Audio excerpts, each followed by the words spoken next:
The following is a presentation of the St. Louis Chess Club.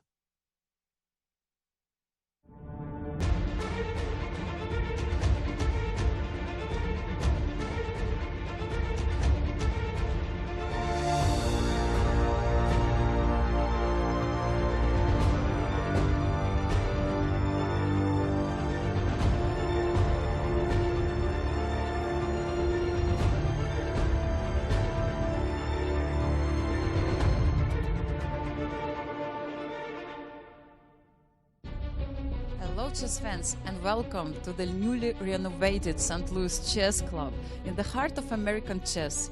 2025 US Chess Championships are about to start today, and we have 24 nations' best players fighting for glory, prestige and more than $400,000 US prize fund. So let's go to the studio and start the day one together with Maurice, Yasser and Kate. The best players in the United States have come to the newly renovated playing halls of the St. Louis Chess Club to crown a new U.S. Women's and U.S. Men's champion. The great tradition of the U.S. Championships from St. Louis starts right now. Hello everyone and welcome to this incredible tournament. I'm Women Grandmaster Katerina Nemcova and I'm joined by Grandmasters Yasser Seirawan and Maurice Ashley. Kate, Maurice, a great pleasure to be with you both. Boy, great tournament, happy to be here. National championships, Maurice, you know we live for these titles. Hello everyone and welcome to our live coverage of these U.S. championships. The best time of the year to be here in St. Louis. And I tell you, yesterday was a very nice, emotive speech given by Irina Krush at the opening ceremonies as she forcibly reminded us of all of our heroes in the chess world, our parents, who take us to the tournaments, and she spoke about her experiences with her father. I tell you, I was moved. And Maurice, I think everybody who went to those opening ceremonies were similarly moved. There was not a dry eye in the house. It just shows how important this game is, and she did get inducted into the U.S. Hall of Fame. Definitely a special moment for her, but these championships will be a special moment for everyone as we've got incredible players here. We've hit the quarter-century mark of the century with this U.S. Championships 2025. Will it be indeed a special year? I'm thinking that it's going to be one of those. Yeah, it's going to be an incredible year. We have such strong players here competing. So let's take a look at the roster. In the women's section, these are the top women in the United States, the leaders of this event: Carissa, Alice Lee, and Anna Sargsyan, who is a new player playing for the U.S. Federation. And we can also see Megan Paragua, which she received a wild card for this event. But to imagine that Irina Krush would only be number 4, this many-time champion, goes to show how strong the field has become. And in the open section, again, incredibly strong players. Look at that.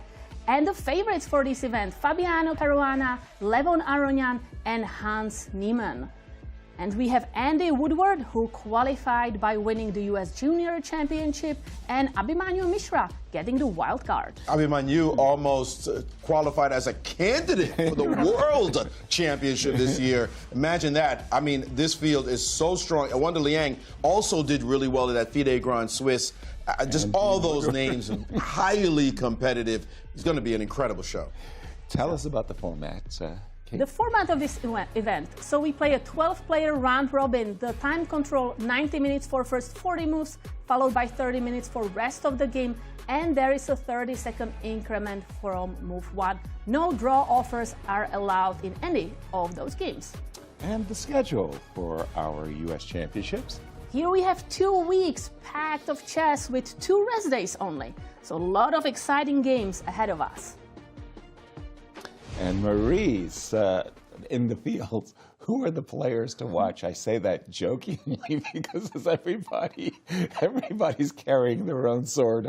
It's a pick-up situation. Right? These players are so dangerous, but we just decided to pull out a few who caught our eye because, again, it's such a competitive field in both sections.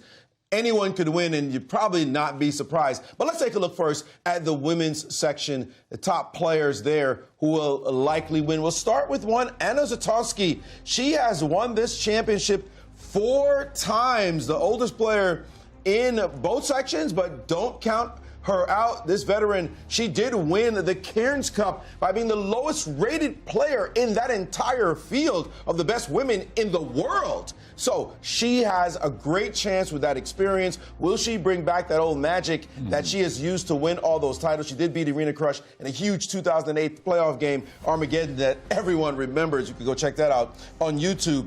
Now, speaking of Irina Krush, she is clearly a boss of this event. She's won it 8 times. That's almost a record. She will be going for her 9th, which will tie the record for number of titles. She is the only grandmaster in the field. She's also the winner of the first Cairns Chess Queen Award that gives $100,000 to American players, U.S. players who've become GMs. So watch out. If she wins, there'll be a lot of celebrating, especially after that emotional speech she gave at the opening ceremony. But she will have to go through this young lady, Carissa Yip, who has won this title 3 times in the last 4 years, including back-to-back. She is a force in these events. She actually won 8 games in a row last year to start the tournament. I mean, she knows how to win these, and I believe I heard a stat that she has won 8 games in a row with black going back 2 championships, which is just remarkable. You don't want to play her with white or black. In fact, we'll see as she works toward a GM title. It's not far off for this young champion. And jumping over to the open section, well, we would be remiss if we didn't mention one fabulous Fabiano Caruana. He has won 4 titles overall, including the last 3. Of course, he played for a world championship, so it's no surprise that he would be atop of his home country, you would expect. He's going for 4 in a row. He did win his first in 2016, but he's won back to back to back, and now going for 4 in a row. That would tie him with Bobby Fischer, who did that way back, like 63, 64. So it's been decades since a player was able to win 4 in a row. And this man, as you see him there, ready to make another run. He has, by the way, not lost in his last 3 championships, not a single game in going for the 3 titles. And we now go to another notable player of the 11 is one Hans Niemann. He is a young phenom. He's got a whole following. He's sort of considered the bad boy of chess, if you will, but he's been playing like a monster. He tied for 2nd last year. He's one of the top players in this field. We got him as 3rd strongest by USCF rating. Right. He's 27-33 FIDE. He's one of the top 20 players on the planet. You might talk bad about him, but he'll say the chess speaks for itself. There are a lot of amazing players here. We could note, just as a side note, a 3-time champion in Wesley, a former champion in Sam Shankland. Oh, by the way, there's Levon Aronian in the field. Blah, blah, blah, blah, blah. Right. A lot of strong players as we see there. The 2 Sams facing off, Sam Sevian and Sam Shankland, as the players get ready to start. Well, as players are facing off, Kate, do the honors. Tell us the pairings. Let's start with the ladies section. Yes, we have amazing players, so we want to see who are they facing today. Megan Paragua, the wild card today, she's facing Tatev Abrahamian, who is having an amazing year, just received her international master title. And then we have Irina Krush against Alice Lee. This is the game for, I mean, first round they are used to play in the last round to decide the championship, but now they have to figure it out in the first round. And 2 former champions, Jennifer versus Anastasiya. That will be an interesting one. And in the open section? In the open section, the interesting match I see is Wesley against Hans Niemann. I think everybody's excited what these players are going to figure out at the board. And of course, Fabiano Caruana, the favorite, playing his 2nd, Grigoriy Oparin. The Awonder Liang versus Mishra match. That will be very, very nice as we get ready to start. By the way, butterflies in the stomach, you know, getting ready. By the way, Wesley, as told by our Uber statistician, Ed Gonzalez, who loves these U.S. championships, and he has all the stats lined up. He said Wesley is the only player who has played 10-plus championships and not lost in the first round. Now, Yaz, I know you were trying to remember, when did I lose? Right? I have to look it up. You got to look that up. We're going to see. But let's go to the playing hall, and Chris Bird, the international arbiter. Rest of not using the confession room. We'll take all your confessions tomorrow. So, spectators, please do not interact with the players in any way, shape, or form. And please maintain complete silence while you're up here. So no whispering, no talking. Just enjoy the games that are going on. We are honored, as usual, to have founder Dr. Jeannie Kern-Sinkfield to ring the bell to start the round of the 2025 US Championships and US Women's Championships. So as soon as you hear that bell, please go ahead and start weights clocked. Jeannie, if you could do us the honor, please. Good luck, everyone. And there you have it. Round one, just like that, is underway. And you heard what Chris was saying. In this newly renovated St. Louis Chess Club, spectators are back. Yes, it's so nice. I mean, it's been so long. It's so beautiful. Isn't it? As we see Fabiano playing against Grigoriy Oparin. Long time second, many years that Grigoriy has been working with Fabi. I think it's difficult when you play like a trainer. Like you say to one another, okay, we don't want to show our analysis, but what openings should we play? And we have a classical Nimzo Indian, Queen C2 on the board, not a regularly featured opening by Fabi. He's been a Catalan player and when facing the Nimzo. Yesterday at the U.S. Championship ceremony, the opening ceremony, they were playing each other blitz. I saw that. I couldn't believe it. So, I mean, they ended up being first-round opponents. This was before the drawing of the lots. How hard must it be to play a trusted confidant? This is somebody that you put out all your secrets to. Mm-hmm. This is somebody who is giving you their best analysis. Oparin is not trying to compete with Fabi on the world stage. He knows that this guy is one of the top 3 players on the planet, and he wants to give his man the best data, best information. Exactly. And now suddenly you got to play against him for the U.S. title. Right. I worked with Viktor Korchnoi for about 18 months, and then we were also rivals afterwards.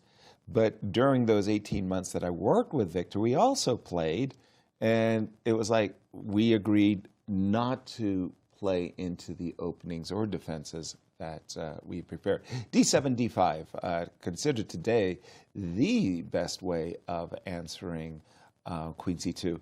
In the old days, castles was very popular, as was C7, C5. But I think today with the modern engines, they've settled on D7, D5. And Grigoriy just took a moment to reflect and say, Bobby, Queen C2? We didn't. When did you look at Queen C2? And a favorite of Garry Kasparov as well. Bobby back at the board. A2, A3 right away. We didn't see him at the board before, munch. So A3 on the board now takes, and takes. Whoa, okay, so that is actually a very unusual recapture. The whole purpose, at least when I played this variation as white, was to avoid the double pawns. That's why you moved the queen, C2, right? So you want to recapture with that queen. With the queen. And then instantly, of course, Fabi plays B2 takes C3. Now, this is a twist. I don't know what the opening theory is on this, but I would say that comparing for a moment, Queen takes C3 must have been a 9-1 favorite over B takes C3. That was indeed a twist, and we will dive into that a bit deeper, but that's a crazy idea when you put your queen on C2 and not play Queen takes on C3. That was... I'm looking at my database, and my database, something close to 1,900 games. 1,900 games. With Queen takes C3, about 24 with B takes C3. So instantly they are off on a crooked path in the opening in this one. Kate, but it's clear that Fabi is prepared, right? Of course. We know that he has to find a way what Grigoriy doesn't know that he's going to play. He's trying to surprise So he may have him. just found it. Yeah, he's trying to surprise him. And from the body language I see from Grigoriy, yep, he's been surprised. Where would you like to take So us, maybe Kate? the game between Dariusz Swiercz and Ray Robson. We have Petrov defense there, but with immediate d4. So Dariusz, he qualified for these U.S. championships by winning the U.S. Open up against Ray Robson. And like you say, now this particular line, knight d7, in the old days they used to play knight takes d7, a move that Bent Larsen did not like. Knight c3 has become the go-to move, and both players have played very quickly up to this point. As far as I know, knight takes c3, b takes c3, knight takes e5 is a line. When you look at it, White's pawn structure is really kind of ugly. Like, what's going on with White's double pawns, and isn't this pawn weak? Until you delve just a little bit deeper. As soon as I play castles, I got a ready-made attack in terms of f4, f5, and then the onus is on black. Hey, you deal with this, because I know what I'm doing. So it does have a potential to becoming a very sharp game in case of. Yeah. If I may, the most fascinating game to me so far, from an opening standpoint, is that game between Awonder Liang and Abhimanyu Mishra. I know it doesn't seem like much right now, but this particular move order does seem quite bizarre. Yasser, you are an English player. Yes. And I'm curious to know if you've ever seen this particular way of handling things, because, of course, you saw this classical, I mean, the symmetrical c5, and then an immediate e3 and d4 to blunt the effect of this bishop along the long diagonal, grabbing some space. But this pawn is still sitting back here. Usually this pawn will try to end up on this square, but with this pawn sitting back here, it would have semi-lost a tempo. What is your experience, vast experience, in this line say? Yeah, I've gotten this position numerous times on both sides, because I used to play the early fianchettos. One of the things that you have to look out for, so for example, knight c6, you might think to yourself, just as you said, that aren't you provoking d5? There is this Nimzovich idea of going after this pawn on c4 by playing b7, b6, bishop, a6. Normal is to take and play a move like d5. I'll just do it. And this, suddenly, it's a transposition to a Caro-Kann. And probably 5,000 games, maybe more from. It's a peculiar way of getting a transposition. As, again, these two players, so incredibly ambitious, Awonder and Mishra.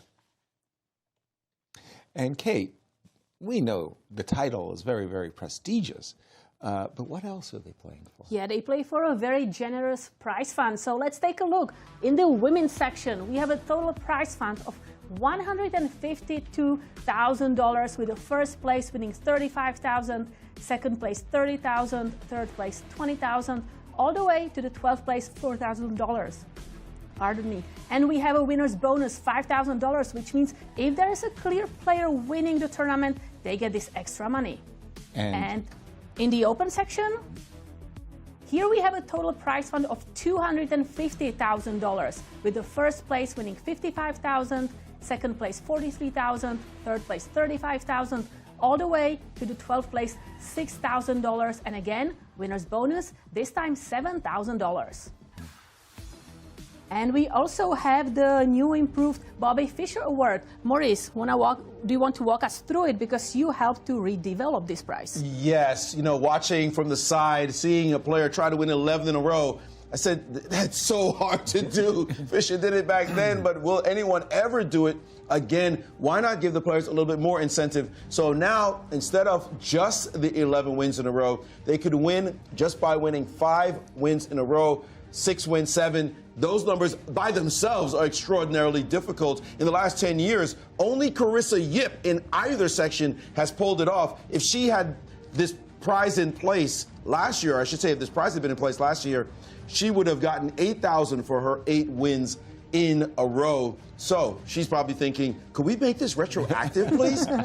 But no, that's not how it works. We'll see if someone will be able to maybe take some extra money for accomplishing this. And then there is the new Finish Strong prize. Now, as players, we know when we start off a tournament terribly, you pretty much don't care about the rest of the event. You can't win anyway. Well, this prize is to incentivize players in both sections. This is 5,000 for both sections. They're not playing as a unified group, as I said. This is 10,000 actually up for grabs.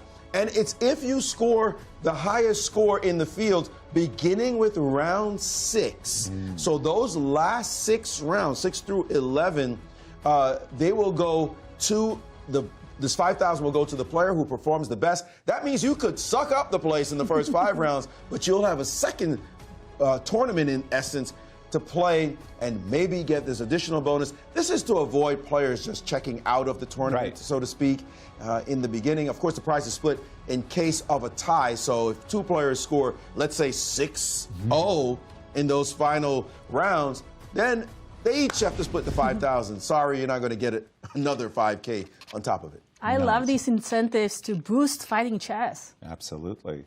As play is underway, I'm beginning to see some very unusual opening positions in various games. But tell us where we should go. We spoke about Carissa having 8 wins in a row. So let's check her game because I think it's very interesting. Against Atusa Prukashian, let's take a look at this position.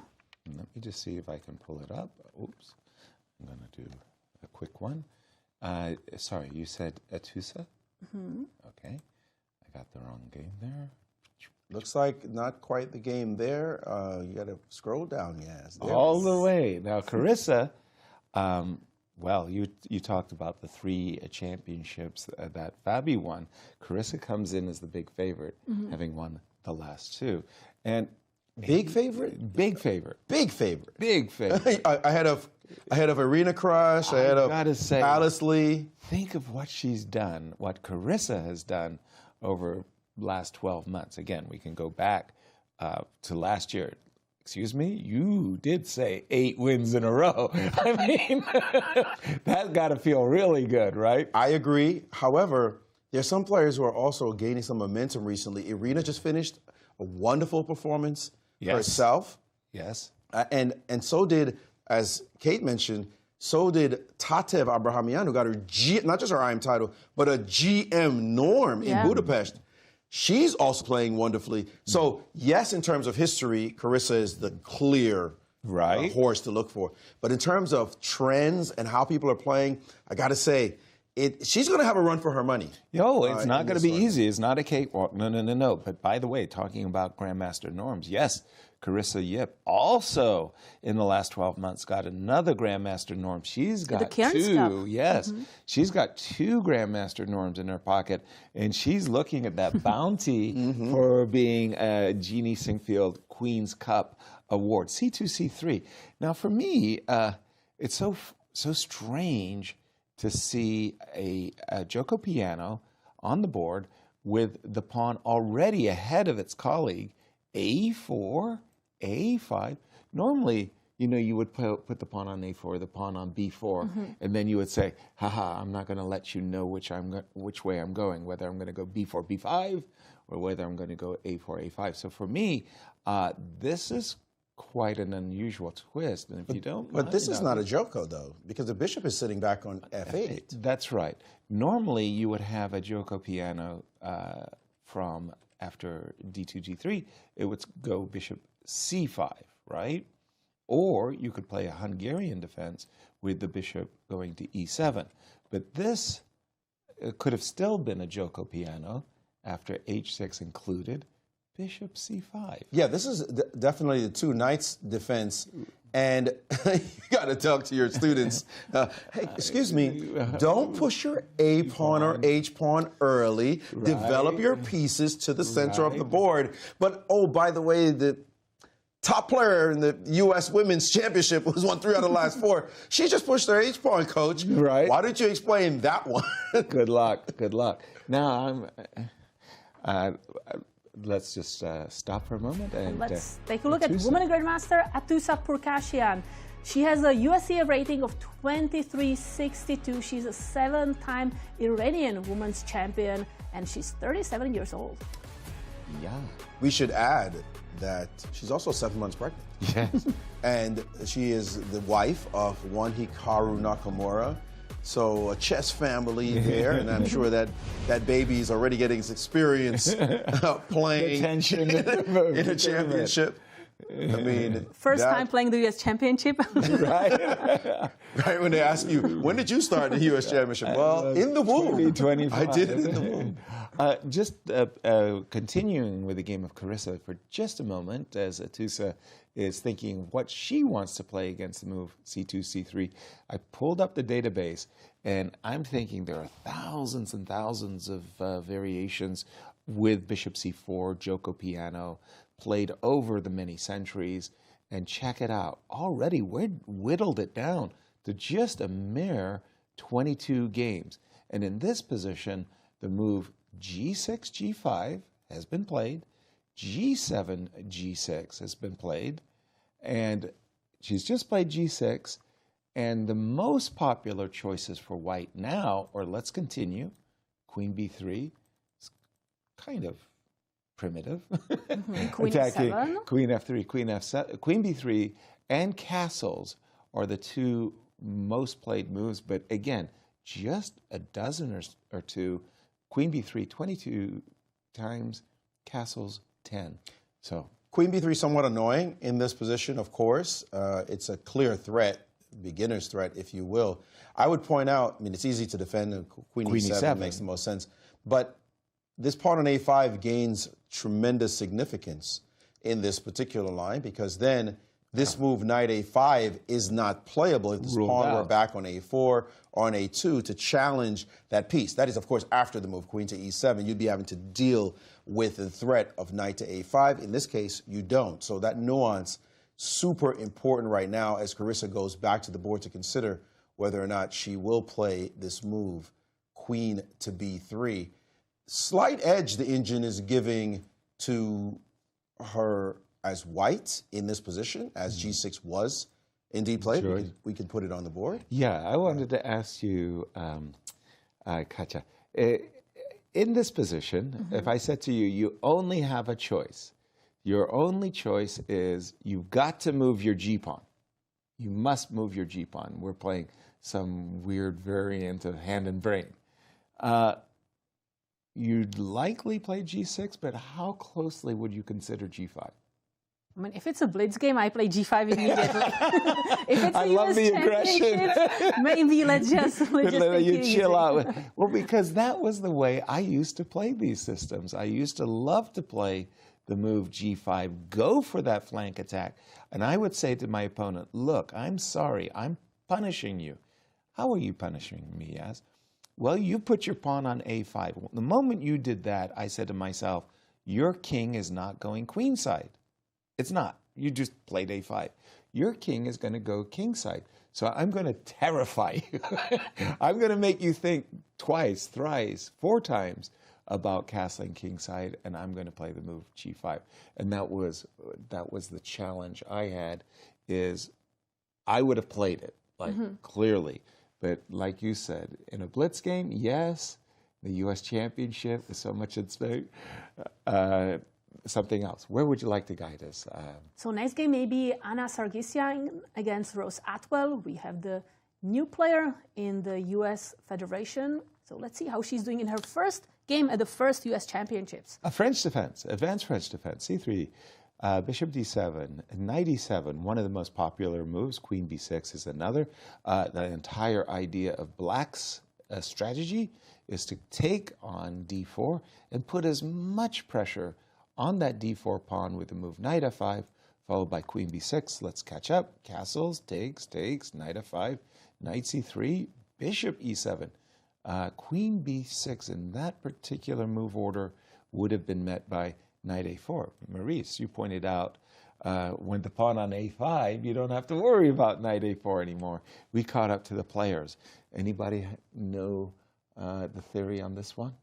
This line is one of those lines that the junior players love to play. Coaches teach their junior players this basic line. Don't go into the wild winnower variations of the French. Those very broad, huge structural imbalances. Here we have a very simple plan, or at least a very simple structure in place. Not that the game does not get complex, but it's very straightforward when you have the center position looking the way it does. It's static. These two pawns static against these two pawns here. Yep. Right? So we've got this structure in place, and lines are already clear. You've got the open C file that black will end up using. But of course, white is thinking space on this side, and I can get an attack at some point in the game. There are things to worry about. If you're black, you got to get your counterplay. You got to get your counterplay, because if white gets developed too quickly, and the counterplay would come with trying to pressure this pawn. But if white gets to stabilize this position, you're going to get pasted. You've got to be really very, very careful. Surprisingly, am I seeing the engine suggest that white is much better here? Yeah, the reason is bishop d3, which is d3? Really interesting. I want to capture the knight on f5, of course, and if you would capture with pawn, then the pawn on d5 is hanging. For example, right? castle. If black castles, what you just said, yes. Knight take. But then the question is, can I take the pawn on d4? And that's the thing. Take it. I take it back. Yep. Knight takes. Yep. And I think queen g4. And that's a double hit, right? Because you're hitting the knight on d4, and you're ready to pounce on the pawn on g7. And Anna I think she backed up? She played didn't see a3. it. She played bishop a3 or bishop She played a3. a3. And She I played see that A3 there is instead. this orange bubble. The engine does not like it. That's a missed opportunity. It sure looks to me. And we've been talking about the counterplay in the center for Rose. We focused on the move queen b6. These types of positions, the counterplay in the center with f7, f6, this has to be calculated, though, because imagine I play f6, g4, you're going to have to back up with your knight to h6 unless you essay a piece sacrifice, which I don't think is enough compensation. So what if I just castle first? Okay, castles first. Then I have a question for you. After the move g4, you are playing knight h4. Yes. I am taking. I'm taking back. Are taking. I'll play the move, I'll play the move bishop e3. And I'll just ask you a question. What are you going to do against f4 and f5? Well, you already asked the question and maybe answered it. F6 looks like the most natural move, because where else would you find counterplay if you're black in this position? Exactly. Like and this F4. is capture on e5, etc. And let's take a closer look at Rose Atwell. This is not her first championship. This is her second actual U.S. championship appearance. She's only 16 years old. She's very young, with USCF rating 2367. I remember calling her U.S. Girls Championship tournament, and she really impressed me in some of the games that she was playing in the girls. She's very composed at the board, and some crazy tactical positions. She's so calm. I mean, I get nervous watching her. She's also quite active on Twitter. Is she? Literally just gives her whole journey of chess on Twitter. And she must be homeschooled, because she's always at a tournament. she's just always at some tournament. If you follow her on Twitter, she's always playing. I'm going from this tournament to this tournament to this. It's like, girl, when do you go home? Right. She's such an active player. I spotted her and started following her about 3 years ago. She's just such a lover of the game, and she has aspirations to becoming a future champ. Without any question, this is somebody you want to keep your eye on. Lovely. We'll keep an eye on this game. And again, Kate, Speaking tell us where we got to go. U.S. champions, let's take a look at Irina Krush against Alice Lee. Okay. Big time matchup, of course. Wow. Talk about future champion Alice Lee. She's already won big tournaments, the American Cup as well. She knows how to show her stuff. When I think about the American Cup, I think of these two because in the ladies section of the American Cup, these are always the two Always playing the finalists, it feels like to me. And let's see what we have. Irina is white, and by the way, Irina likes these Nimzo Indian structures with Queen C2. Alice playing a Queen's Gambit decline. And I've noticed this move, Bishop G4. It's become, you know, you were in Sao Paulo, you saw MVL playing this move, Bishop G4. It was always considered second best, because in so many of these variations, white is playing for expansion, whether it be H3, G4, or even F3, G4. And it's sort of like the bishop, you're luring your opponent to take some tempi along. Queen C2. Oh, that's a bit of a surprise. So I'm used to seeing the move Bishop D3 first, followed by knight E2, knight E... Whoa, wait a minute. Let's stop and think about this, everybody. I play this position as white. I always put the bishop on D3 first, and I'm being told by Verusian, knight E2 novelty? Wow. Verusian back in the truck, so to speak. Production. Just right here in the studio. And he's in this move, knight to E2, is a novelty. That will freeze Alex in her tracks, and it looks like it has, or hasn't it? Actually, she didn't take too long to respond to this move, which seems surprising to me, with a queen move that looks a little surprising as well. Yasser, I see your reaction. This move does look a little odd. I would say Irina's point might be to get the knight here somehow so she can play F3, or to play F3 next and then attack this bishop if it goes back to this square. But anticipating that, Queen D7, and now if you do attack with F3, then there's a bishop F5 siding. Right. I mean, I'll just put it on the board. Sure. So this may be the reason why this was played, this Queen D7, to fight against the knight move, which may make this bishop look a little silly on this square right now. Did Irina plan this novelty or not? Oh, absolutely, 100%. Now, after the move Queen D7, if we freeze the current position for just a moment, you're talking about the knight on E2 having to jump in order to free the bishop on D1, bishop on F1. So first thought that goes, I'm a pawn grubber, you know, I have to be true to my nature. Let me munch. You will munch. I will go knight here, and I'll remind you, rather forcibly at that I want to go pawn hunting. Does it provoke the move C7, C6? If it does, and I'm not saying that's the best move, just as the monsieur on B8, how it's feeling. Like, coach, are you going to go knight A6 anytime soon, Katya? No, but I have a pair of bishops, which is something I am kind of happy about. Of course, and you should be happy. Back up. You know, you like making people defend. Let's go. Sorry, let's play bishop takes F6. Bishop takes F6. Takes, and a knight move. Knight move, indeed. And what if I play rook E8? Rook E8. I know it's provocative because C7's hanging. Well, let's go ahead. So let's see what happens. I just want to see pawn grubber. I just want to see it. I'm going to take on D4. You're taking. This is more than just a pawn. I'm giving you the kitchen. The kitchen. So what's going on here? I see my king is still a little bit stuck in the center.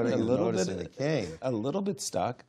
But my idea, now I just realized that my main idea, oh no, I'm controlling D1.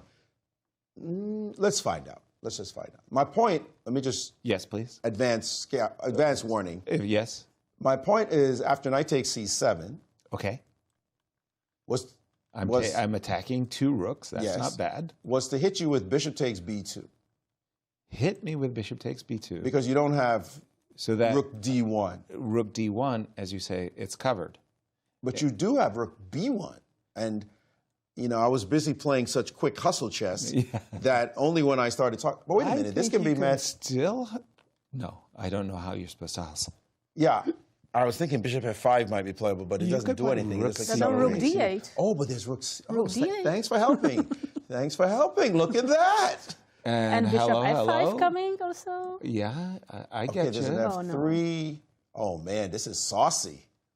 But this... Is this what you signed up for? Well, yeah, this is what I think Irina prepared from the current position. And let's go again. So you were mentioning, we've been looking at bishop takes f6, bishop takes f6. And by the way, a novelty in this centuries-old opening. Wow, that is wild. That is crazy. I mean, she could play bishop e2, but that loses the punch of your position. It's not what you want. Right, exactly. Similarly, she could play h3, bishop f5, now bishop d3, which allows black to trade off the light squared bishop. Black would be happy. Still, it's one of those, okay, I get a minority attack. Well, wait, no, queen b4 is a double hit. I could play for the minority attack. Back up, because I hate defending. Also, instead of c6, can I go c5? At one moment. Now we're talking. Yeah, with so rook bishop e8. c5. No, with rook e8. No. Yes. No. In the same line you just continued. Rook e8. Rook e8, h3. Okay. Bishop f5. Bishop f5, bishop d3. Take. Queen takes. And now c5. Because you said that you want to play b4 to kind of stop me. I do. Yeah. So if I go c5. Play with this. Yes. I can get behind Kate's move. Wait. Wait. No, I am not feeling this. No, you want to castle queen side maybe? Yeah, let's do it. Okay, who's I'm not hanging feeling with who? it. Are you threatening something? Taking your bishop. Other than that? If your bishop moves, maybe. No, I'm defended. F6 You can give me a bishop. piece. I'll take it. Bishop e5. Bishop e5. Let's go. I don't have any good jumps. Take it. With? Bishop. Okay. And take, and what is this ending? Is it even or is it? It's even. Feel terrifying, although you do get knight d5 later. I don't know. I got a something rook to play for. I got a rook on the 7th. Yeah. It doesn't feel like black is suffering at all. By the way, if rook e7 now, maybe. Yeah, rook d1. It's just a we may be Irina, going that direction. after a good deal of thought, queen d7 came fast.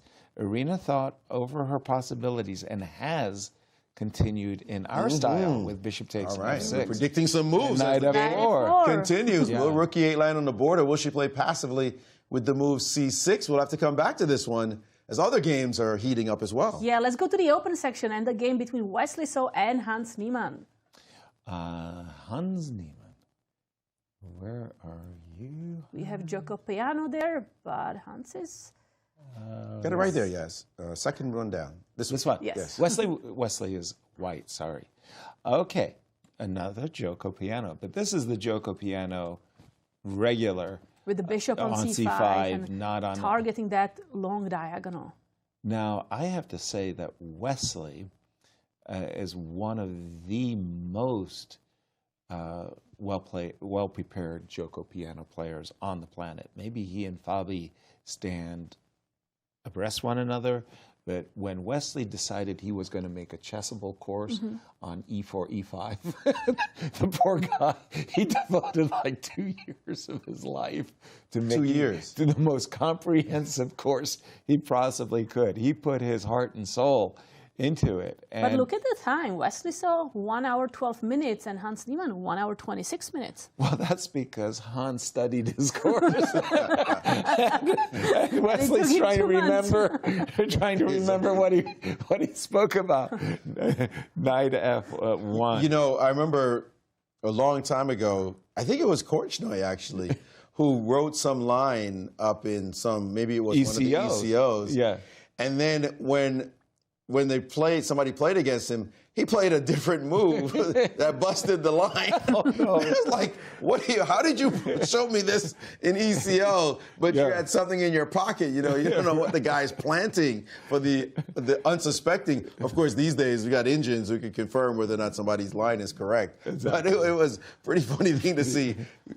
Guys suggest a line to you only to crush you with it some other point. Knight f1. By the way, it is funny that the knight could come to g3, and it looks like a symmetry is going on the board. And I remember studying and working with Victor Korchnoi, and we'd come at each other and say, "I've got a new idea in the Joko Piano. This is my new idea." Victor would look at me and goes, "That's pretty good. Let's look up the Oracle," because that's what we call the ECO. The encyclopedia of chess openings for the kids who have never seen these things. 700-page thick volume of graphs. And he would say, let's look it up and see what I wrote.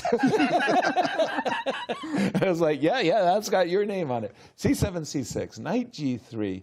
And the only difference I can make out at the moment is the pawn's on A5, the bishop's on A7, and this bishop's on B3. But otherwise, complete symmetry. There's that pawn on H3. The pawn's on H3 as well. Ah, gotcha. And the rook on E1. The rook on E1. I'm trying to do, not that too dissimilar. I'm not exactly sure what I'm doing as white, though, in these positions. So, for example, after H7, H6, if I play for the move D5, D3, D4, it often happens, strangely enough, that becomes the source of counterplay. And look at this. Hans isn't waiting for white to tidy up his position any further. Hans is saying, hey, I got a chance to play D5, and is that true? Big time move. That was a pawn sacrifice. Straight, and he's gotten up and he's walking around. It's F2. It's the standard. It's that F2 sack. It's not a real sacrifice, of course. It's the standard. Bishop takes F2 check, cheapo, which is followed immediately by Queen F6 check, and I pick up the sacrificed material. And you don't want to play King H2 either. Like, this is not what you're playing for as white. And a close look, let's take a look at Wesley Saw. He's played so many US championships, and he's a 3-time US chess champion. So he wants to maybe tie things with Fabi, who is a 4-time US champion. USCF rating 2814, and he's 32 years old. 32 years young. I mean, he's it feels like he's a veteran, and he is, but he's got such an incredible future. Chess future in front of him. And he's looking at this move D7, D5, and he's thinking to himself, excuse me, young man, I know you're 22 years old, but aren't you taking liberties with your center? So let's try a different approach for Wesley. Let's imagine that Wesley, plays the move bishop to G5 and says, okay, you just put your pawn on D5, and yes, I do want to take it, and I do want to take this knight. So I'm imagining you might play bishop E6. Yes. Would you? Just developing the bishop. Now, one reason why we put our pawn on H3 is to avoid that bishop pinning the knight on F3. But now that I've got my bishop already out to G5, I'm going to pin this knight on F6 and hit it with the move knight H5. How you like them apples? So, well, how scary it is. Be afraid. Halloween is coming, gotcha. So if I take first... on No, E4. I don't want to take. I feel like every capture is going to help my opponent. So do I have... Don't think of me as your opponent. Think of me as your partner, cooperating with one another. Teaching the masses. Such a nice guy, yes. It's incredible. Well, thank you very much. So generous. By the way, in this position, there is what looks like a calm but deadly threat. I fell for this in a different position. Haven't we all? Where allowing the double pawns, right? No, not the double pawns. Allowing mate. The queen D2. Queen D2, bishop F6, queen H6. Six mate. You have to be very careful. Just point that out, is that this queen going here is eyeing this square. So any capture, of course, the capture on F6 will double the pawn, sure, but also get you mated. Well, for example, let's show the audience. Imagine you take the pawn on E4 for just a moment for black. Yes. Take on F6 with the bishop. Take on F6. See, I'd like to veil this threat somewhat because Queen D2. Because Queen D2. Take the knight. Just show. Show the audience. Yeah. Just yuck, fall into that. Right. Then you're getting mated. If you have not been checkmated this way, not once, not twice, but 3 times, you're not a chess master. It happened to me in an over-the-board game, again in a different type of position, but it was a knight or Sicilian. No, maybe it was a 4-knight Sicilian, but at any rate, the result was the same. Suddenly my opponent, and my opponent put the bishop on F6. I didn't take anything. That was the worst part. Just put the bishop on f6. And I looked, I was like, why did I wake up this morning? what the heck? Yeah. We have spoken about the opening ceremony yesterday. Yesterday at the Bush Stadium, Yeah. baseball fans were definitely envy of that place. We have some video footage, Maurice. That was fun night. It really for all was. It really was a pleasure, a treat to see all these great players lined up in iconic Busch Stadium where the St. Louis Cardinals play baseball. And we saw all these champions having a great time. Of course, Garry Kasparov was there, and Jeannie Sinkfield and Rex Sinkfield. Definitely, it was one of those nights. Bruce Pandolfini, what a great inductee. And also Irina Krush, who gave such a wonderful speech. The players collected their puzzles and the drawing of lots. And they were quite pleased to be able to kick off the event. As Gary spoke about the spirit of St. Louis. The Lindbergh flight across the Atlantic, St. Louis to Europe, the first flight across the Atlantic. His plane was the spirit of St. Louis. And what Gary was saying, there's a new spirit of St. Louis, and it's a chess spirit. And it really has become not just the chess capital of the world. Well, it is where chess is happening, let's say. If you understand that St. Louis is baseball. Yeah, and always has been. St. Louis is absolutely baseball. St. Louis is the Cardinals. If you say any, in fact, I'm going to say, I'm not sure what else is happening. Hockey, we have the St. Louis. I'm kidding. They got hockey. They got a lot of other stuff. The Billikens, the Symphony, the Art Museum. Okay, I was joking because World Fair. I know Rex Sinkfield is watching and he's going, who's that guy? Get him out of here. And I always got to live a little dig, we right between St. Louis and New York City, where I'm from.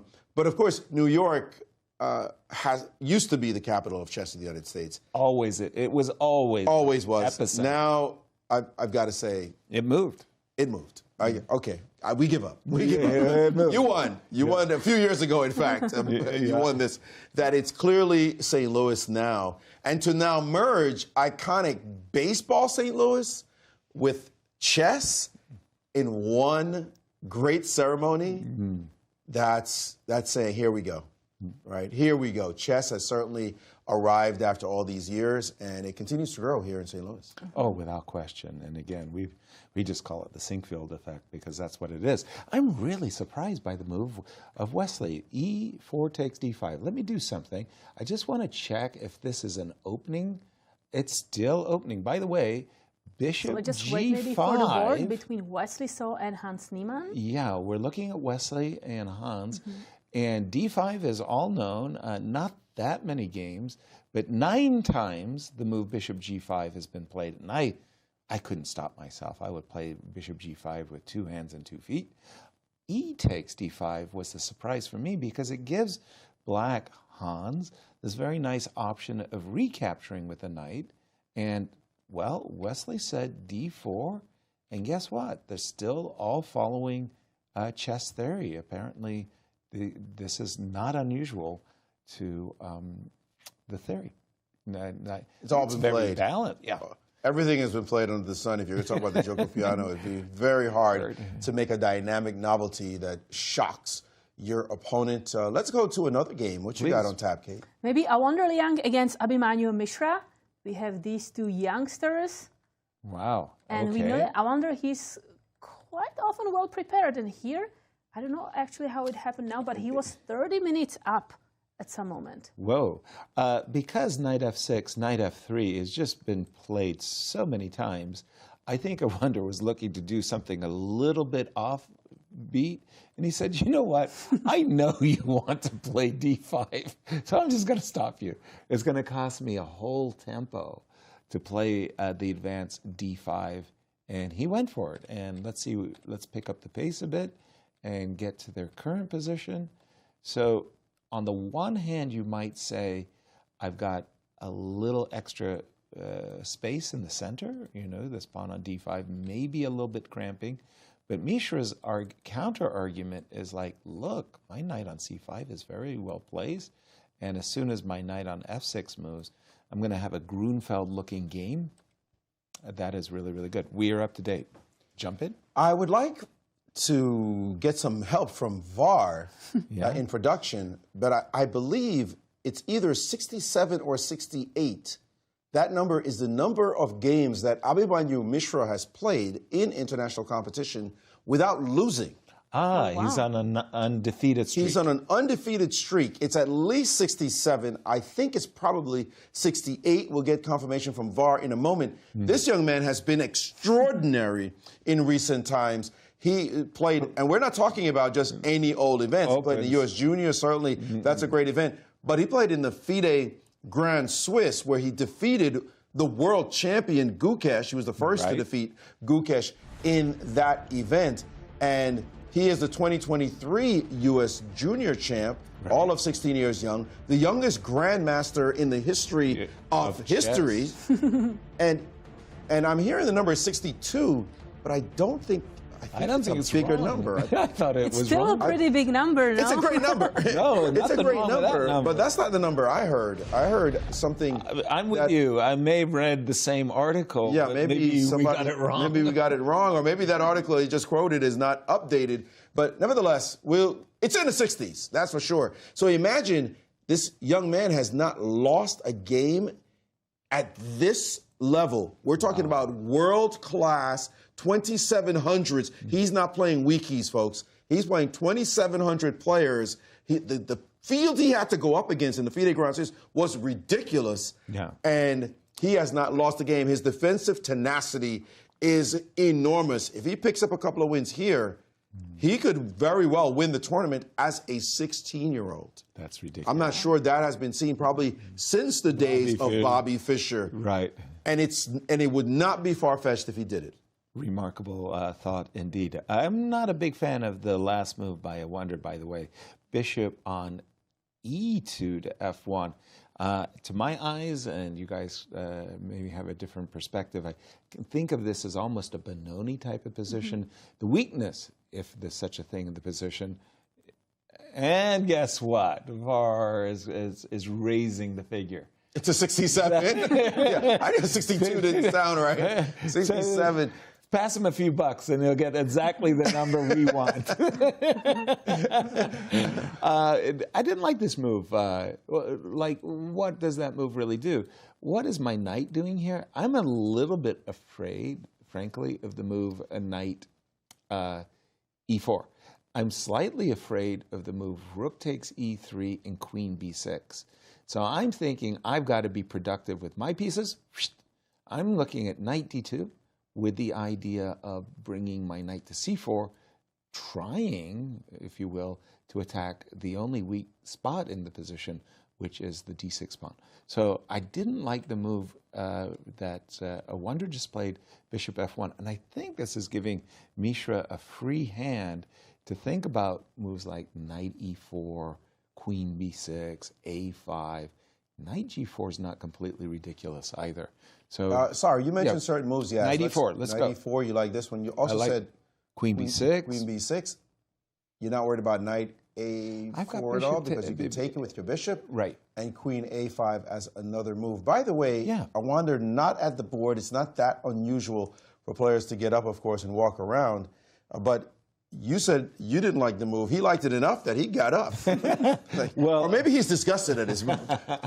I doubt that. Awonder is one of those players. He is such a friendly chap. He literally comes to the game 30 minutes, 40 minutes early just to talk to the staff and chit-chat.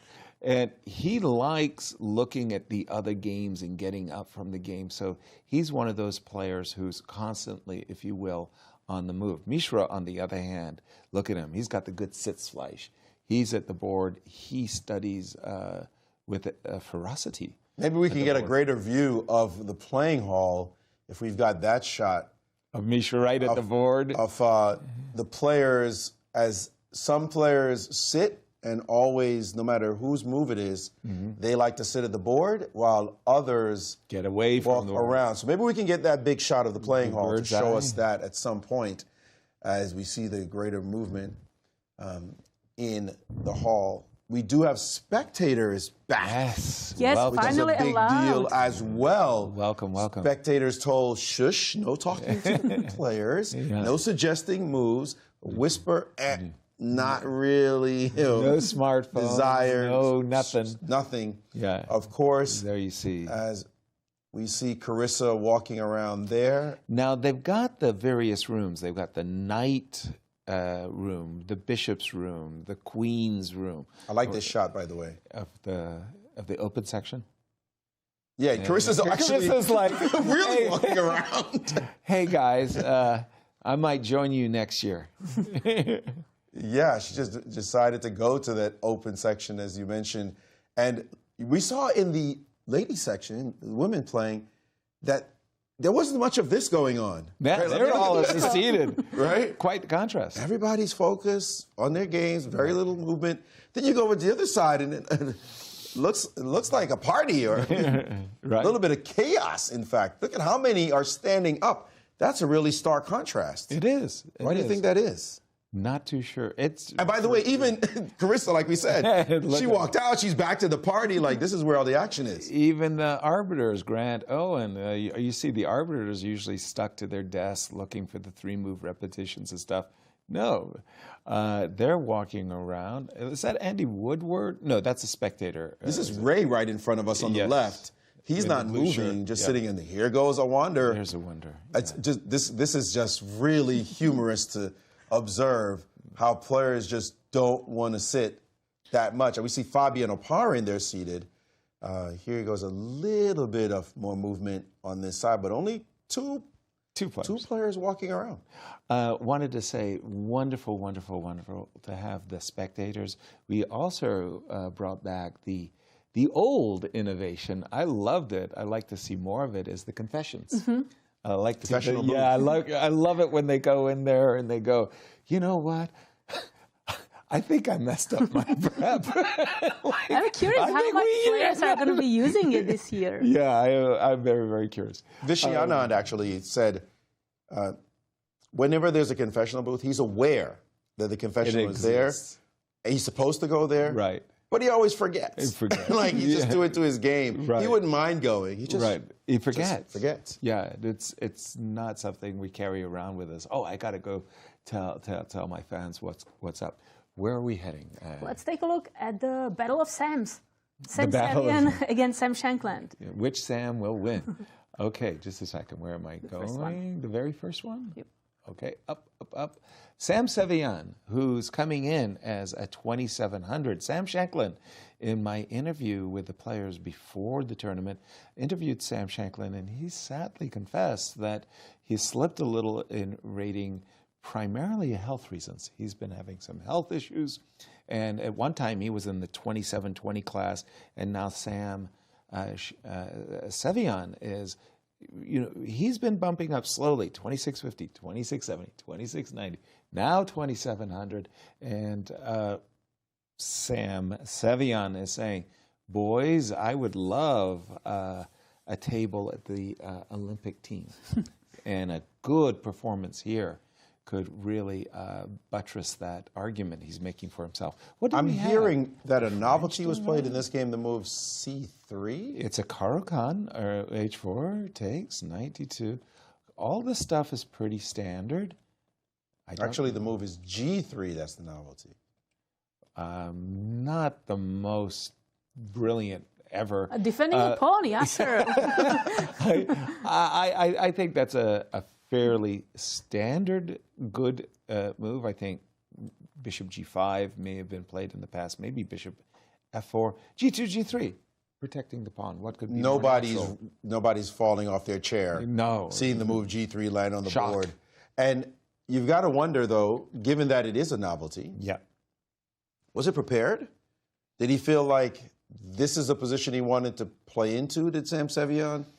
Because it's, I mean, apparently he had spent 25 minutes on the move G3. So that doesn't sound like preparation. That sounds like inspiration at the board. Right. But will it really pay off to play such a quiet move in this position. Obviously, he can't castle because he would hang that pawn. So maybe he's just preparing castles. Previously, No, I think he spent only 6 minutes on G3, 25 in total for all the moves. Oh, for all the moves. Okay. All right. Yeah. Sorry, I was not clear there. But G3, King E2 6 minutes on this. I still think G3 doesn't seem like one of those. No, barn shattering moments. King E2 had been previously played. And let's take a closer look at Grandmaster Sam Shankland. Here we have him, 34 years old, USCF rating 2736, and he's the 2018 US Chess Champion. That was an amazing tournament, It truly incredible finish. Yeah, and I still remember it to this day. He scored 3 out of 3 to close the tournament, and Fabi scored 2.5 out of a half. And Fabi said, you know, when I scored 2.5 half, I thought I was in the tie for first, at least. Well, they didn't tell me I was taking second. let's know the overall score. Yes. Fabi had his best result ever in the U.S. Championship, right? But +5, and didn't win. Exactly. Like, what? Right. How do you do that? Right. He ended up behind Sam, who was +6. To do that in this field is incredible. You win 6 games out of 11 games played. That's an absolute pasting. But +5 is as well. +5, you think, this is over. I've got and it. Sam had his best result, Sam Shankland, of all time. I will say also, Sam, after getting that result, his best score after that is one time scoring over 50% at +1. +1 only. Wow. What is happening there? I'm this sorry, was but they're just something funny laughing right is going now. on in the playing halls. You see Sam Sevian having a moment of brevity. Something happened. We do have a. What is going on? What is Hey guys, happening? you keep it down back there. We got a serious game. Sam Shankland didn't seem too pleased. Yeah, we got some serious players over here. I don't know what you guys are doing. They brought an umbrella there because what? it's too A much. white umbrella. I see I the see light. Chris Bird holding an umbrella. Oh, because there's a Wesley glare still has- on Wesley So's face. The sun has broken through. Oh my Did you ever gosh. play a chess game where where chief arbiter would be Look at holding this. an umbrella for you to think? Chris, how do you like your job? My chief arbiter would look at me and say, "Go deal with it on your own time." You know, I'm busy. You know, I've never seen this in my life. Is this going above and beyond the responsibilities of the chief arbiter? Just a second, let me take a look at the FIDE handbook. I have never seen this. No, and I've been around. You know? we know the club has been renovated, and this is the first time the players are using this exact hall. But somebody didn't tell the construction folks that they needed to put some kind of cover Sky window on that sky, whatever, like this angle right now. What time is it exactly? Going on 1 p.m. and the sun happens to right now. And look at Chris Bird's face. I mean, he looks like one of those guys at Buckingham Palace. Like, Yeah, the Royal Guard. Called the Royal Guard. Don't speak to me. Don't say anything. And he's thinking, I didn't sign up for this. And even Hans is like, now, look, I come from the Pacific Northwest where it rains a lot. And I have been in those playing halls where there's been that drip, drip, drip. I never saw anybody with an umbrella at the board. Never. This is an absolute first. Oh, marvelous. Kate, I think it's come that time in our show where it's time to take our first break of day one. And before that, we do that, we got to check in with our friends at Q Boutique and see what they have for us. Well, here we have it, an exclusive 2025 U.S. Women's Chess Championship pullover that is perfect for year-round wear. Honor the home of the American chess with the official logos of the St. Louis Chess Club and the 2025 U.S. Women's Championship. It's available at Q Boutique, STL.com for all your chess shopping needs, or make it simple, just come in person. Nice. And as we go to break, Yasser took the opportunity to sit down one-on-one with international master Alice Lee. Take a look and we will be right back. I won.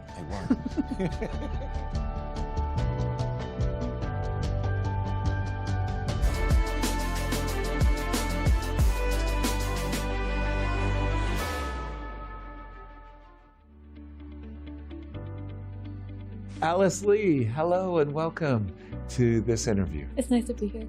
Alice, if you don't mind me saying, it feels to me like I've grown up with Yeah. you. You know, like I've watched you grow up. What number of events?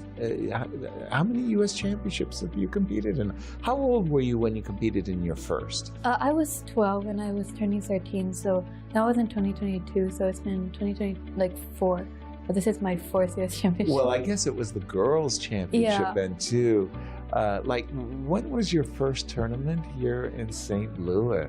I think the first tournament that I played in was the online U.S. Junior Girls in 2020 when I was 10, but then I played in the one in 2021, and then I played in 3 more after that. So it's been a while. It's been a while. Catch us up on Alice Lee. What is Alice Lee doing? You just told me that you're graduating high school, and what are your most immediate goals? I mean, my most immediate goal is to do well in this tournament because I'm here, so I'll be focusing on doing the best that I can. After that, I think, especially once I finish school, I'll be focusing a lot on chess, especially over the next summer, and I'll be, I think, probably going to Europe to play in tournaments and hopefully aim for the Grandmaster title. Your mom and dad are both professors. Probably they've already got your whole career in university scheduled. You're going to take any sabbatical time to pursue that Grandmaster title you just mentioned? Yeah, I think I would definitely consider taking like a year to focus on chess. So I'll still definitely have to see what my prospects for university are, because I definitely will go to university, but I think even if I do, it's still possible to balance like chess and school, as I think Carissa and Awonder are both veterans in that. Exactly, they're trying their best to keep that balance. Grandmaster title, you got a little bit of a bounty perhaps there with Jeannie challenging with the Queen's Award. Talk about that. Is that something you would like to achieve, the Grandmaster title? The Grandmaster title is first like something that that's like always been my goal, I guess. So to have like the bounty is just really great motivation for me, and I think because I've always wanted it, it's more of a motivating factor than something that's the cause for why I want to become a Grandmaster. But I'm also like really grateful for Jeannie and also the St. Louis Chess Club for all the events that they have in giving such opportunities to young girls, and especially those who are like coming up and aiming for it higher. Exactly. Final question for you. With forgiveness, I wasn't a member of Alice's Pawn Palace. I wasn't a subscriber. I don't know how that got overlooked. Are you still doing blogs and vlogs and streaming? How is Alice's Pawn Palace doing? So yeah, that was a Chess Good show, Yes. and shout out to Master Mike, who was my co-host there. Basically, we did that, I think, for like almost 4 years, from when I was 10 to when I was 13 or 14. And I think because like I kind of grew out of being a chess kid now, I'm more moving on to like chess.com and playing in events. I think I played into Simos, Kids vs. Stars recently on chess.com versus Anish Giri and Daniel Naroditsky. And I'm also playing in like a lot of chess.com events like the Women's Speed Chess Championship. So I think going forward, I'll also be doing more stuff, maybe articles or videos with chess.com, but yeah, we'll have to see. Alice Lee, I'm looking forward to those as you graduate to these higher levels of chess. Thank you so much for your time. Thank you. Absolutely.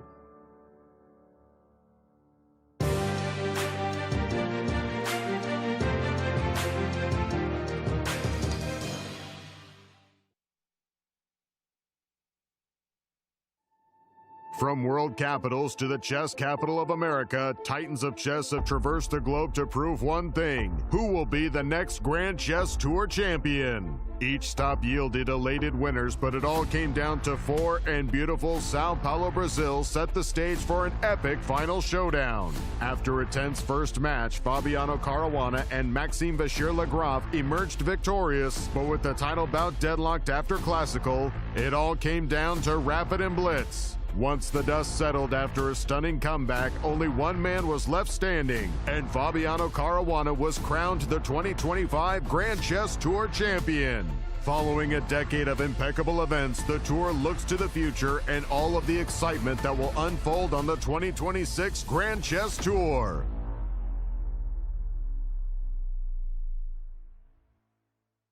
America's top chess players are set to compete in the most prestigious national championship in the world, the 2025 U.S. Chess Championship and the 2025 U.S. Women's Chess Championship, hosted by the newly expanded St. Louis Chess Club. Defending champions Fabiano Caruana and Carissa will lead an illustrious field from October 12th through 25th, with a total prize fund of more than $400,000 on the line. Don't miss chess history in the making. Clutch Chess Champion Showdown is here, And 4 superstars take the stage. world number 1 Magnus Carlsen, Hikaru Nakamura, Fabiano Caruana, and reigning world champion Gukesh Damaraju. With more than $400,000 on the line, daily win bonuses, escalating point values, and the one-of-a-kind Champions Jackpot, every game could change everything. It all unfolds October 27th through 29th, live from the brand new playing halls of the St. Louis Chess Club. Don't miss a moment of chess history in the making. Hello, I'm International Chess Grandmaster Yasser Seirawan, speaking on behalf of the St. Louis Chess Club and World Chess Hall of Fame and Galleries. Our neighborhood in the Central West End and surrounding areas were hit by devastating tornadoes that scarred our neighborhood and hurt countless families.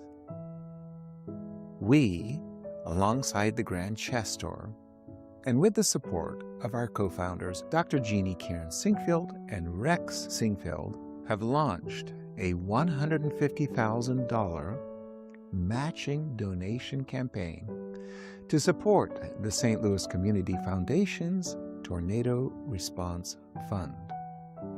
We are asking our chess community to help in this effort.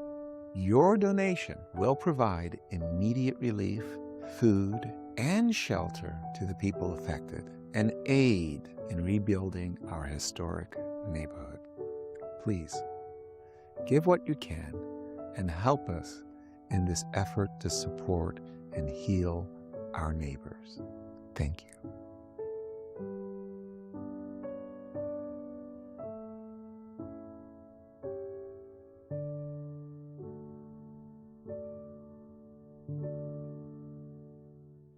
By now, you guys probably know there's a lot to see and do in St. Louis. But when it comes to the art scene, there's more here than meets the eye. From Laumeier Sculpture Park and the City Garden to the stunning Cathedral Basilica, one of the largest mosaic collections in the entire world. So if art is your thing, St. Louis is on display all year long. Ooh, now that's an exhibit. St. Lou is always exploring.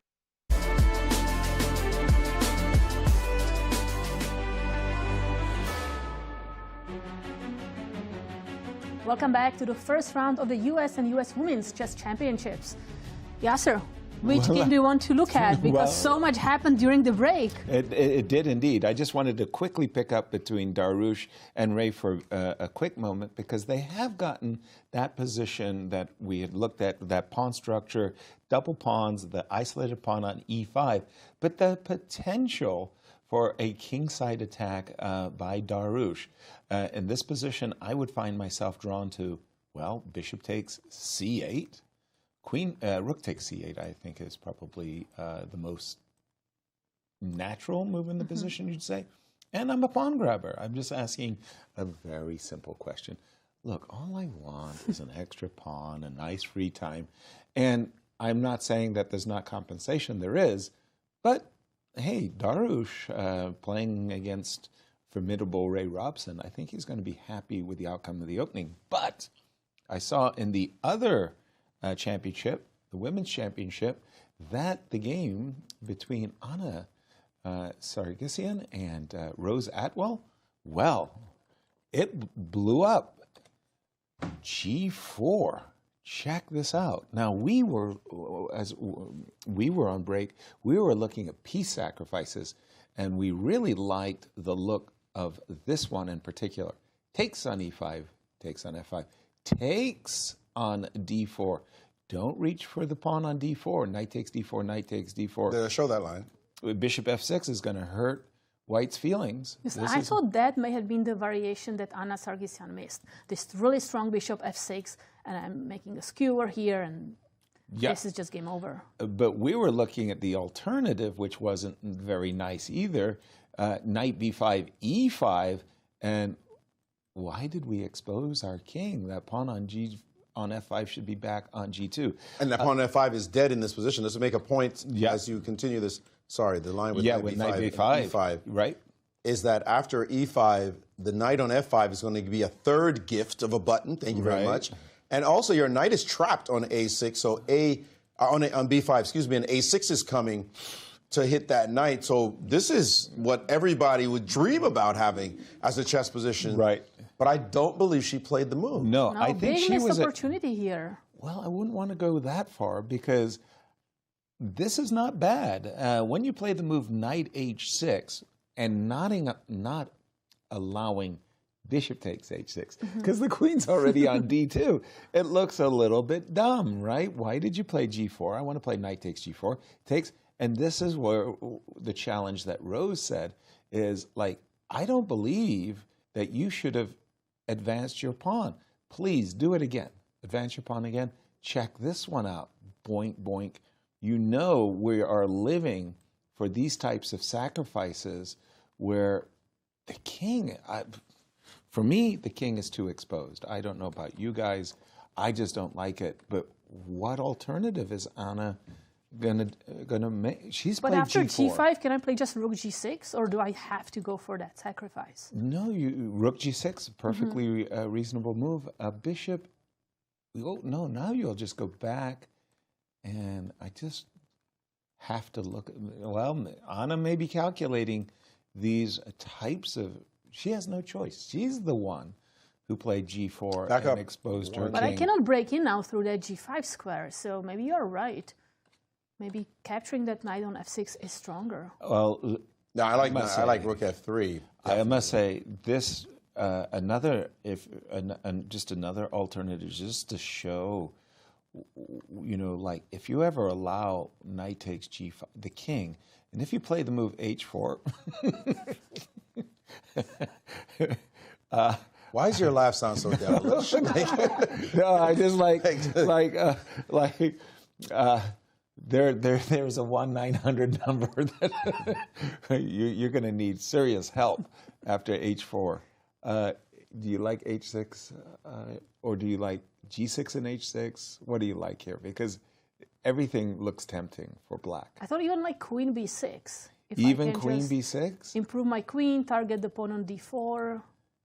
I think though, there is a point. You do like black's position anyway. Very much. We really like black's position, particularly because, okay, this pawn really belongs back here. True that. Let's start that. This pawn is isolated, a potential target. We've seen that in lines.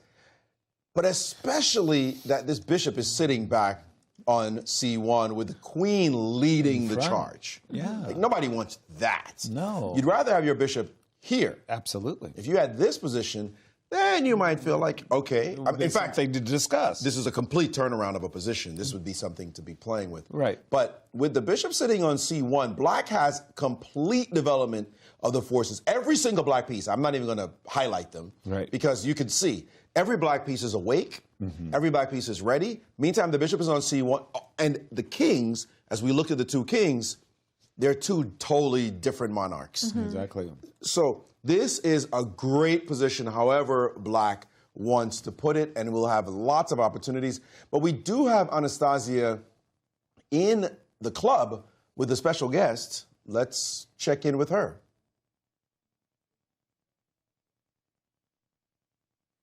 And I think we have her.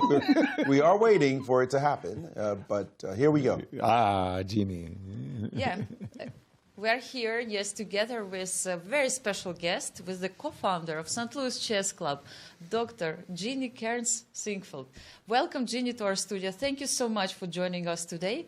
And I'm, of course, curious to know your feelings about the grand opening of the St. Louis Chess Club and all these many constructions which were done all these years. Like, what are your feelings about this reopening? Oh, it's really great. We can do things we couldn't do before. We can have big tournaments. We can have multiple events at the same time. This is going to be great. We've always had a great chess club, but this is so much better. Yeah, it looks absolutely amazing. Did you find all these ways, or you are still lost a little bit in the building? Except for the basement, I'm good. You know, the basement, it gets a little tricky. Exactly, yes, but it's such a great news for all chess fans that finally St. Louis Chess Club is open, and also it's open for all spectators finally who can attend the chess events. Jeannie, of course, one of the reasons I wanted to talk to you yesterday was such an important grand opening of U.S. Chess Championships this year, and you kick off today the event by ringing the bell as well before the round one. Such a great tradition for so many years. Tell us about it. We start in, it came over, what, 2011? Nine even, yes. 9, okay. Yes. Right after we started the chess club, and 17 years, and I have rang the bell every year, so I figured if I don't show up, people will go, can't be St. Louis Chess, right? Exactly, yes. So every year I ring the bell, and, you know, I do other things with the club. Yeah, and this year we have also, U.S. Chess Championships are, it's a second event after the opening of the club. Yes, first we had the match between Gary and Vish, and now we have U.S. Chess Championship. How important is it, this event, especially having it now in the club after so many years? It's really nice. Well, I know the guys who are doing production love it because it's easier to set things up as versus trying to go other places or being remotely, you know, wiring in, you know. So it's good. It's nice, got a lot of space. We can do young kids, we can do seniors, we can do major tournaments, best players. When we started the club, there were no grandmasters in the state of Missouri. Now we have 40 living here. Absolutely. And, of course, Jeannie, I would like to ask you about your contribution to the chess world, a very important book which you created, Read and Write, for all chess players who would like to learn how to play chess and how to write chess notation. Tell us about it. In 2011, I got the Boy Scouts to approve chess as a merit badge. And I started thinking about it, that you really cannot play chess until you learn the literacy. But in the scout world, a lot of scouts don't live in places that have tournaments, you know what I mean, or even chess clubs. So in 2018, I wrote a booklet called Learn to Read and Write Chess.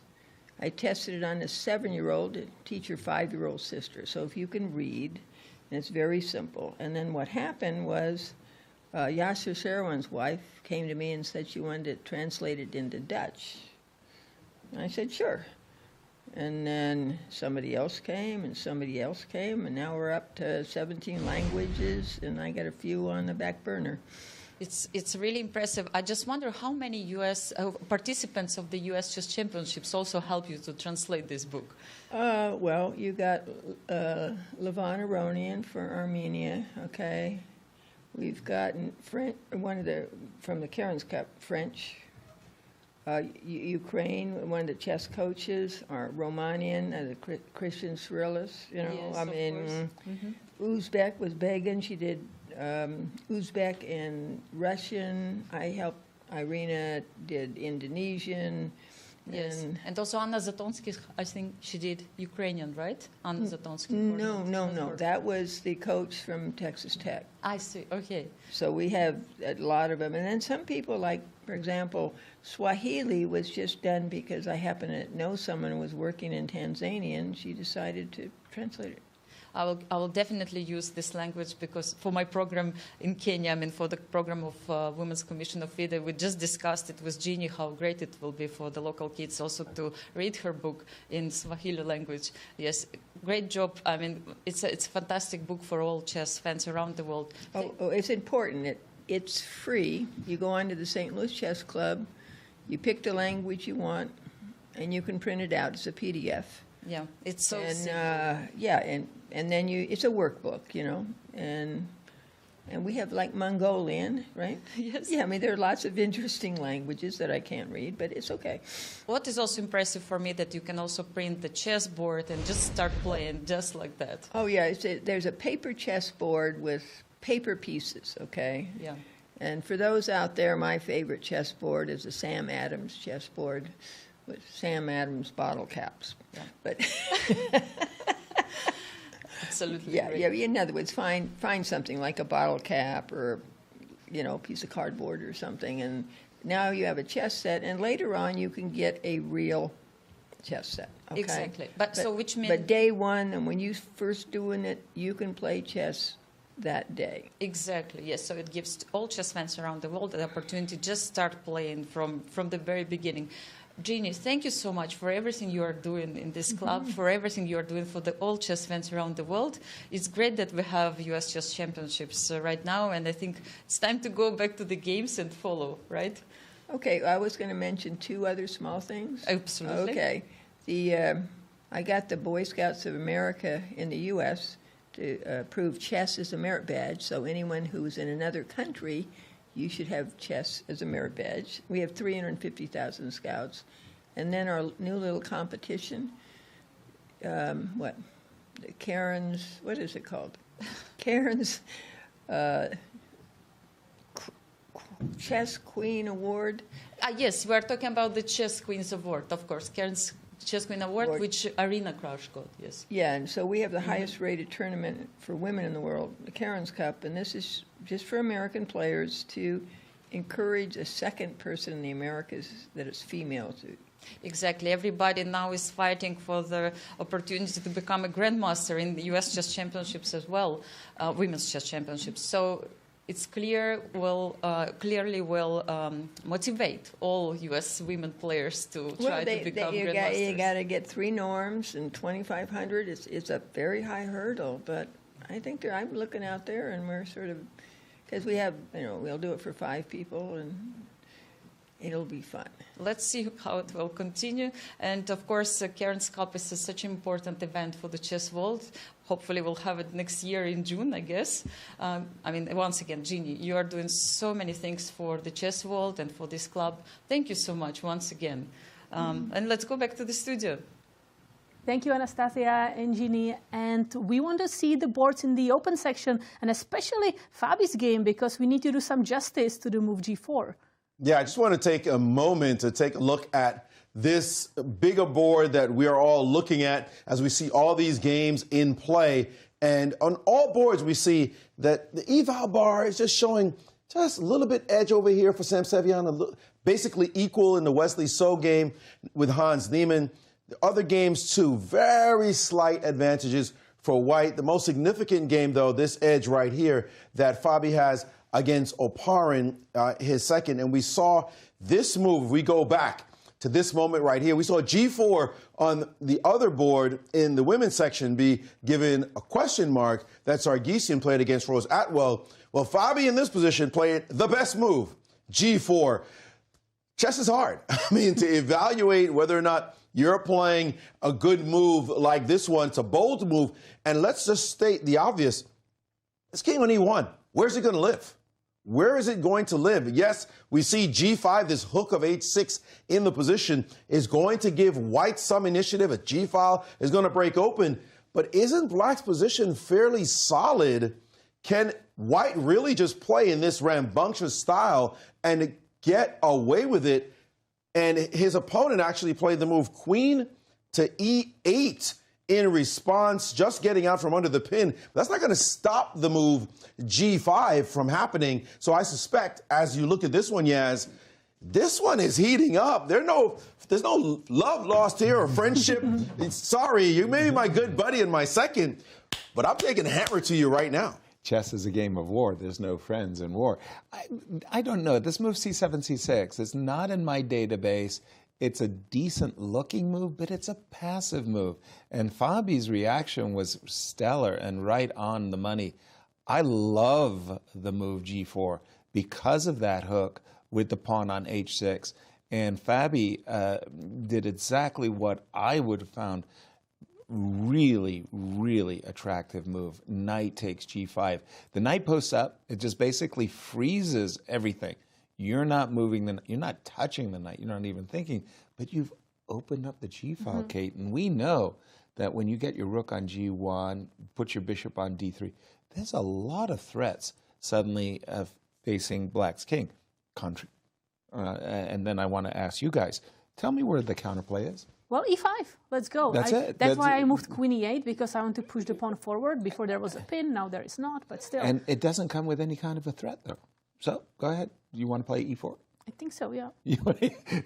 So you play e5 to open the position, e4 to shut it down. Well, I don't want your bishop then to be active with the queen, right? Exactly. That's exactly right. You don't want to see this bishop activating on the diagonal with the queen. So if you shut it down, or if you attempt to shut it down, I really think I need to double rooks on the g file.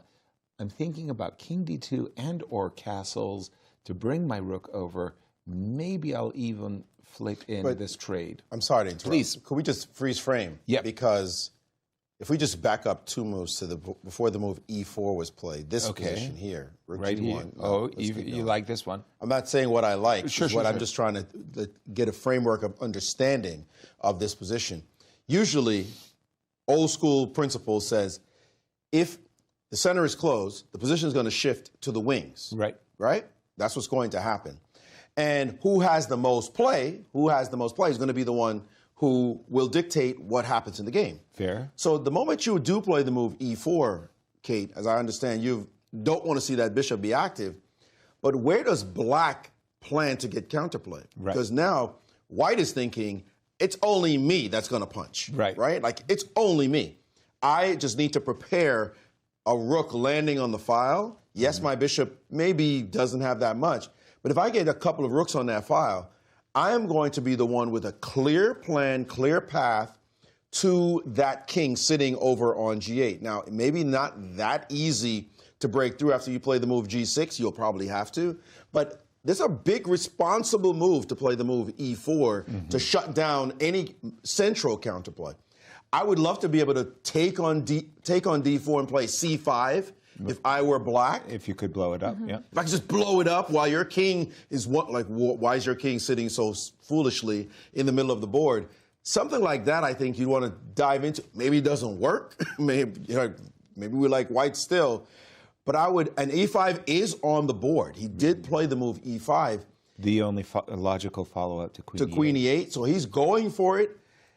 I'm not sure it's good, but I feel like what you want is something in the realm of c5, and pray you don't get killed something bad happens on the other side. Because if black had a bishop right now, let's say on a6, if black's bishop were in the game, then rook c8 is coming. Yeah, that's a queen tempo. is there. So if we could just get this flow going really fast, then we'll say to white, well, what's your mate? Show me your mate, because I don't really see it. Well, let's go. Let's take on and provoke that kind of a move that you're talking about, Maurice, where you're searching for counterplay, if you will. Begging for counterplay. And, we could have a situation where it's one of those things where it's all about development. Now, I haven't yet connected the rooks, but you can see I'm just a step away, if you will, from being able to connect the rooks. And I'm thinking again and again about this queen one day landing on the doorstep. So if I could get my bishop, let's say to c6, oh, that would be so sweet. My rook to d6, I could play rook takes d7 or bishop takes d7 and rook takes f6. You could also, Yasser, go bishop d5, just make say an arrow. rook b8, rook bishop b8. d5. Uh-oh, with the idea to go queen g6, and then just checkmate on the g file. Well, I think together, the two of us, you're ganging up on me here. Even with Maurice's help too, we could really beat Maurice to a pulp. By the way, you played moves I wasn't approving of. Just gave white everything. But your e5 move. Well, his e5 move. E5. It's definitely on the board. Rook He's seeking g1. Maybe you want to start with bishop a6. Maybe you want to start with d4. Yes, c5. I don't think you want to start grabbing just yet. You want to just be a little bit more peaceful. KG. Bishop A6 does strike my fancy because I want to get another piece. I might put it on B7 instead if you refute this line. Okay. But this, I was doing the same thing. you were doing the same thing anyway. Like, shut down the queen side, take on C4. I'm thinking in my mind's eye, you take on C4. But you didn't like an extra pawn? Well, that's the thing. I'm looking for king safety now more than I am an extra pawn. So, for example, I think that this would be an egregious error to take with the pawn, because now suddenly that whole variation I was talking about a moment ago of bishop takes H3, my rook on D1 is coming, and again, I'm lurking with queen H7, check, and mate. So I don't think you want to take with a pawn. Maybe you want to take with a bishop. No. I didn't play this move, bishop A6, to attack pawns. That's okay, that wasn't what you wanted? No, that's not what I wanted. I was trying to get my rook to C8 and somehow get C5 in. I may not be able to execute it. There's bishop A6. Okay, you like bishop A6. I'm just fair. playing it because Sure. I need to get my rook to C8. Agreed. Oh, you know what? I'm not sure. No, you're castling. Bishop A6. I'm wondering if I get a tempo with queen E7. And does it make any sense? Probably you're provoking maybe you want to play king B2 anyway. That's a move that fits in with Plus my now goals. I have some knight H7, tricks. Man, see. Sneaky. Oh, that is very nasty. sneaky. Yeah, let's back up that king C1. Let's put it back up. That didn't work. That didn't work out very well. So the other thing is then, again, is that king? The center is blowing up, but your king is sitting on C1 and laughing at me. Kind of pretty, yeah. I can't play C5, maybe? Well, let's have a look-see. C5. Okay, this is where I'm always looking for, I'm lurking for those rook takes D7 kinds of ideas. Like, I'm really hoping that you will open up the D file. No. Forget open line. Rook C8, please. No, I'm not moving that piece. Rook C8. Rook takes Okay, D5. rook takes. So again, I'm exploiting very nicely, I might add. Just a second, let me give myself a kiss. Okay, now while you're kissing yourself, now let's play rook takes C5. Now you got rook takes C5. Okay, well, I feel a little bit safe here because I've managed somehow to shut down attacks against my king. Now, how do I exploit the G file? I don't know if the attack's done yet. I'm definitely going to go for some things. My first thing actually is stopping your attack. Because now your rook's not doubling on the line. And these are typical Nimzo Indian type positions where you sacrifice a pawn on C5 in order to get play. So if I could just not get killed in the next few moves. Exactly. Okay, so and how do these two match up in their head-to-head classic? Let's take a look. Fabiano Caruana, 2 wins, 0 losses, and 2 draws against Grigoriy Oparin. I would say that's a 50-50 score. 2 draws and 2 wins for me. 50-50. I think that's the second of keeping his job. Yeah, right? Doesn't it feel... You start crushing your guy, you're like, you know what, you're fired. You're out of here. Get out of here.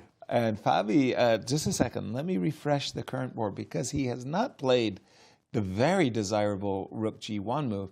I mean, again, it is white who has initiated the opening of the G file in his favor, and we've been expecting Fabi to jump or pounce on the G file with rook G1. Maybe he's considering some other cagey move like castles right away, but he's thinking it over an hour. He's ahead on the clock. He's got much more time, doesn't he? 20 minutes. I mean, he can play very concretely here by taking on D5. Yep, forcing CD5, I think, as a response. And then playing bishop to B5. Very forceful-looking moves, putting the pin. And we're going to see all sorts of cross pins possible. And don't play the move A6. Because? Because then bishop to C6. Yeah, and I have to move my rook, not very attractive. And now you could take on D5. Now you want a pawn, and after all of that. With the queen G6 ideas that Kate was talking about. Nicely on tap as well. But there is no rook on G1 right now. No, not at all. C7, so that's not quite there yet. Are we that happy about this position? Because with rook C7, I'm threatening pawn takes D4. Pawn takes D4. Are you really threatening that? What if I play rook G1 now? I'm giving you all that for the attack. And there we go. And can we split out on F7, G6? What about Queen G6? No, Queen G6. Just put it immediately. Immediately. Somebody's going to die. I'm not sure who. Not clear yet. It's lurking. But man.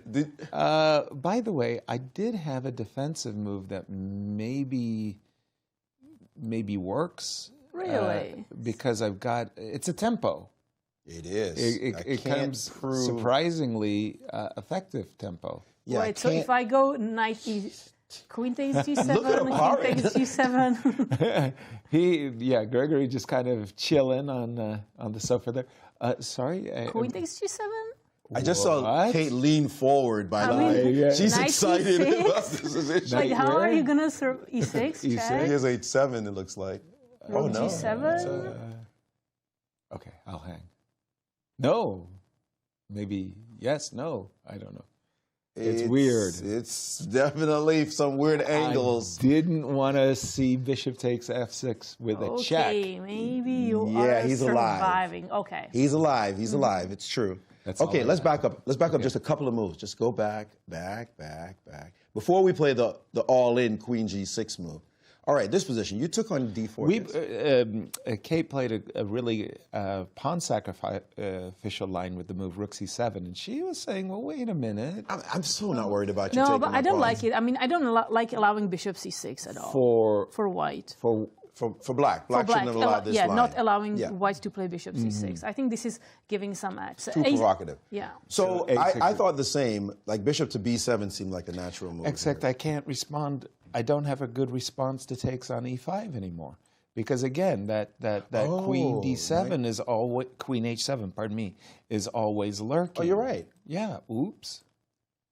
So let's finally close the position. At what moment? Takes here, knight E4.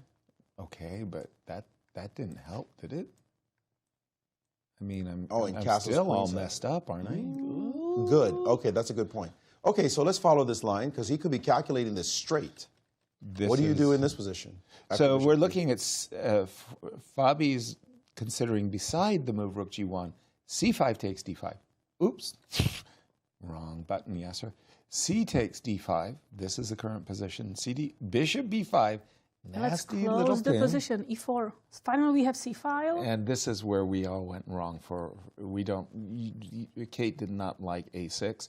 So you want to close it with E4? Yes. And if I just Rook G1 you and go to try to kill you? Like with one rook? Good luck. No, it's not going to be one. Trust me. The party is coming. The party is coming. You think it's going to be one rook. There's not just one of them. Oh, man. I just found you just something useful for my bishop to do. Okay, A6. A6. Now you want to play A6? Yeah. Okay, play bishop C6 just for now. I'll take later. Rook A7. Rook A7. All right, stop here. How are we going to get over there? Let's get over there. Over there. That's over there. Straight. Really? Like just go over there. The pieces kind of. It's like the USC lineman, student body right. Everybody just. I mean, because the bishop just wants to kill the knight on D7 eventually at the right moment. Exactly. But now this. And in the meantime, and if you take, right, I take the pawn. King D2. Just getting out of the way for my rook. Right, Rook C7. Okay, now we'll kill a pawn. We finally kill a pawn. Nothing else to do. Well, now Can I kill your pawn on C3? It's legal. Oh, no, who to what? It's Rook legal. takes C3? It's legal. Let's go. I mean, your king is in the center. Knight takes D5. Okay. Which king is weaker? I could have flicked in bishop takes F7 check, but that would be splitting hairs. Here, it just feels to me like black's king is the one under the gun. May I ask just a stupid question? Backwards? Go back a second. Back. Okay, it is a stupid question. No, sorry. I thought I could ignore this rook takes C3, but I can't. Okay. It's coming with a check, unfortunately. You wanted to play Queen G6 again. Oh, yeah. E3 but Queen E3 check is a problem. Right. Let's pause our analysis because we really have a lot of fun with the stats. Yes, what stats our do you have, in-house Maurice? statistician, Ben Underwood. So let's take a look at the chances to win the tournament in the open section. Pre-tournament, it's Fabiano Caruana with 24.8% chances to win. Second, Wesley saw 16.7%. And Levon Aronian, third with 10.3% chances. I always look down at the bottom because I'm seeing two junior names, Mishra with 5%, Andy Woodward with 2%. I will take those odds. I see Awonder Liang getting a little respect as a junior player as well with 8.4%. And in the ladies? In the ladies section, chances to win the tournament, again, pre-tournament, it's Carissa, that's not surprising, 29%. I saw her as a prohibitive favorite. I really did. This percentage? Yeah, she has been playing. She's a lady on fire. Wow, and second, Alice Lee with 18.1%, and Irina Krush, third position, 14.3%. Yeah, and that's why this first round matchup is so huge, as two of our pre-tournament favorites sit down and let's take a look at that game. Oh, I see, Maurice, you were over there. You're getting that game that we've been looking at, Fabi's game, wrapped up. Let me pull up the game between Irina and Alice on my board because, in a sense, they did follow our moves up until. Why isn't it going back? There we go. Yeah, there we go. Okay, so Irina did play that whole sequence with knight f4, provoked the move c6. Now, for me, this is a surprise move that the bishop ended up on d7. Why do I find it surprising? Because it's again, blocking the knight, exactly. Right? And I think it's crucial that you don't play knight a6 in these positions and allow bishop takes. Big surprise for me, knight h5, bishop d8, castles, and we've now caught up with the players after this move, c5. But let me pause my analysis because, Maurice, I know you're anxious to share your insights on the Fabi game. Oh, I was just taking a look at this game, and this position is so rich, so dynamic, so explosive.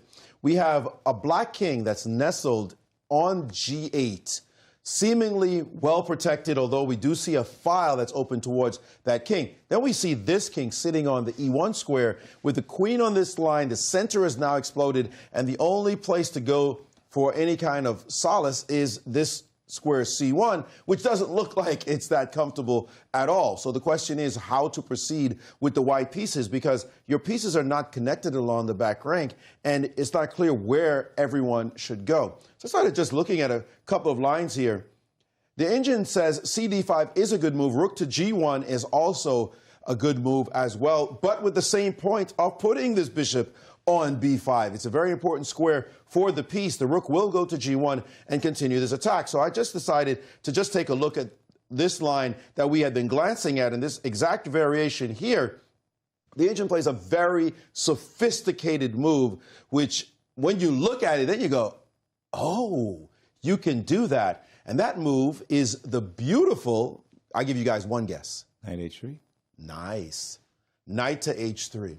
That move, it seems like your knight should stay on that square because, of course, it was a mating square, so you feel like that aggression is important. But the move knight h3 clears the line for this rook and also introduces the threat of bishop takes on f6. And this suddenly has the pincer action that you want. This knight is headed to the f4 square, and this will be challenging. It's not over by any means. Black, though, has to play fantastic defense with this move takes.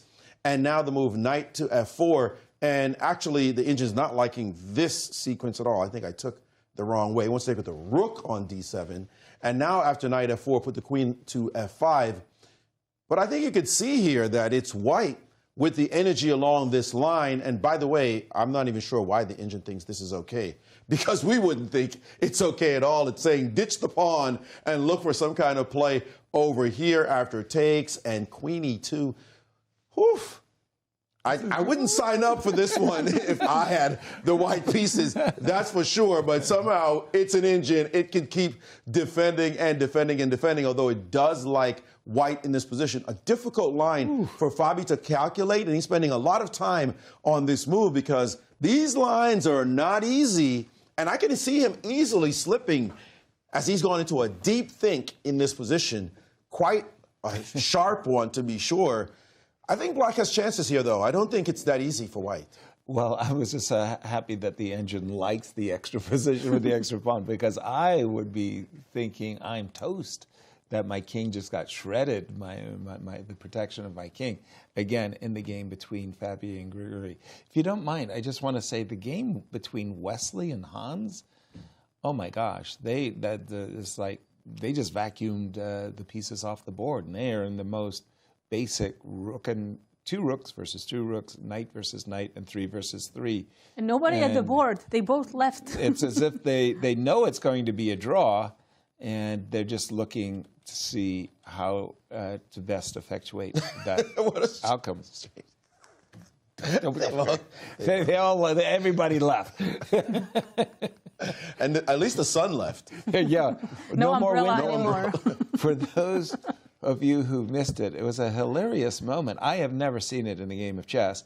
The international arbiter Chris Bird was holding up an umbrella because the glare of the sun was affecting the line of eyesight for Wesley So. And if I were in Hans Niemann's shoes, I would go to the arbiter, Chris Bird, and I would complain that the arbiter is helping my opponent. and I want the arbiter to be sanctioned for helping my opponent. Chris would have found the humor in that, for sure. Did you ever see that? Never. No, come on. Never, and I'm sure that's not in the FIDE regulations handbook. In case of inclement weather, arbiter is allowed to get an umbrella. It has to be by this size specification. By the way, a FIDE sanctioned. A FIDE sanctioned umbrella. Make sure there's no metal in there. You can somehow be signaling the opponent in any way. No, I know that's not in the FIDE handbook. And it did get a chuckle from some of the players. Expecting that Wesley and Hans is very balanced. Kate? Guide us where you. Oh, by the way. What about Andy CD5, Woodward? Yep, CD5, Bishop B5 by Fabi on the board. So we will check that game a bit later. Maybe Andy Woodward against Levon Aronian.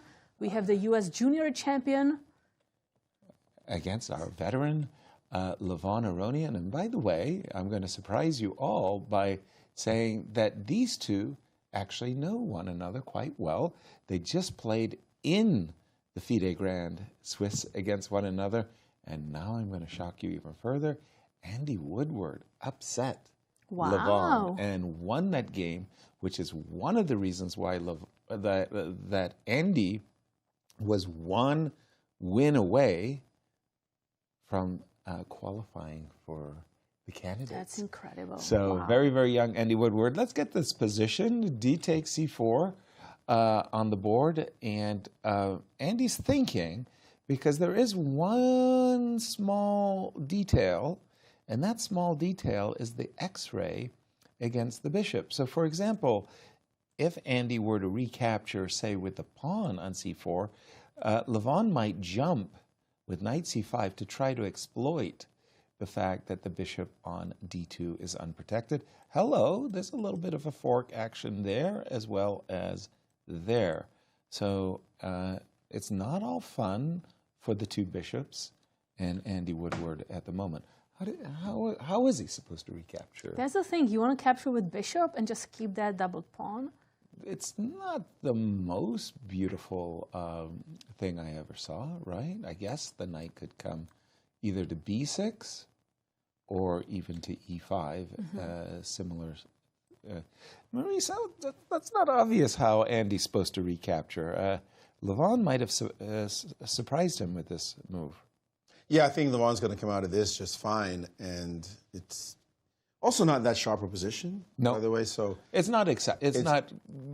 Yeah. Also, Levon has a great time advantage. Andy only 20 minutes, and Levon 1 hour 12 minutes. That's not good.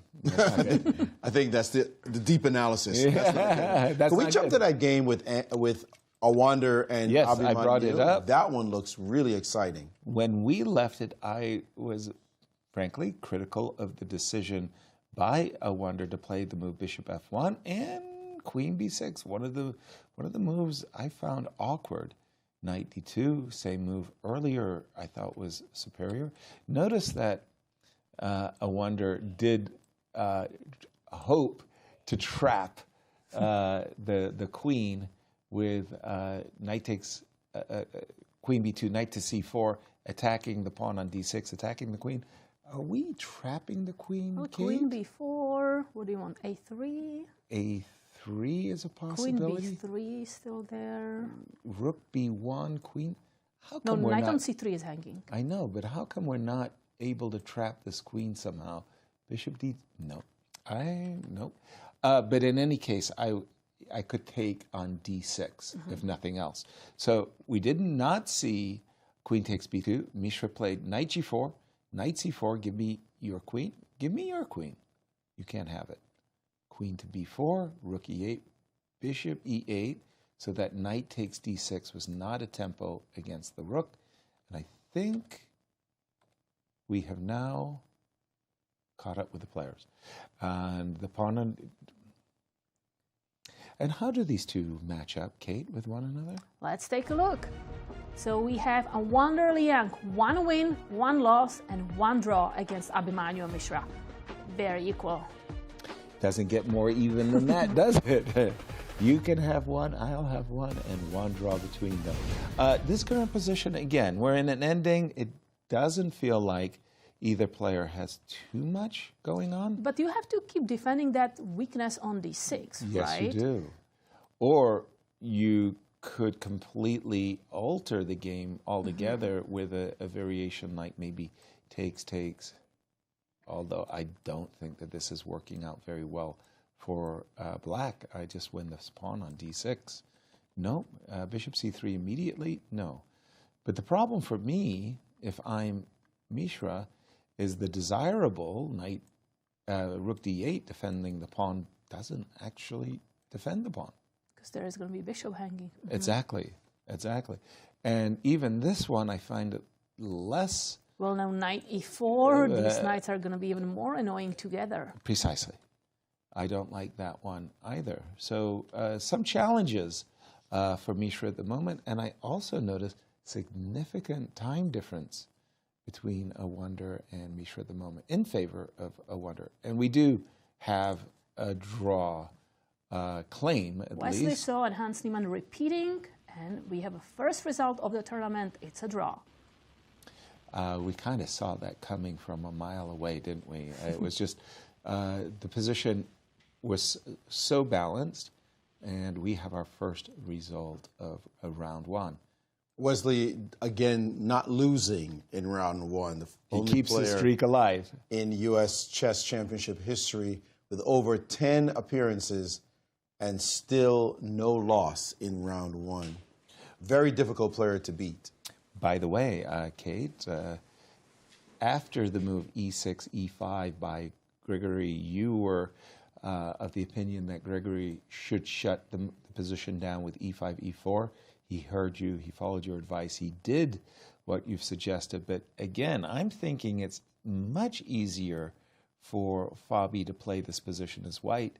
He's the one with the initiative. Rook g1, bishop to c6, as well as castles, all have my undivided attention. I mean, I understand that e4 is problematic. The problem is if black has something better, right? And I just couldn't find how we can try for advantage, and then I'm just scared. Well, an honest appraisal, if you will. But Maurice pointed out a very nice idea, just to try to... But we want rook g1 Only first. after rook g1. Well, I understand, that's the main point. But I do have a big threat. Individual threat again. Yeah, give me that. But now queen e6, and I'm targeting also your knight. Well, I'm targeting your queen. Okay, queen f5.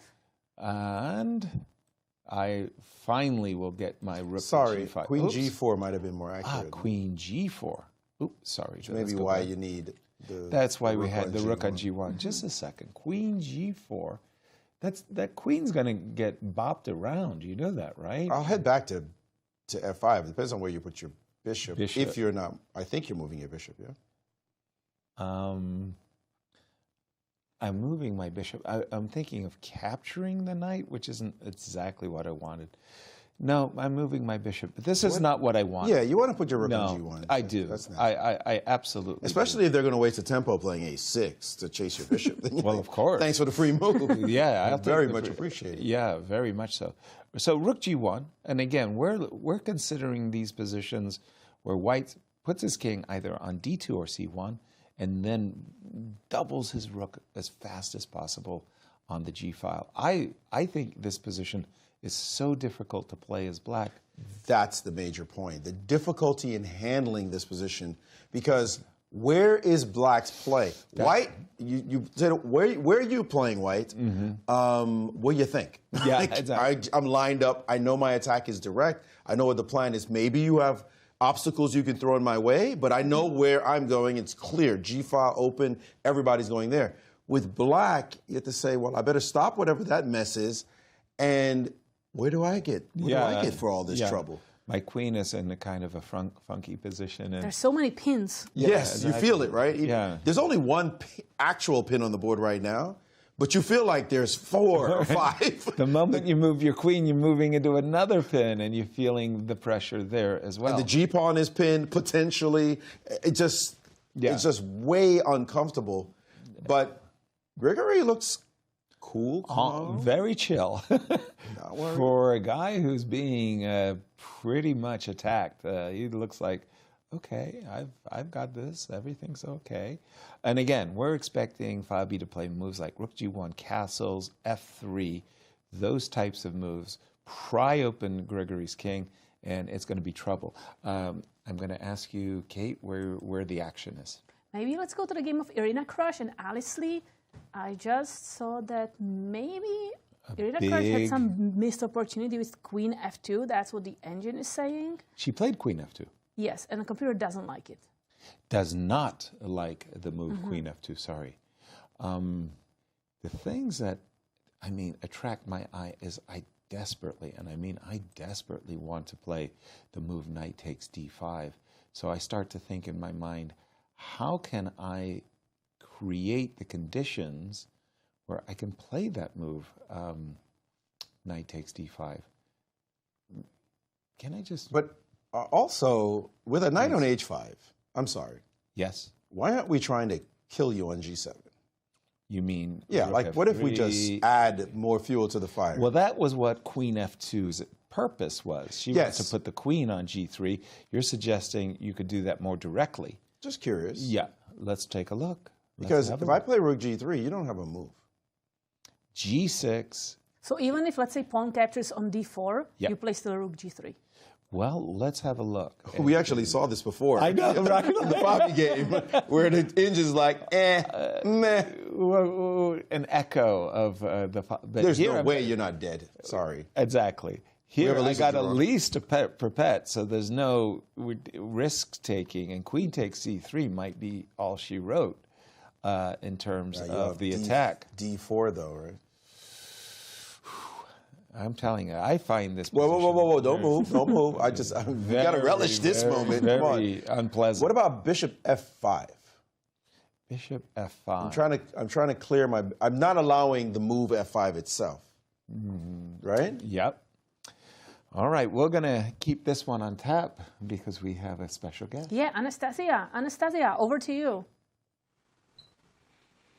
Yes, guys, yes, here I am with a very special guest, as you said, with Hans Niemann, who just finished his game in a draw against Wesley. So, with black pieces today, first of all, Hans, welcome to St. Louis Chess Club new studio. How do you feel about the first round and the result? Yeah, it was very smooth. Good preparation, and he went into a blitz game he had played against Ali Reza in Norway Chess Blitz, which I don't think he remembered, so, yeah. It's just liquidated quite easily, so that's how classical chess can be sometimes, but Wesley's a very strong player, so it's a great result. Yeah, I paid attention in the previous events that you have really good relations with Wesley. You are always joking before the rounds, and I think today was not an exception. Tell me a little bit more about your colleague, and what do you think about him as a player? Well, you know, it started with him saying that I'm the most disrespectful teenager in chess, and I think ever since then, we've played a bit more. I've gotten good results, so maybe at least he still thinks I'm disrespectful, but he respects my chess. That's that's all that matters. No, Wesley is a great player. He's a friendly guy, so I have no. I'm quite a as an American compatriot, so I don't have any ill will towards chess players really. Yeah, absolutely. And today was a very special day. We have such a great weather in St. Louis. It's sunny and it's warm. And today the sun somehow was affected your game. So tell us a little bit about this moment and like what happened. Yeah, the weather is great. I've been going on some walks. It was coming from above. And I didn't realize until I realized that there was a window or like skylight or something. Mm-hmm. And Chris, with valiance and in a very admirable fashion, put an umbrella. And honestly, it made me feel like I was the president of a small country, because usually you have your security team that anywhere you go, they make sure that not a drop of rain gets on you. So I was very flattered by the hospitality of the St. Louis Chess Club, especially Chris, because usually you see it in the movies that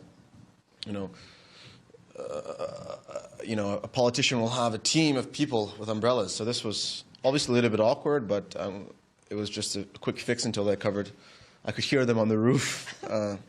Fixing something. No, they just covered the window, which it was very quick. So. Absolutely. So who knows, maybe one day this is what will happen to you, some security with umbrellas. Hans, you never know. Yeah, no, I've had security before. I had security for one tournament, but they didn't go the extra mile, and it was quite this was free, so I suppose maybe Chris has a secondary job as a security guard. He seems quite talented. Yeah, and also, can you speak a little bit about the reaction of the players around your game? Like, did you see them checking? No, obviously Wesley paused the clock, and he wouldn't want the game to go on any longer because if it's paused for 10 minutes, both players get to think. So it was a temporary solution. Obviously, it's quite funny. You've never seen something like this before. That it's sort of like in the movies. Like there's this movie with the royal family of England and you have like a butler on standby just holding the umbrella. Like it felt it felt a bit weird, but it's a funny photo for sure. And I could imagine that if you showed this to a non-chess player, they would be quite baffled and unable to decipher what exactly the meaning of the umbrella is. Yeah, that's a good point. Maybe we should check it with someone. And I wanted to ask you, you went really, this year was really important for you. You climbed to 16th position in the rating list. Like, how was it for you? How do you feel right now being at this spot? Well, yeah, no, I haven't played much classical chess, to be honest. So I think I'm still a bit underrated because since the past U.S. Championship, the only other top tournament I played was the Grand Swiss. So I think that my strength and my improvement will be reflected as I compete in more strong events like the U.S. Championship and like the World Cup. Because other than that, I'm not sure what my next class event is, but I'm sure that I'll continue on an upward trajectory. Absolutely. And speaking about the Grand Swiss, you almost qualified for the candidates tournament. Like, what can you say about it, about this event? Yeah, obviously it was. It's a very difficult event with only 2 spots and so many strong players. So going into the event, it's not like no one is a favorite to win. No one is expected to win. If you don't, if you don't make it, it's really not entirely in your control. Of course, up until the last game, I didn't have a single worse position in 10 games. There was a slight mishap in round 1, but it was a stupid blunder. And then, anyways, the play was quite controlled and quite solid with a very nice win against Prague, who had an amazing year. I would say that it's a reflection of my skill. Of course, the last round position was quite unfortunate, having to win with black against Anish. It was, considering how the way the opening went, it was all very unfortunate, but a learning, a moment to learn nonetheless. And hopefully that strength leads to other opportunities. Absolutely. Thank you, Hans, for being here today, and actually welcome back to St. Louis Club, to the new Open St. Louis Club, and all the best of luck for you in the next rounds. Thank you. Take care. Thank you, Hans. Thank you, Anastasiya. And Maurice, jump right into it, because you wanted to show what was going on in the big game between Irina and Alice. Well, this is definitely a game of one of the two favorites, along with Carissa, in the event. Not that other players don't have a great chance, but these are definitely up there on our list. And it's this position that we were looking at, where Irina had gotten this bit of aggressive play on this side of the board and played the move F4. Here, Alice could have brought her knight out to A6. She could even play the move G6 and told this knight it's time to leave. But the feeling of pushing a pawn where your opponent is attacking is something we're trained not to do, because it goes as far back as Steinitz. Leave the pawns back home. But it actually was the best move by the engine in this position, was to play the move G6. Instead, she played this unfortunate move, C5, and the engine goes wild. And it turns out, Yasser, between me and you being correct, we're both correct. That both our guesses were on point, and yours even more so, but not because you're going to win material. I'll just show you the line. Takes, takes. The engine says this position is possible. This E3 pawn is hanging at the moment. Nobody cares. You can have it. Go right ahead. This move B4 is meant to chase the queen away from the pawn on D5. And even this check, just, I'm just going to tuck my king in on a very nice square. We're back to knight D5, winning a whole piece. You're trying to develop these two pieces up here. Good luck with that. It's not going to happen. There's a knight coming in the game. Meantime, this rook is coming to E1. And when you look at White's position, I mean, you couldn't even orchestrate a position like this, where all your pieces are developed, ready to attack, D pawn is hanging, your opponent's pieces are undeveloped. This is a hot mess. It's a complete slaughter. In fact, after C5, not only that line, but also the line I essayed with rook to F3 is also quite bad. And I follow this line here with this capture and the capture of a piece. This is already plus 2.6 according to the engine. This line is completely busted. And we were talking about queen C3. Yeah, as you had mentioned this move, it's actually a fantastic move. D4 seems to shut down the diagonal, but queens are flexible. The geometry of this piece is remarkable. Queen to E1, switching sides. That's all she wrote. When this queen shows up, there's mating attacks. It would have been over. A gigantic missed opportunity by Irina to just completely crush her opponent. That would have been a sweet game one, but it didn't happen. Wow. And we have another guest in Yes, Anastasiya is with Wesley. So, Anastasiya, over to you. Thank you, guys. Yes, we are here with Wesley. So, and I wonder, Wesley, how was it for you to play in round one of U.S. Chess Championships in the brand new chess club? Oh, it's wonderful. I'm really appreciative that St. Louis Chess Club would do this. I mean, they've done so much for chess already since 2008. Now they're doing more. Well, it's a good sign because it's like a new beginning. It means that, you know, Rex, Jeannie, they're still 1,000% into chess. Yeah, so actually today with this event, it's like second event in the club, a new era has started. And how do you feel about your first round? And tell us a little bit about the accident which happened. Oh, the umbrella? Yes, umbrella incident. Yeah, well, I mean, US Championship is always, to me, like the toughest event of the year, because there are a bunch of strong players and they all play for a win, and also they're very well prepared in the openings. So, yeah, it's a tough event, and it's only first round. It's going to be a long tournament, and it's always exciting to see what's going to happen. So, yeah, I mean, today I played Hans. I think he's a very dangerous player, and he's still improving. So we'll see if he becomes a world champion one day, as he promised. But, yeah, today... at some point, the sun just kept moving left all the way to the balcony. Like, I kept moving my feet, and the sun kept following me. And we just had to pause the clock at some point. But Chris Bird was wonderful. He was even willing to do that. I don't know any other arbiter who would... so devoted. Who would do such a thing? Yeah, like we were shocked when he offered to do it. So a big shout out to him. He's real devoted to his job. But I heard Ryan Chester and Ben. I saw a video where they covered the window. Yeah, they did actually. Has ever happened to you something like this in your previous events? Like probably some tournaments in France, the French league. Also, sometimes even players have to be moved to another board. Yes, I remember such stories as well. Yeah. But okay, this time. Well, Isle of Man, there was one story where I think Shirov and Yu Yang-yi, and then 2 other players, they have the same exact position for the first 18 moves.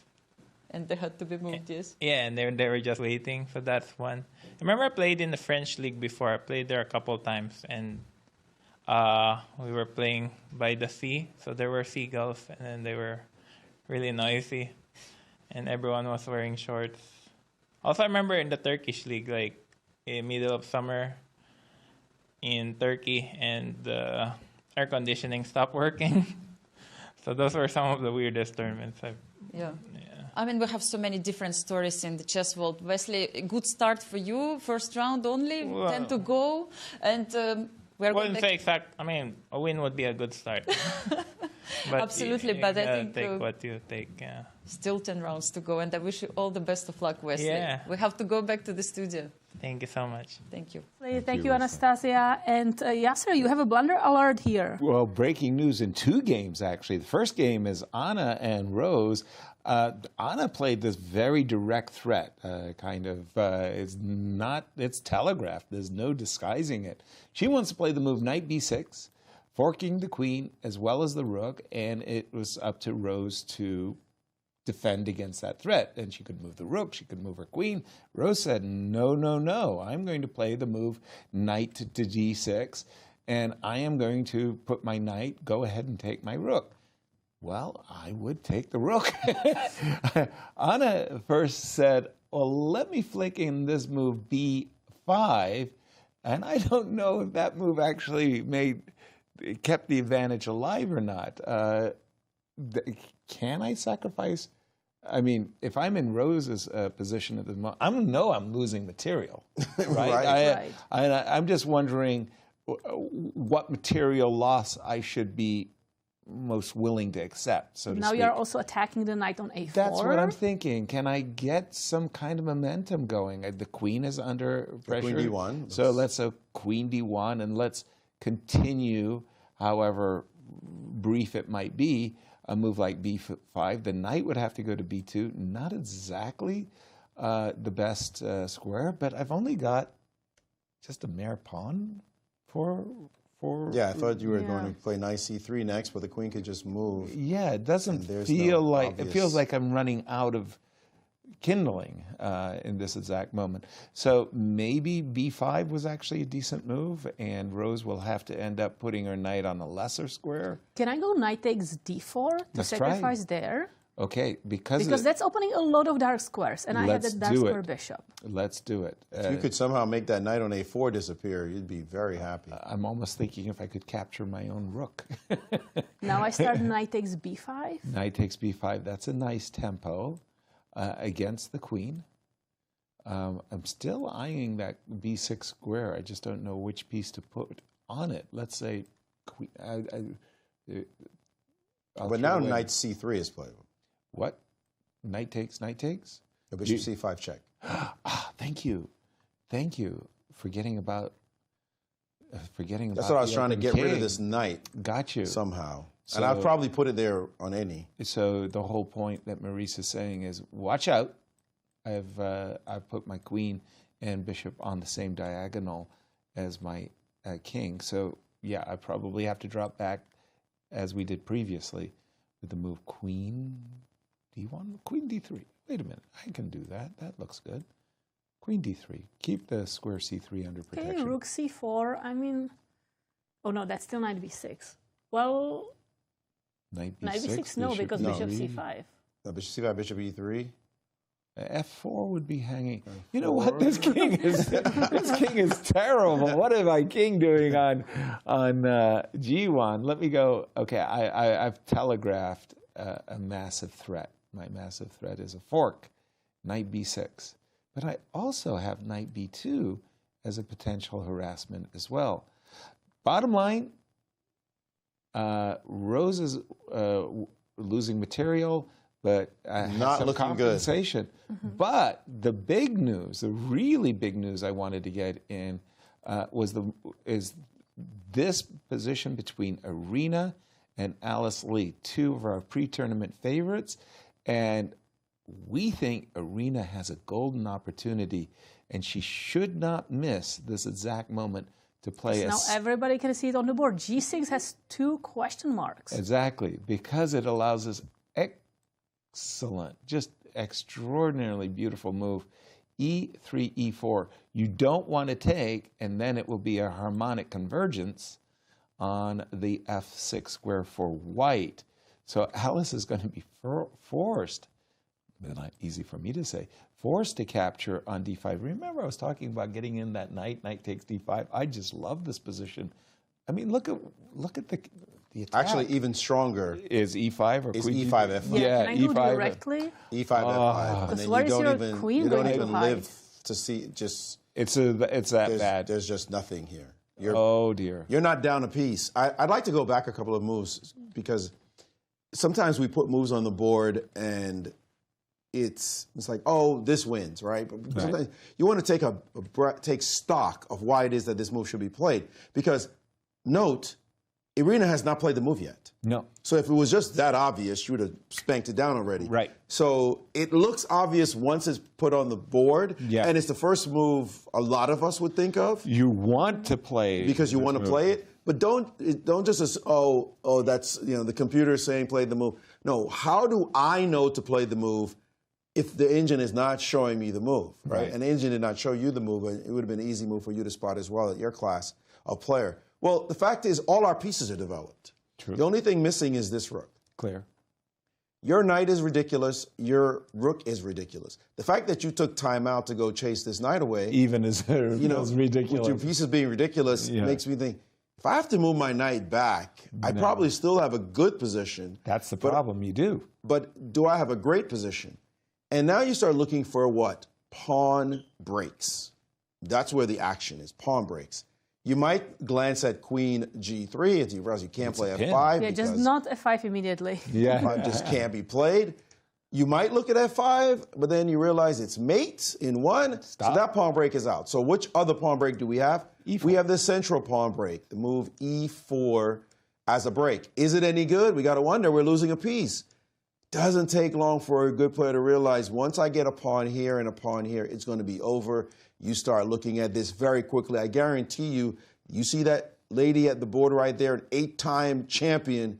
She is inspecting this move because her only other alternative really is to move her knight back, and she does not want to. She senses it's a moment, and she is calculating now. The problem in this position is probably calculation is not what you're going to do. You just need a judgment call. You just got to call That's the thing. it. You need to take stock, as you are saying, Maurice, of all the pieces, right? And black's pieces are just so out of the play. And look at the beautiful chess set they're playing on, by the way. Just a gorgeous set. And it will be made more gorgeous if that pawn is sitting on E5 and the pawn is sitting on F5. Right. And you will not be down any material whatsoever. Because your opponent's got a knight on. My late friend Ronnie Simpson used to say that. He said, you see this piece right here and this piece right here? You could just pick them up, take them off the board. They're not doing anything. If they're not working, they're not in the game. You're not really down any material. You're actually up a rook when you sack the piece. Exactly. Despite the fact that there's a huge age gap between these two players, they have actually become serious rivals. How did they match up? Let's take Katja? Look at the head-to-head. Irina Krush has 6 wins, 4 losses, and 9 draws. And we are talking only about classical chess because they play tons of blitz and rapid. Absolutely, which goes to show how many games they've played against one another. Again, despite the enormous age gap between them. I think the reason why Irina's having a little bit difficulty coming up with E3, E4, because there is this other option which really starts to look attractive too when you just put it on the board. Knight takes D5. Obviously, this knight cannot be captured. That's a royal fork. And then you start to think takes. Now you start to think like you did, take stock. Do I want to play the move e4, or do I want to go material grubbing? Takes, queen check, or queen h4 immediately, right? So it's like one of these things where, you know, you're drawn to, you know, different ways of approaching what appears to our eyes to be a very promising position. That line looks pretty good too. Also, that's Irina's problem. She's actually, you know, weighing the scales of e4 takes, because at first blush, you want your knight on d5 so badly you can taste it. But then when you see the pawn coming to f6, you go, wait a minute. Once I get a pawn on f6, I know the mating. And I think we see e4 on the board. She's done it. She done found it. the best move.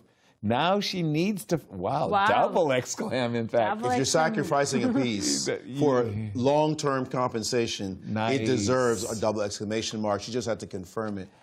Wonderful play. Except, same move, faster or stronger. I see a big time edge. 40 minutes for Alice, 20 minutes for Irina. How many moves did they play? That's not very many moves. She's going to have to... 18 moves, I believe. Only. So But she's used more. How difficult is it for white to continue after you find e4? e5 is a given, f5 is a given. Then it's easy. No, then you can just play those moves with absolute alacrity, because you know you're going after the king. And it's also going to take a miracle to figure out how to even defend this position. How do you fight back? Well, I got to take the knight, because look, I mean, I'm busted. I mean, Yeah, I might e5 is unacceptable. I might as well die with a full tummy. And there's no way I'm going to allow knight takes d5 with any kind of a tempo, so this is also forced. Now with f5, I've kind of closed my eyes and I wish my king the best of luck. Well, that's a strategy. Yeah, I mean, it's better than the umbrella. So if I play f6, queen e3, how are you stopping I have no idea. I had rook here in mind, but at the same time that I was going to put my rook on g5, I unfortunately did see this move h4, and that's a rook. The whole attack occurred with pawns. Well, you have a way back here. I do? Rook takes e5. Rook takes what? What? Rook takes... No, it's not a check. Sorry. I thought it's a check. Let's show the brilliant idea that Kate was willing to share with us. Yes, that's very, very nice of you, Kate. But what you and Maurice might both have missed. Excuse me. Yes, what did we both miss? We what? Don't bring me in on that. I didn't sack the rook on e5. Oh, Maurice, you see, this is there. I just turn around and turn it to me suggesting the brilliant rook e5. Look, I mean, it's a tough panel. You know, you gotta develop. And look at this. She's followed it up with e5. Did Irina? She didn't win 8 titles for no reason. With no thought, Alice just played it. The knight. No, e5 you got to play. Yeah. But taking the knight without even blinking, like, yeah, I saw e4 coming. I was planning to take the knight. I was planning to allow e5. What? Excuse me. If you don't take the knight in this position, it's so bad it defies description, because e5 is coming Is it with tempo and knight f6, and once the knight lands there, I mean, that's a game it's over. hopeless. But let me ask you, Yes, which is please. worse? Which is worse? Which? The pawn is about to land on f5 or the knight on f6? I know it's like choosing between cancer and being run over by a car. Right. But blunt force trauma is. I mean, it's my immediate. This is a Mack truck coming at you right now. I hear you. Let's try one more time. So f5. If f6 is all she wrote, sorry, I don't like doing it. I really don't like doing it. Was your king going to f7? Oh, that's a piece. Okay, so what if we just put our queen on g6? And just say, do the worst that you can. I do have a defense along the 6th, don't? Oh, you want to play?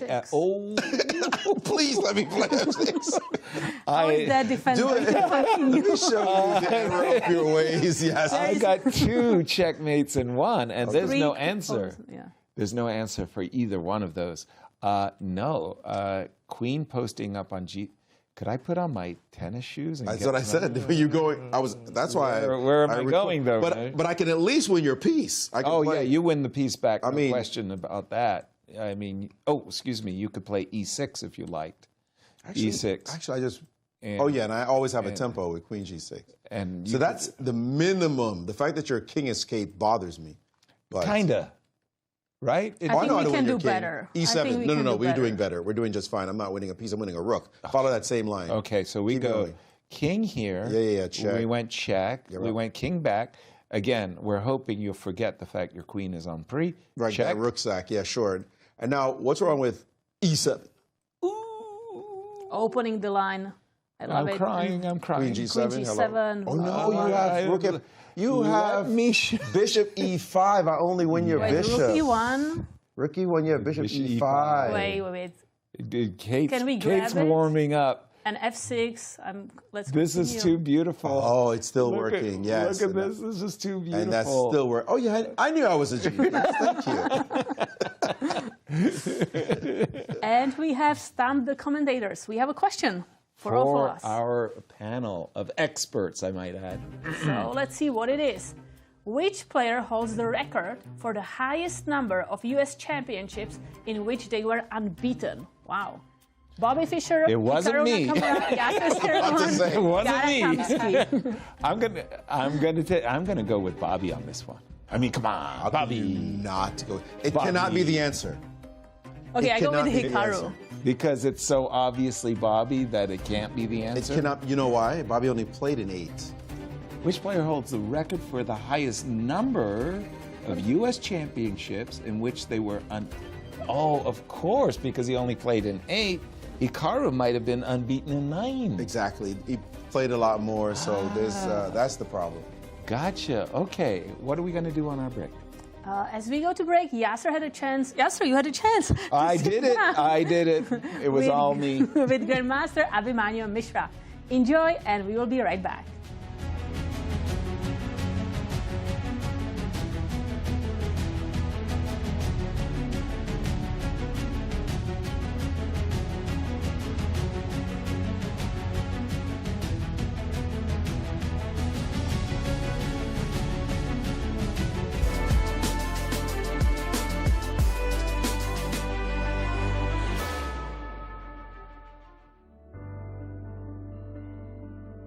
Mishra, thank you so much for taking the time and joining me for this interview. Let's get into Mishra world for a moment, if you don't mind me saying. We were thrilled here in St. Louis, rooting you on during the FIDE Grand Swiss. And again, if you don't mind me saying, for us it felt like you were one game away from potentially becoming a candidate. Definitely. If you don't mind, relive those moments and what thoughts were going through your head as you were playing this very powerful tournament so successfully well. Yeah, the Grand Swiss was my best event till date. I finished with the performance rating of 28-28, and this is fantastic. This is quite high for me. For anybody, actually. But I mean, honestly, I expected something like this for a while now. I've been trading very rigorously for the past year, like year and a half, 2 years, and I think the main thing that changed, let's say from juniors to now, let's say like this sudden shift, was that the good thing with my trading is that like it helps, but the negative part is that it's like very painful. So I think as of now I'm like embracing the pain a little bit more.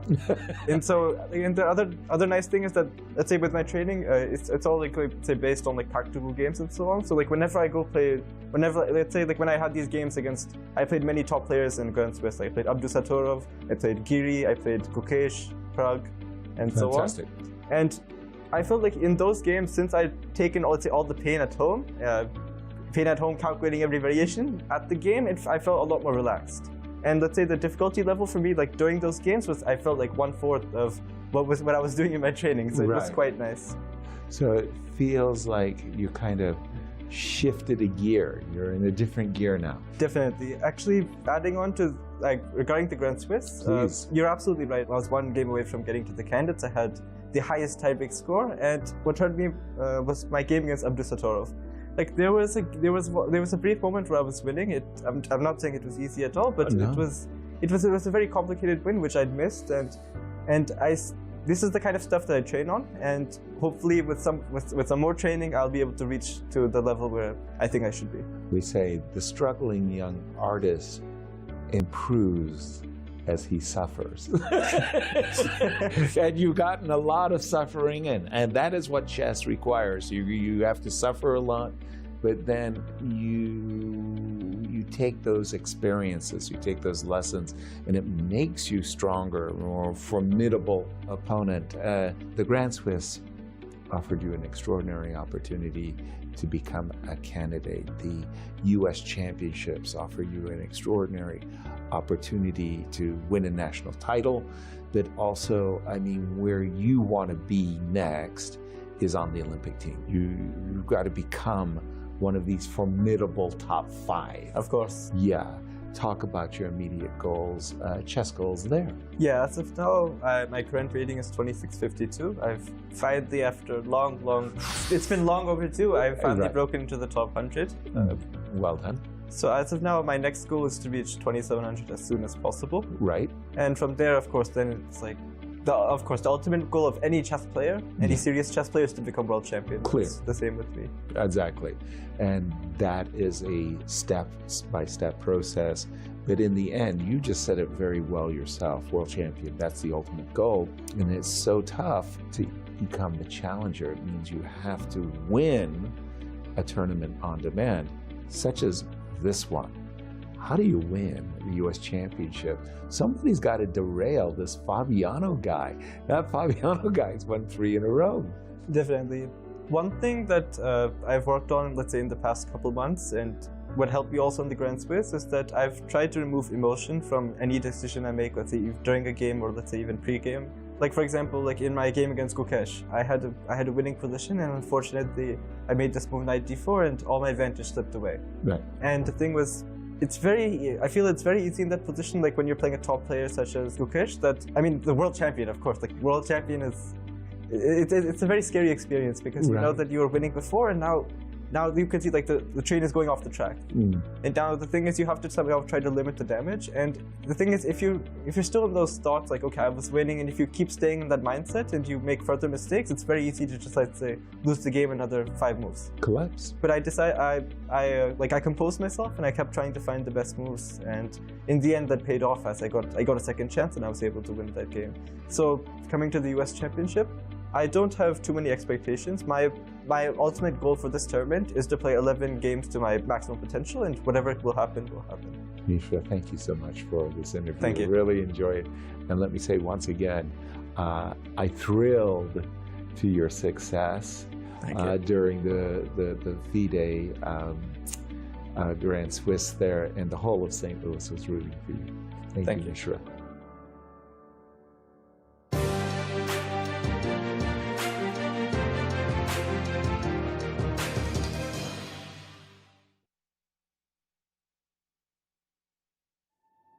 From world capitals to the chess capital of America, titans of chess have traversed the globe to prove one thing: who will be the next Grand Chess Tour champion? Each stop yielded elated winners, but it all came down to 4, and beautiful Sao Paulo, Brazil set the stage for an epic final showdown. After a tense first match, Fabiano Caruana and Maxime Vachier-Lagrave emerged victorious, but with the title bout deadlocked after classical, it all came down to rapid and blitz. Once the dust settled after a stunning comeback, only one man was left standing, and Fabiano Caruana was crowned the 2025 Grand Chess Tour champion.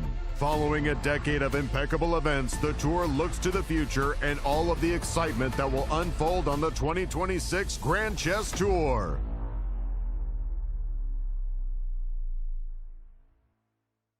America's top chess players are set to compete in the most prestigious national championship in the world, the 2025 U.S. Chess Championship and the 2025 U.S. Women's Chess Championship, hosted by the newly expanded St. Louis Chess Club.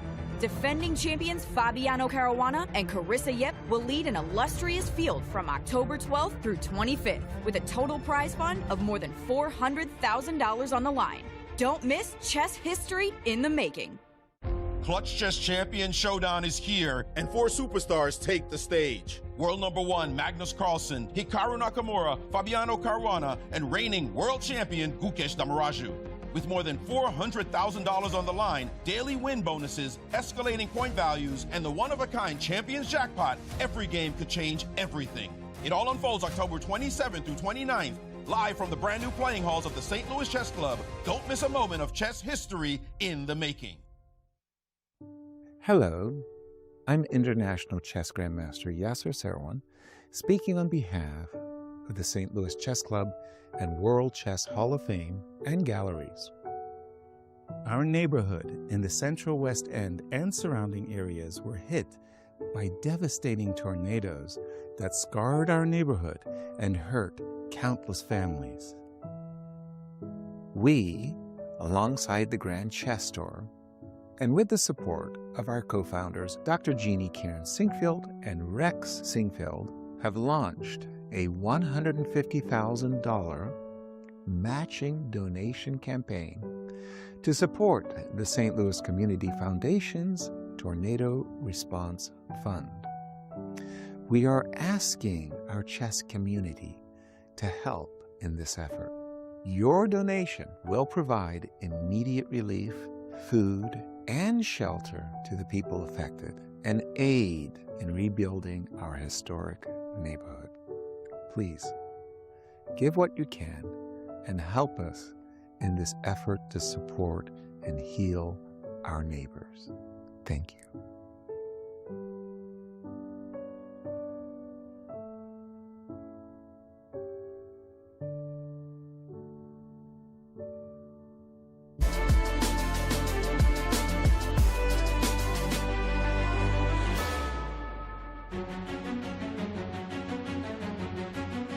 Welcome back, everyone, to the first round of the US and US Women's Chess Championships. And let's take a look at the results of the games that we have so far. So we have one draw in the open section. Wesley drew against Hans Niemann.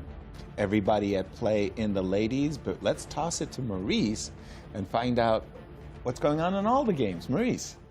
Yes, and of course we can just get a big overview here at the big board, and we see that there are multiple games that have created imbalances, actually, in all the games. Just slight edge. We see the bar should be in the exact middle here between Sam and Sam, but they're close enough in this one. Andy Woodward is trying to keep the balance against Levon Aronian. This game, of course, we saw was already a draw. And Awonder Liang, though, does have a nice little edge. He's already won a pawn against Abhimanyu Mishra. But it is bishops of opposite colors, and this kid, Mishra, has been able to defend and defend and defend 67 games without a loss. Might this be the first one? Comes to the U.S. Championship, it could happen. Here we see Dariusz fights against Robson. Again, you see his bar quite close, and he's up a pawn here too, but his pawns are smashed on the queen side. But it's this game that really has our attention as Fabiano Caruana is playing against his normal second, Grigoriy Oparin, and this attack is starting to brew and look something awful as this rook is on this line. We see 2 pieces already there. The queen is thinking about traveling over to the party as well to get in on some of the fun, and this rook about to line up. Meantime, black's pieces are all in the second rank or worse. Like, what is black doing? You have to feel badly if you are black in this position. And if we jump back to the ladies section, and I'll just change it there, and here we go, and we see that there are a couple of games. Most games are pretty close. Here, Nazi Paikidze, we haven't looked at that game yet. She's nursing a nice advantage against Talia Cervantes, but it's 2 games. This one here, where Rose Atwell is down an exchange. You see the eval bar all the way up here. An exchange. Rose is fighting for her life.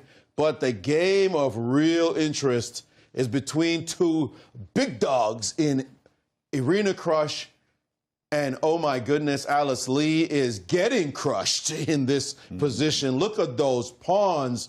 It is +4 as far as the engine's concerned. We don't need an engine to see that these 2 pawns are way too strong. This king is highly exposed. White is down a piece. Yeah, right. Your 2 pieces are doing nothing.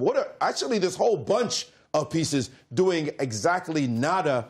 It's completely crushed here, and the GM is showing her wings, spreading those wings, as we saw her yesterday be very emotional. Will she win her 9th championship, and will this be the first game, a brilliant start, if she were able to execute this attack? Well, the attack is, as we like to say, plays itself here. In the moment, you know, when you see this attack, you think to yourself, well, let me just get out of the way and let me just run. Well, the problem is you can run, but you can't hide. There's no place to get away as this... Wait a minute. Did I do something wrong? No, you're still good. Just checking Bishop A4. A4 start with, or do it after. Oh, that's so nice. The timing is your choice. Why did Irina put her bishop on C2, Kate? It's because she could cut her, skewer her opponent's queen, the queen. Fantastic. Before we get too deeply into our analysis, we had a stump of the commentator's question. Yeah, and we need to find the answer. So, Yasser, who did you pick? It was a tricky question to begin with, but having thought about it, I'll go with Gada Kamsky because Gada played in a lot of tournaments where he went through unbeaten. Okay, my pick is Hikaru. What about... I'm going with Gada as well. That sounds like the most sensible choice. Let's see. Nobody picked me. Nah, nobody. He had 7 wow. tournaments where he did not lose a single game in the U.S. Championships. Congratulations, Gada. Ben tried to sneak that past. He did. I picked up on that, but you alerted me to, hey, wait a minute, Bobby Fischer's too obvious. If ever there's a Jeopardy question and Bobby Fischer, you choose Bobby Fischer. So this is the problem that Alice is facing. She just, There's no answer. Well, you told me the engine only figures it's -4. What's the best Alice could do to hang on? I didn't see a good way for her to even postpone defeat. That's true. I didn't look at the engine's best move here. It must be F6, no? It's actually giving knight A6 as a move, which looks like the most completely ridiculous move ever. And then how are we? And then Bishop A4 is best after that. That's got to be crazy. But again, what am I missing? F6? Yes, if I go F6. By the way, knight A6, Bishop A4 does win a piece, right? Like straight. Yeah, that's clear. But give me the piece, and I'll get F6. This should be -9 or something. That's what I'm thinking. But I'm thinking mate is what I'm thinking. So knight A6, F6. How do I stop mate? How do you stop queen F4 and queen takes? Or queen G3. I can take bishop takes E5 and queen B6. Oh, that was Bishop sneaky. takes E5. Very, very nice. That's very, very And then sneaky. the idea queen is G3 because you got it covered. Forcing a trade. Nice catch. Even the king looks like knight takes D5, queen takes F2. Even the king in this position looks like it's dead. No, that's but bad. there That is is bishop a bad takes position, E5. but bishop takes E5 is a good defense. Okay, that's very good because That's a great I answer didn't to the even question. see bishop takes E5. I mean, it just looked hopeless. But hold knight on. A6. Then if you back up, why can't you take on E5 here? Just to follow the same logic. Just to throw a monkey wrench into the. I mean, this position I think now knight takes D5. horrible beyond belief, but. And there's just a lot By of the things way, thinking. Knight takes D5 in this position. And knight C7, they're just 2 threats. There's 2 massive threats. Yeah, knight C7 and knight F6 check. Because if you develop the knight, I mean. But she must have made a move, right? Because Alice is leaning back and. No, Alice has not made a move. Odd, right? It looked like Alice was leaning back, relaxing. Trying to get a different perspective. It's one of these. Let me see if it looks better the further back I go. Nope, it's not looking any better. It hasn't changed. In fact, hold on, everybody. A game that went under our radar. Let's tap it back to the open section for a moment because Andy is way massively down on the clock, an hour behind on the clock. In fact, he made a move with 2 seconds. Wow. What? He made a move with 2 seconds on it. Yeah, you see it there. He's got 32 seconds on his clock. The players get a bonus of 30 seconds for each move that they complete. So he went down to 2 seconds after Levon has played the move Rook A8. And why did he spend that long? You normally, bishops of opposite color, you shouldn't have that hard a time finding a move, but he did play the move D6. What move number are we up to? Not that many, right? Let me check. Move 35.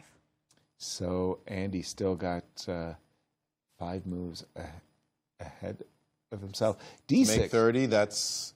Levon would be looking for some sneaky little way to challenge him. How to do something very, very sneaky. Unscrupulous. Rook A6, perhaps? That's not that sneaky. That's just go win the pawn. Well, and Rook A6 on the board? Sometimes the obvious move is a good one. Rook A6 and Andy... That pawn's dead. Whoa, whoa, whoa, whoa, whoa. Well, it's not just that pawn that might be dead, but a second one. For example, King F1. If we play the move Rook King F4, Rook takes A6. We don't want to see the Rook landing here. Sorry, Yaz. 7, 6, 5, 4, 3, 2 again. One second left this time. Wow. Wow. Someone is playing with the fire. But by the way, knight b3 was the move I was considering because it helps to challenge the knight on c5 and saying, I don't want my knight to be stuck on the back rank. Okay, but Kate, I mean, that is just an open invitation to knight to b2. Give me your bishop. Give me your bishop. Give me your pawn and give me this pawn. I think Andy, forget the clock. Forget the clock. I think he's just lost. So if I go d7, there's no threat of queening. I just want to remind you, I will take your bishop. Again, because if I go rook d1. Ah, rook d1. Okay, that is a potential there. But you still have extra 2 pawns, right? You can go knight, pardon me, knight e5. Wow. Levon, somehow he has put Andy on the back foot. No time on the clock, and for Andy, for Levon, it's 51 minutes on the clock. he is enjoying the proceeds. I went knight d3. Maurice, did you see something even more? That bishop on a2 is terrible. We need to jump, though. Knight e6 might be a move. Knight d7 might be a move. But we need to jump to another game that we had been paying a lot of attention to. And it's this game between Fabiano Caruana and his second Oparin. And this is not looking good with a queen sitting on h5. And he has gotten everything it possibly could have wanted. He did bring his rook to the g line. He did play the move knight h3 with this retreat, queen e2. We saw him play the move king d2. And it's from here we did not follow up on the game. Knight to c5, hitting the knight on h3, hoping for something, but Fabi said, I'll take that.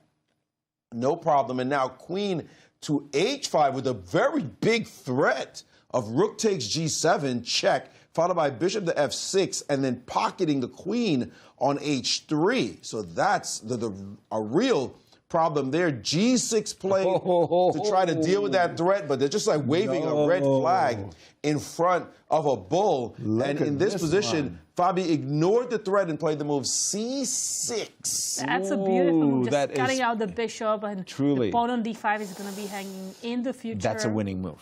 I simply don't have an answer to that move. So bishop c8 is forced. Okay, bishop c8.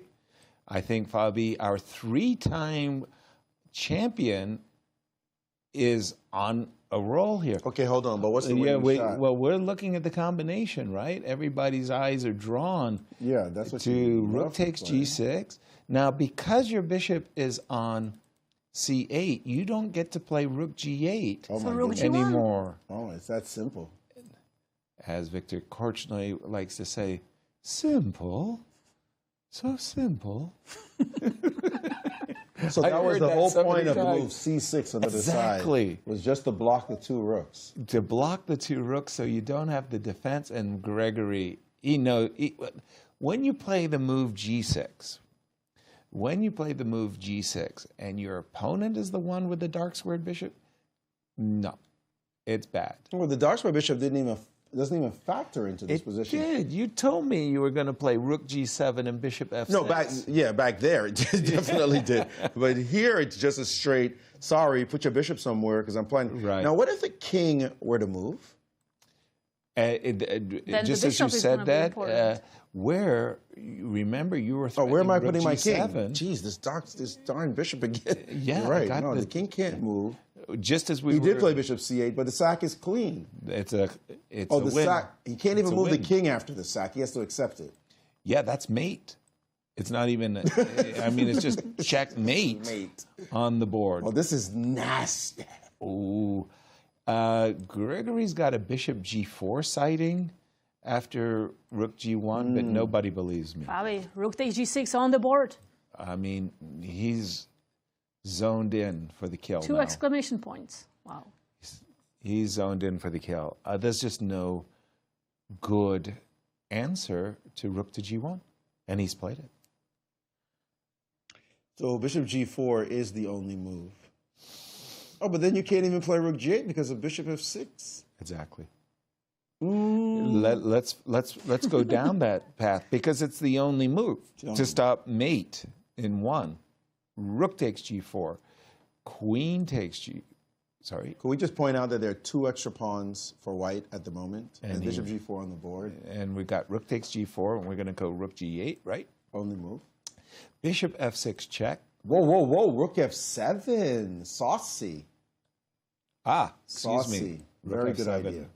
Because I was about to say the alternative was not pretty. The alternative was bishop F6 check, followed by rook H4 check, and then we can definitely sign score sheets. Correct. But the current position allows a nasty little retreat move. It's not that difficult to spot, but bishop G3, you want to reposition that bishop to go after the king. But what's the problem if I double the rooks? Sorry, what? I don't have another rook. I'm sorry. I thought there was another rook. You wanted to triple along the line? Bishop G3. No, I will say to you, though, that's a very important point. Bishop G3 is stone cold winning. There's no doubt about it. But what you just said, Kate, reminds me of something that happened to Vichy in the match against Gary, where he played this move, rook C7, and bishop G3 was found, and this is resigns. There it is. A beautiful game by Fabiano Caruana, extremely crushing, extremely convincing, and now well on his way, or at least a great start to his quest to becoming the first man since Bobby Fischer to win 4 in a row. If he keeps playing like this, look out. By the way, not for nothing, but was his accuracy 100%? Because there wasn't a single move that Fabi made in today's game that I was second guessed. If you want to see a game where you just attack, positionally, improve your position, this is the illustrative game. Bravo, Fabi. Beautiful game. Beautiful game by Fabi. Just finishing my point, Vichy hung a rook to hung a piece rook actually C7? by playing rook C7, and queen takes on C7, and also taking on the knight on E7 was hanging. And Vichy had to resign in one move. And the reason is, for us as chess players, is we don't really look at the pieces. Even though you seem like you're looking at the pieces are supposed to be certain places. And so often happens that you see it in your mind, not on the board. So for you, you're like, play rook G1, because you're not looking at the pieces. Triple along the line, because in your mind, that's what's supposed to be the case. Right. And that happens a lot. It's a real blindness. And we feel pretty dumb when it happens. But in fact, it's a sign of your familiarity with chess. You're over-familiar. Thank you. So don't feel so bad. You guys didn't read Bill Hartston's How to Cheat at Chess. This is the position that I have on the board of Fabi and Grigoriy, and this is what the two of them are discussing. What Kate said is triple up on... I think we can move on. No. It's very, very nice. It's important. So the idea is, in her mind, she wants to play rook A1 to G1 so she can go queen G8. This happened in a English chess league game, according to Bill Harston in his How to Cheat at Chess, the players were playing jowl to jowl, and White reached across and grabbed the rook on h1 of you, right? You're playing next to me. He grabbed the rook on h1, brought it to g1, brought it to g1, and the guy said, "Oh, I didn't see that move," and resigned. And the guy on the first rook was right back. That's my rook. No, it really happened. Nice. funny. Triple the rooks. Where would you like to take us? I think we didn't see yet game of Nazi Paikidze against Talia Cervantes. It's been a while, hasn't it? Let's go over to the ladies and pick up on Nasi's. Ooh, I like her position. Just compare the knights, compare the rooks. Excuse me, look at that rook on a6. That's what I mean. What is that rook I doing? see knight on D. I see this rook a little bit offside. Talia. A little? A little bit. But wait a minute. It is I want Talia to to go knight play, b7, right? At some moment, I can go knight b7 and attack your pawn on a4. Right, but Kind of help okay. the rook to get out. Let's just take a look. I think the issue here is, do I have some kind of a discovery against this rook? So if I go rook takes, you do have knight takes, and that saves the day. So excuse me on that one. So black wants to play rook a5 next. Or rook a4. Rook a4, yeah, I could deal with rook a4, but rook a5 solves a problem I don't want you to solve. Well, it doesn't really. So, for example, if you play rook a5, do you really want to take my rook on b5? I understand you trade it off. But let's say I get the Heimlich maneuver on h6. No, you can't play h6. Play h6 right away. Because you know what I wanted to do. The point that I was trying to make there for just a quick second is like this knight on b7 is suffering, right? It's just, and Talia has played knight to b7. Now, is there a better move than rook a1? Okay, it looks so promising for Nasi. Say queen, just trying to post up. Maybe I'm about to reach for my d-pawn. Not 100% sure on that one. But okay, just improve the position of the queen. Do you really want to take? That just looks like it leaves everything And what in if I White's attack hands. your queen and just go back with the knight? Okay, so I was trying to make the argument, fair or otherwise, that I improved the position of my queen ever so slightly. I got it from e2 to the d3 square. No, you have to play rook a5 and just bite the bullet. You cannot tolerate this ridiculous piece. And just have it here, yeah? Just have this position, and maybe one day you'll solve this exchange. Maybe you won't trade, but at least it's not sitting there waiting for your tactic. This one is definitely in White's favor. Agreed. Let's take a I look. have a game alert here. Anna Sargsyan against Rose Atwell. I think she just made a really strong sacrifice. That is going to lead into Anna, because when we left the position, she had a material advantage and the initiative. Ooh! So if you move it back a little bit, she started with G6. this bishop take h7, really strong move. Actually, she started with g5. She realized what was coming. This position. G5. She said, let's go, move your rook. By the way, maybe now's the time to go for that second Right. exchange sacrifice.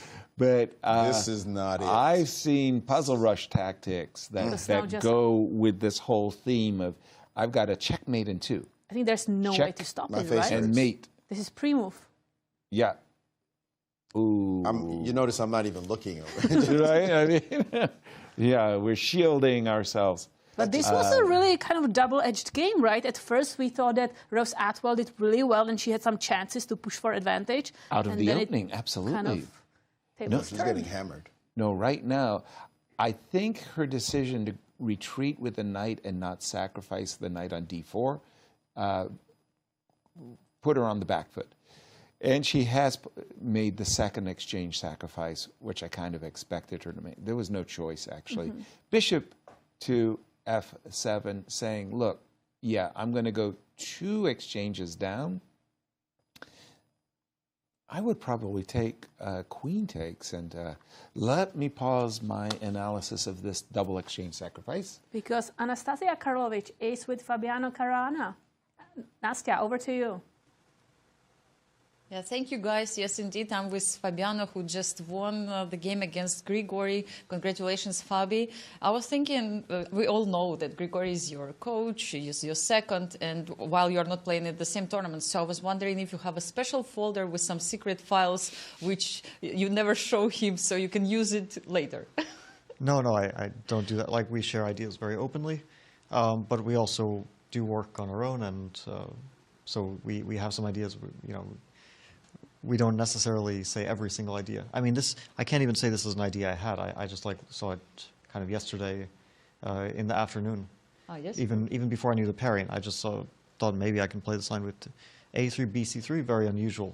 Normally you take with the queen. It's kind of like playing a Zamish, sort of, but you provoke D5. So it's not really a Zamish where black tries to take dark squares, but is already committed to light squares. And then, I mean, he already went like a little bit wrong, playing C6, I think, just slightly. You know, if you want to equalize very cleanly, you have different ways, but C6 is certainly not the way to do it in the most clean way. It felt from outside like you just crushed him, like it was just an attack. We just finished the game. You brought all the pieces towards the king. How did it feel for you? I think it was mostly based on a blunder when he played knight. I mean, of course, when I played G4, I thought I have a very promising position. I was very happy, but it's still extremely complicated, and I wasn't sure if I'm playing the right way here, because I saw that he plays E4, and then if I bishop C6, he sacrifices an exchange with bishop A6.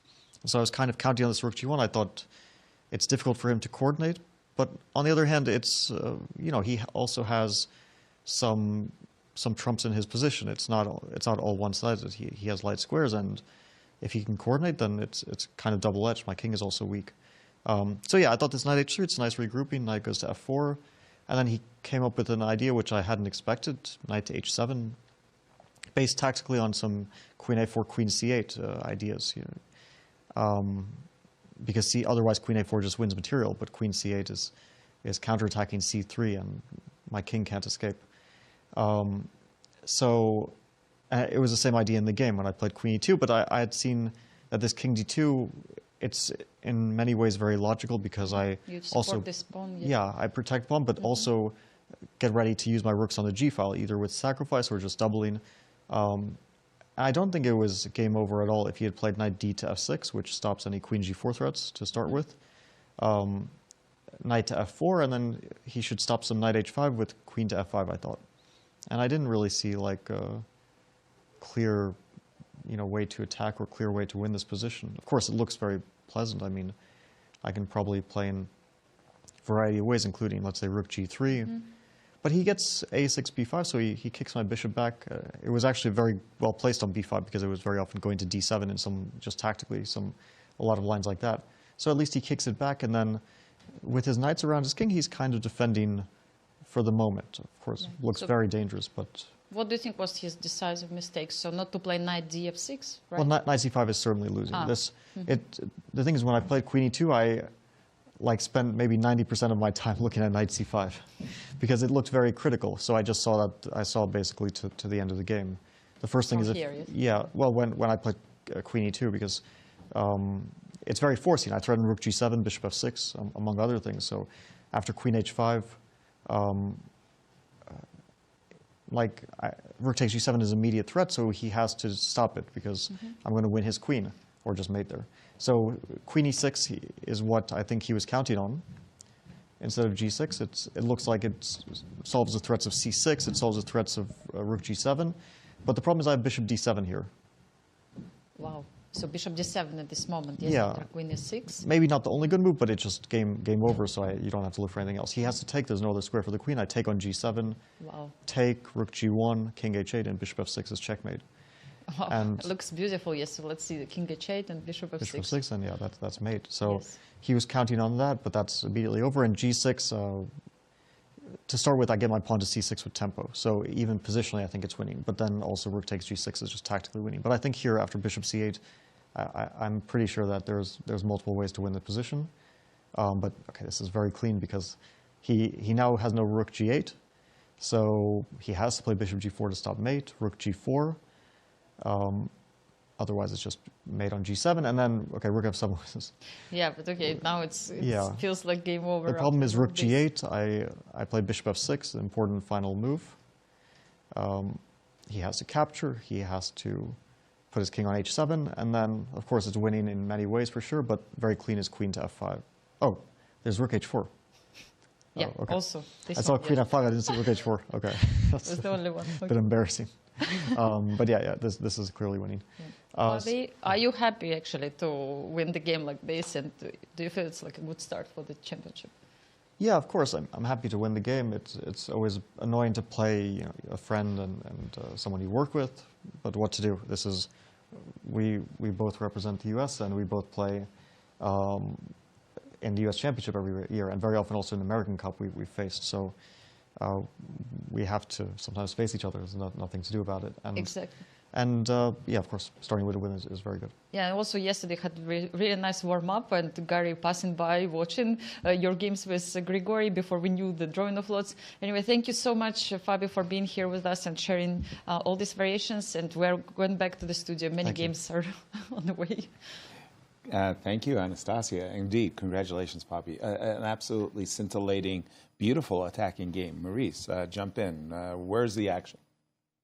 That was enough action. That was it. I'm so satisfied right now. I got to lean back. I'm full. That was beautifully done. Round one, to play a game like that, that's going to be in his best games tome when he's dusted and retired. Say, sorry, my good buddy. Yeah. A lot of friendship. That's just how it works.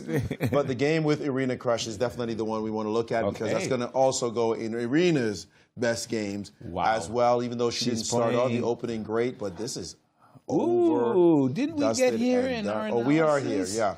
She's losing her queen. Bishop a4. You could do it even now. You don't even have to start with check. A4. Just start with bishop a4 and ask your opponent if she wants to make another move because that's going to be over. Queen g7 is mate if you move your queen. You know, it's 100% that Alice is not going to resign, though. But I have seen bishop a4 on the board. I have seen Alice play desperado style for many moves, and she's thinking, Irina, you're in time trouble.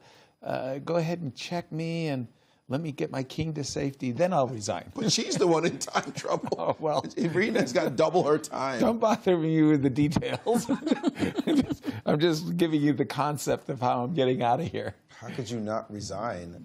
I know. We don't have the position on the No, I've got I've got bishop a4. She played bishop C6. Bishop b. Oh, that's even better.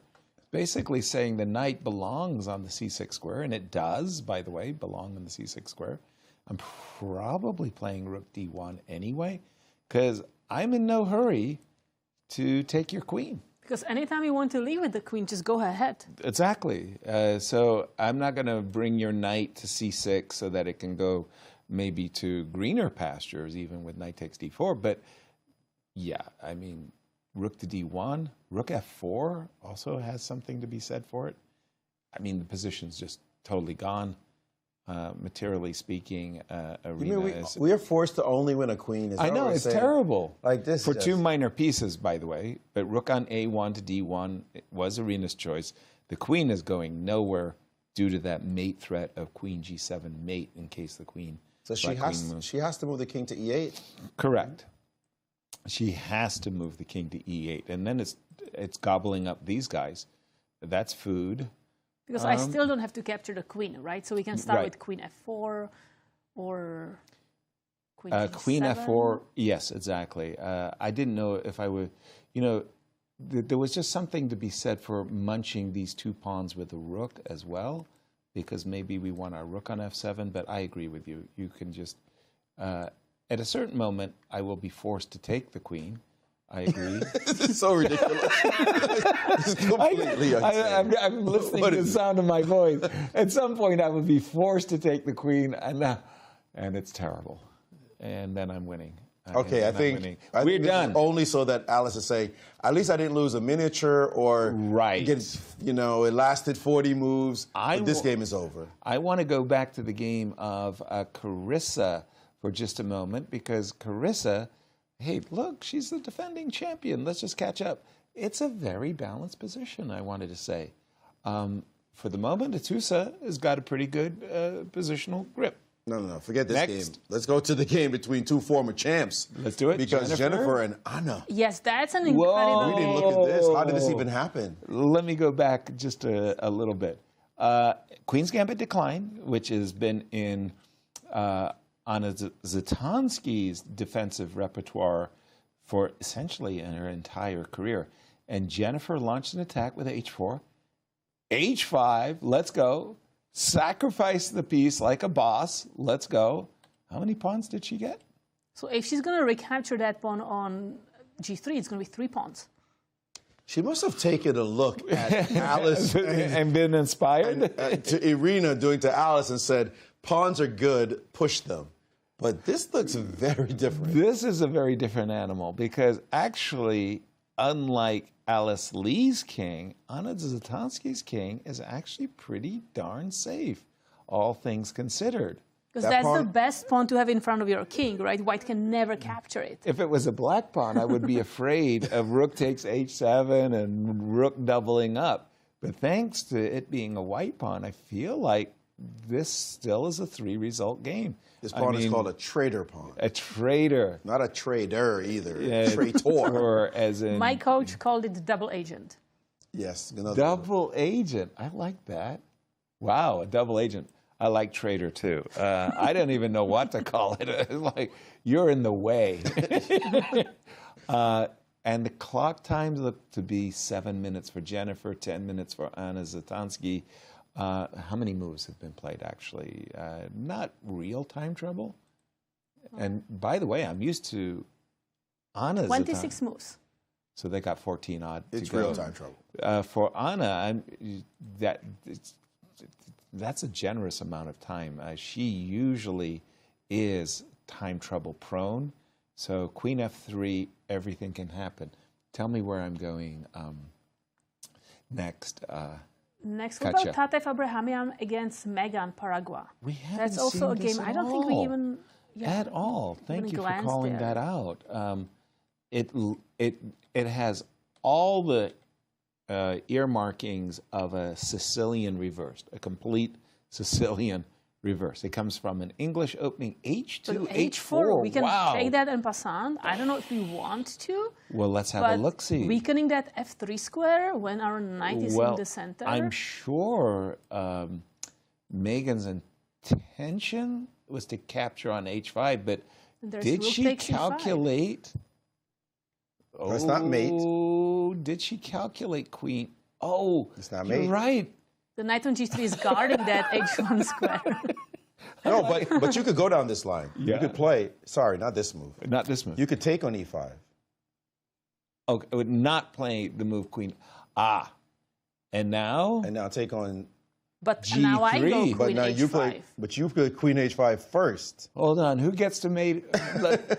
You guys don't understand. I was playing for Tatev, queen H3 and checkmate. You're telling me you're playing for Megan, queen H5 and queen H7. Talk about turning the tables on me. Mm-hmm. Nice. That's a shocking. Okay. Tactics. And with how much time? How many moves did you say? Not much. 7 minutes for Paragua and 6 minutes for Tatev. And this is a battle royale. I mean, tactics. Who do we like? Who's I mean, I still favorite? want to check. If I capture once again, pawn captures on H3. Okay. You take on H5 because I got nothing else to do. And I took on G2. Ooh, this Yes, there's H2 check. Ooh, that's a nasty. Why? Because you got to go king takes H2, right? Why? Or you want to go king F1? No, why? King H1. Just, king H1. Why can't I just go in the I corner? was trying to trade off this guy for this guy. You can have that guy. Okay. We're back to trader pawns again. Trader pawn. Okay, if I take queen H5. Let's do it all again. The same things? A munch. Now I don't have any rook G2 businesses, and you got queen H5 in your pocket. Yes. So this is where we're going, and I don't have queen D7. This is just winning for white again. Right, that's what I was wondering. Same business as before. Whoa. So takes on H5, takes on H5. Maybe we just chill. But that was By success. the way, it looks like we have a blunder maybe in Anna Zatonski's game. I don't know if you want to jump in there and then just come back to Tata. You're talking about Jennifer Yu. Yeah, because Anna, versus... she decided she's giving back her piece. What? What? Oh, no, she got worried about What? I know what she's worrying about. What Anna didn't want to see the move f5. In her mind, the move f4, f5 shuts in her bishops. So she says, let me sell it as dearly as I possibly can. And she sacrificed and played queen takes e3. It's not a blunder. Oh, dear. Oh, but there is still queen f2. Yeah, no, it's not. Yeah. It's actually just So if queen f2 is... Queen f2. I thought we can just play maybe rook d1 or something, but queen f2 is a trouble. But the f4 pawn is hanging. Right. So maybe she wants that queen takes f4 pawn. Wait. Back up. This is the current position. Excuse me, if you play queen g3, I'll play queen d2 check? Well, this is the current position. I don't know. It is? Okay, what if queen d2 check? It's a good move. I don't like f4 pawn's not hanging? It is. F4? It is. Well, you do have rook h2. I'm barely... Finally, king h1. I'm hanging on by my fingernails so over now I have here. to play queen c3? Okay. Queen hanging, I can't defend my rook anymore. Well, this suddenly, it still feels like it could be a 3-result game, right? Definitely. Whoa. I don't have rook f8, which is what I want. I don't have rook h8. I mean, I didn't believe much with Jennifer being piece down, so I kind of feel happy that I'm not a piece down anymore. Oh, yeah. The spy who loved me, the traitor on h7. Queen takes g3 on the board, both ladies having just 7 minutes for the time control. But you could go you could go a pawn down in a real way. How? For example, here, queen takes... d4? f4. f4. Queen takes f4. Gift me the pawn. Now, I'm thinking rook lift just to get... Oh, I know what I should do. Rook h4? Rook h4. Rook h4. But now I can play the check. So check. that means I've got rook g4 as a potential attacking move. Aggression. And rook e8? Aggression. Very aggressive. Rook. I love the way both kings are exposed. Mine is hiding behind your traitor. Your double agent. I know, the double agent. But rook once we here. get into like serious endgame, then that pawn on h7 is going to be remarkable. Which endgame? Well, we trade a few rooks. I don't know which endgame you're looking I don't know, Kate. I'm okay, feeling bishop like captures. Well, knight f5 might ruin my day. I thought I had to capture with my king. Not that I'm happy. Show that line with knight f5 just to make sure there's no because tricks. There's queen g6. Queen where? G6. I feel like queen g6. Queen e3 check. So you're threatening to take my rook, so I can defend and then the take rook your with rook. a check. Yeah, okay. And whoop. You do have queen f6 winning the knight back, but nobody believes you. Right. No, that's not enough for me. Oh my goodness! Oh my goodness! You know. So I think. What did we say was the right move here? I liked your queen d2, rook f4. I liked your queen d4. I liked all the moves. Queen f4. Yeah. So do we like actually the bishop takes g4 move? I think it's a good idea. I think it was a fairly good move. I didn't think it was necessary at the time, but she's done it, and now, unfortunately for Anna, she's got several very tempting choices. You know what? Queen f4, queen d2. It falls under the theory of simpler line to play. Because if you leave the pawns on the board and you start watching those pawns come at you with f5, etc., and you say, how do I play? But here, your how do you play is so much simpler. Mm-hmm. It's just really a crystal clear. It's a very practical decision, especially in time pressure, to just play a simple way. And you still have the edge. White's king is fully exposed. No pawns in front of it. And it's just, would you want to play with white? Even here. With the other position, when you had white, you had pawns, you looked like you had some That's the thing, I don't know if the pawns actually could improve that much. But I understand your point. I mean, this is simplified for black. She has 5 minutes, and she's going to try to just attack and grab as many pawns on the way as possible. I like what I call happy moves. It seems to me that black has a lot easier playing the happier moves. Queen D2 check. I'm expecting King G1. Jennifer is taking her time. By the way, we have another result in the open section. Yes, we have a draw, I believe. Sam could not beat Sam. The Battle of Sams ended up in a draw. Okay. And sorry, guys, I interrupted you in the game of Tatev Abrahamian with black against Megan Paragua. So maybe we want to jump back there. Okay. We left it at the point that I think Megan had just played the move H4, and there was no en passant at all. And check this out. After H4, Tatev said, let's sack an exchange. Queen D8, knight E6, queen takes H4, knight takes F5. And we know that Tatev just absolutely loves the initiative. She will happily shed material, and she's got what looks, to my eyes at least, as great compensation. I mean, I'm a materialist, but here I can easily imagine rook F2, some bishop king H6. F2, and bishop lands on E3, checkmate. You know, because of what you just said. Bishop, oops, sorry, that was a refresh. Bishop H6 and bishop E3. Oh, we got bishop F1 on the board. Okay. Are we landing? So no bishop H6 now, because that knight on E5 would be hanging. Exactly. Now, oh my goodness. Does the queen... It would be very tragic for us if we have to drop back with the queen and play H4 and H3. But that looks still very promising.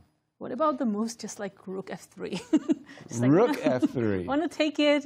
Wow. Well, that's putting a lot of pressure on the D3 pawn, I must say. Rook F3. Rook F3. Okay. Visually, it looks beautiful. Can't touch this. Can't touch MC it. Hammer variation. No way. And you got... Probably capture. I mean, these moves are also risky because the knight wants to jump to F3. In Garry Kasparov's world, when the jacket came off, that means the time is get serious. In Tatev's world, what does it mean? She has played, by the way, queen F6. That was what... But your rook F3, the more you look at it, it's pretty promising because you want to take on G3 and take on G3 twice. And maybe you also want to take on D3. But she's played the move Queen F6, and I mean, that's a kind of a boss move too. Rook B2. Two threats. Rook, Queen takes F2 is winning, but maybe H4 with the idea of H3, right? You got knight E4. Now, I'm gnashing my teeth, hoping to get in moves like G3 and or H3. Queen F4? Not very nice. It's very There's a nice. queen D2 possibility here, trying to trade off queens. Yeah. I mean, I just have to get rid of your attacking pieces. I know. This is That's not all what the it's... position I want to play. Yeah, you're right. Queen, I hate it. I have to take back my natural attacking inclinations. Sometimes I'm overwhelmed by this tactical force that takes over my persona. B2 on the board. And we knew that was coming. And now Tatev, did you see something that was even more attractive, Kate, than H4, H3? I mean, it's like you want to bring everybody to the party, including the H-pawn.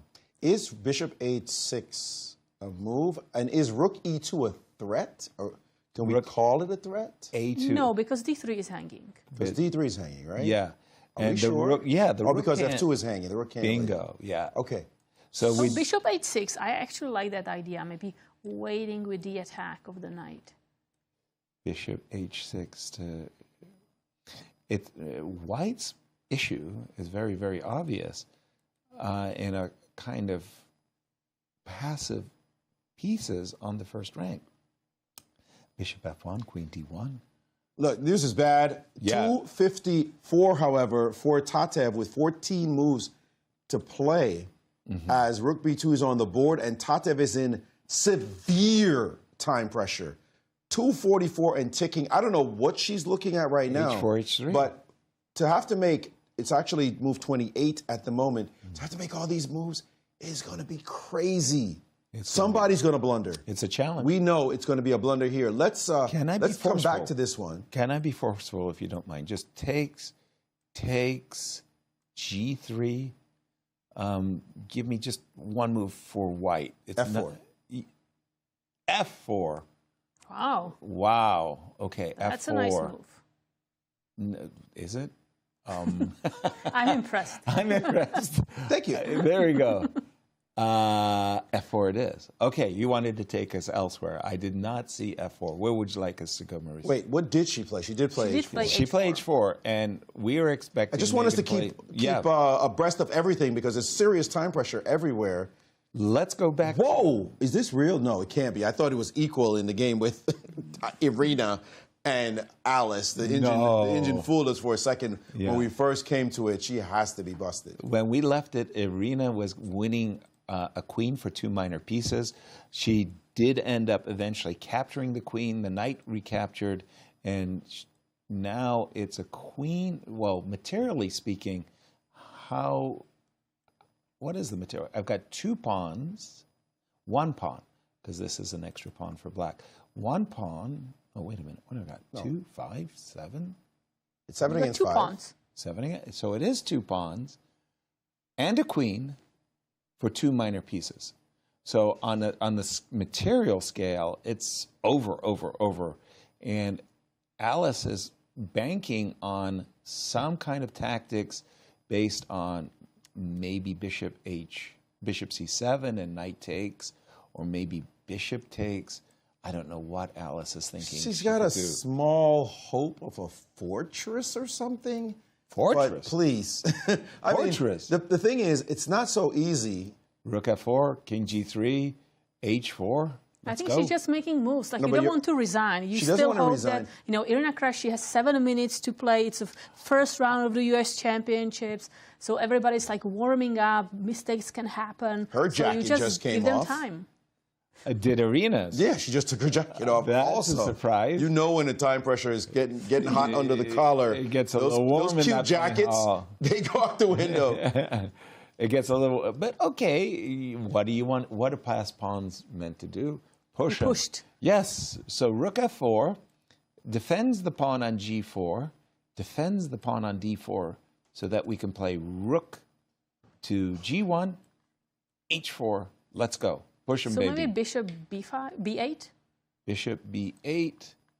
I'm not 100% sure if I should be worried about this or not, but let me play the most direct move I can. I'm really reaching, actually, for the h-pawn now. It just looks like materially, I'm just so overwhelming. Poor Alice has got no bullets to fire. Yep. Okay. We're going to keep an eye on that one. If you don't mind, I'm going to go back to Tatev's just to check in on the game. Is Megan the youngest competitor in Yes, the field? she's the youngest. 12 years young. Wow, to be 12 years young and playing in the national championship, Maurice. Be 12. To be, to be 12. And by the way, after h4, knight e4, queen f5, Megan had to do something. She played the move queen d2, and there was something I disliked about that move. I thought she might try to be a little bit shy and sly and play the move queen c1, threatening queen takes c7 and perhaps queen g5. She played directly queen d2, inviting Tatev to play the move h3 because now that f3 square is even more lucrative. Exactly. But the f3 square will be defended by a bishop when it lands on the square. So queen g5 is the real. You think you can handle it? But knight takes d3. Yeah. That's what I was thinking too. And Tatev with a minute, less than 2 minutes on her clock. I'm sorry, that's crisis mode as far as I'm concerned. It's not. She has 11 moves to make. Look, at my age, 5 minutes becomes crisis mode. Like panic, h3. And h3 on the board. Okay. Tatev is saying, "Look, you may be the youngest. Welcome to the U.S. Championship." It's your first championship, first round. Take this L, but this is still. Megan's got to throw some patties. She can't just sit back and let her opponent do everything. I'm thinking rook c2, to try to grab that c-pawn, and in case of c6, to play rook c5, try to gummy up Tatev's pieces? That's why Megan played queen d2. Because queen c1 is still h3, and c7 is not hanging in her book because she's taken on g2. And look at this move. The youngster is balling right now. She's playing fierce chess. Knight g3, and she's got queen g5 on her agenda. There is a takes on g2, takes on f5, knight check. Let me just put that on the board, pardon me. Takes on g2, takes on knight, and there's nothing here. There's nothing here. There's nothing here. So you can't, if you're Tatev, you can't take on g2. You got to find a square for the queen. Let's drop back and ask Megan, how are you dealing with h3 takes g2? Want to take my knight? Well, that will bring my bishop into the game. She's played queen f6, not queen f7, queen f6. Not Still bad. with 144 on the clock to 226. It looks and to ticking. me. How do you defend here? Can you put the knight back on e4?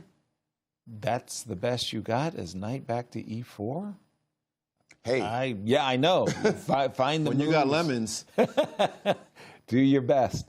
Knight, I'm thinking black is suddenly really dictating the action suddenly.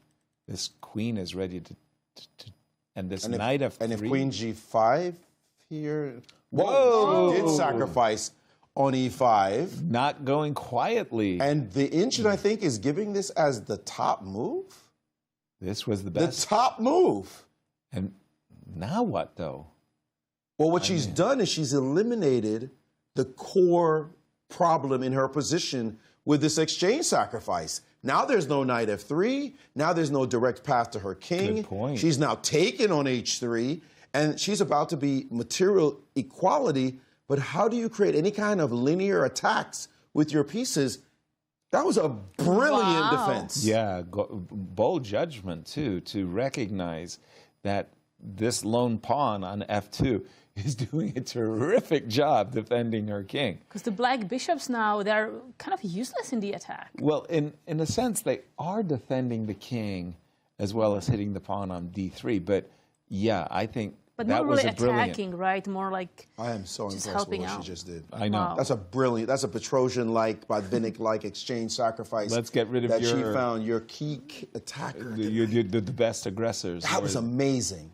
That was well played. On Tatev's side of the board, I'm dreaming.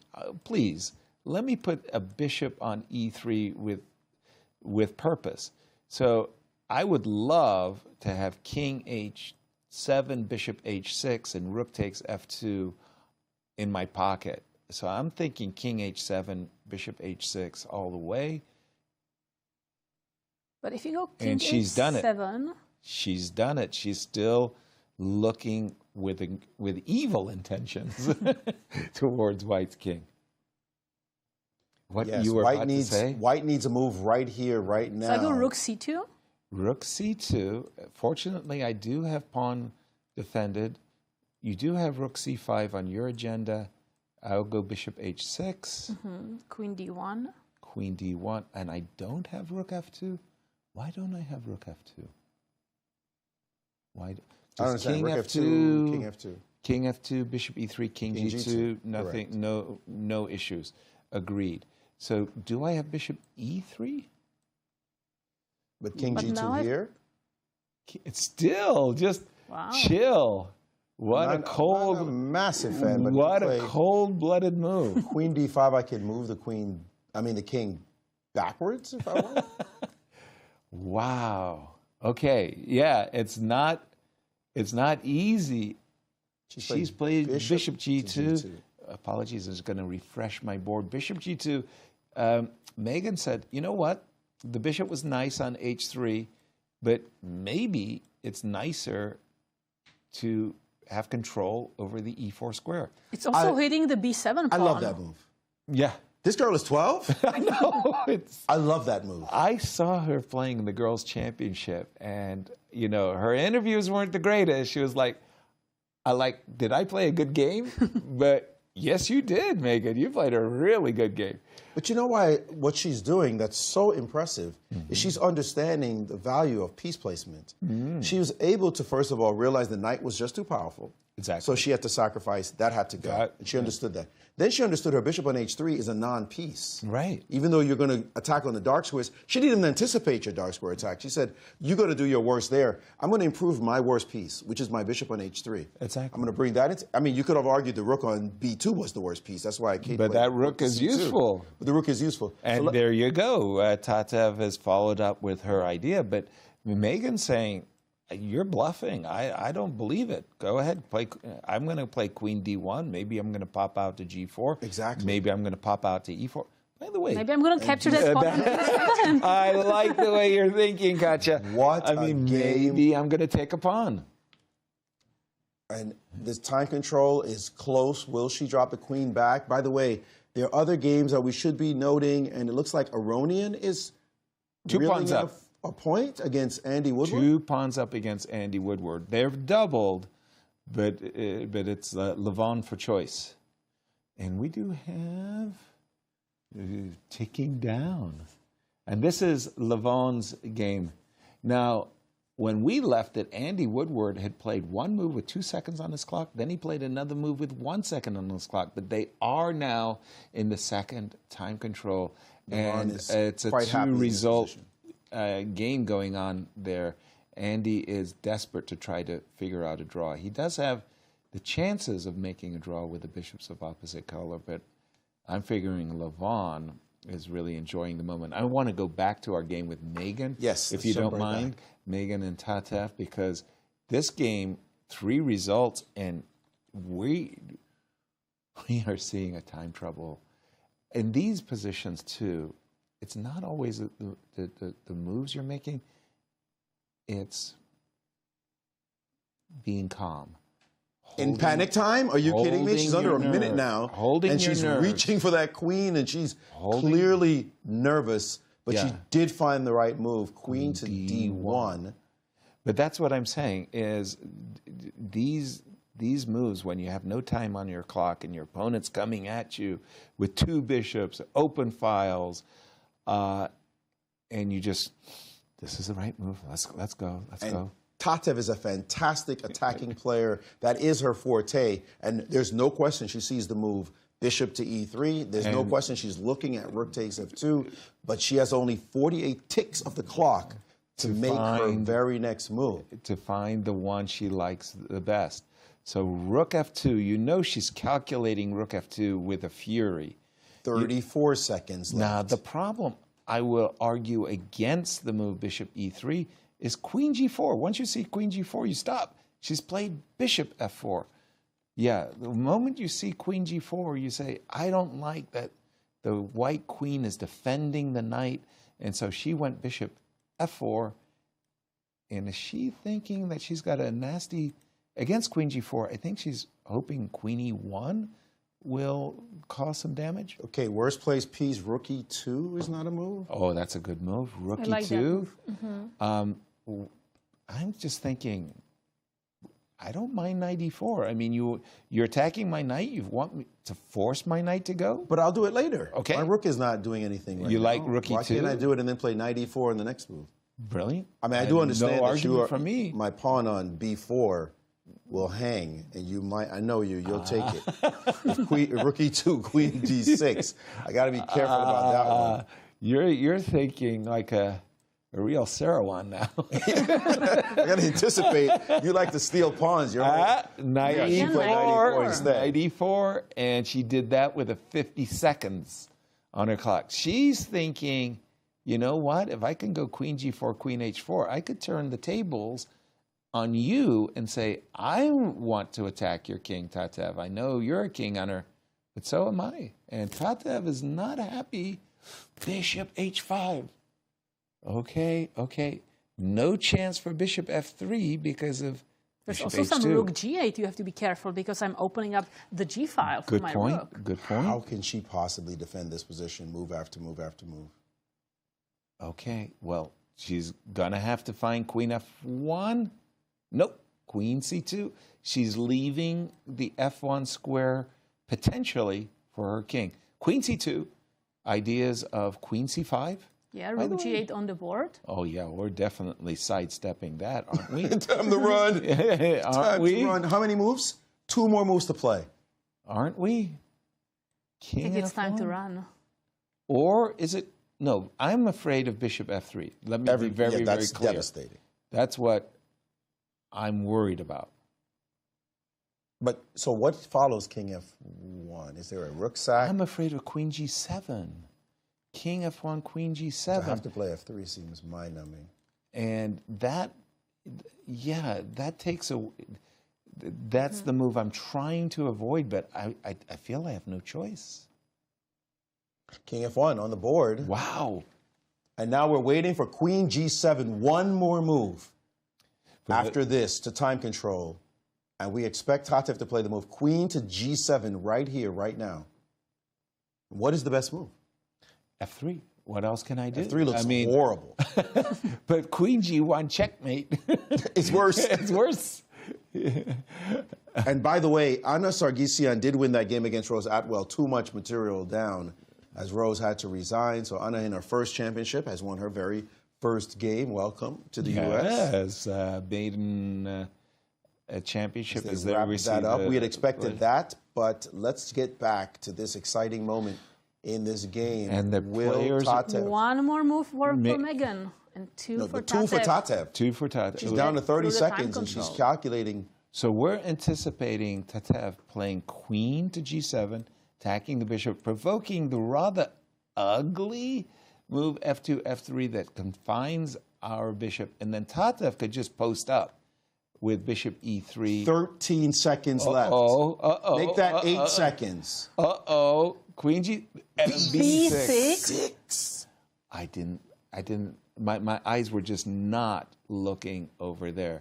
And that gives Megan a massive opportunity, in my opinion, to play the move queen c6 with the idea knight f6, check. What a thing to do in this moment. Your pawn wasn't even threatened. And she's reaching for her queen with 20 seconds. Okay, queen c6, I can play rook g6. Queen c4. Queen c4. Why queen c4? I mean, I'm a pawn grubber, but really? Even I there are even limits for you? I have my limits. Why didn't she play queen? Queen c6 would have defended the bishop in rook g6 was the suggestion, maybe. Okay, 15 seconds for Tatev. Rook g7. Holy smokes. I cannot believe the absolute calm with which those last moves were played, right? It's like, let's just play 2 straightforward moves. And they made the time control as well. They don't look like it. Yeah, they look like they're totally intense. But that was move 40. And only when one of the players' flags falls will the 30 moves be added. So I'm thinking about queen takes a6. Megan hasn't stopped physically. Right. She's still... To acknowledge that she has made move 40. Exactly.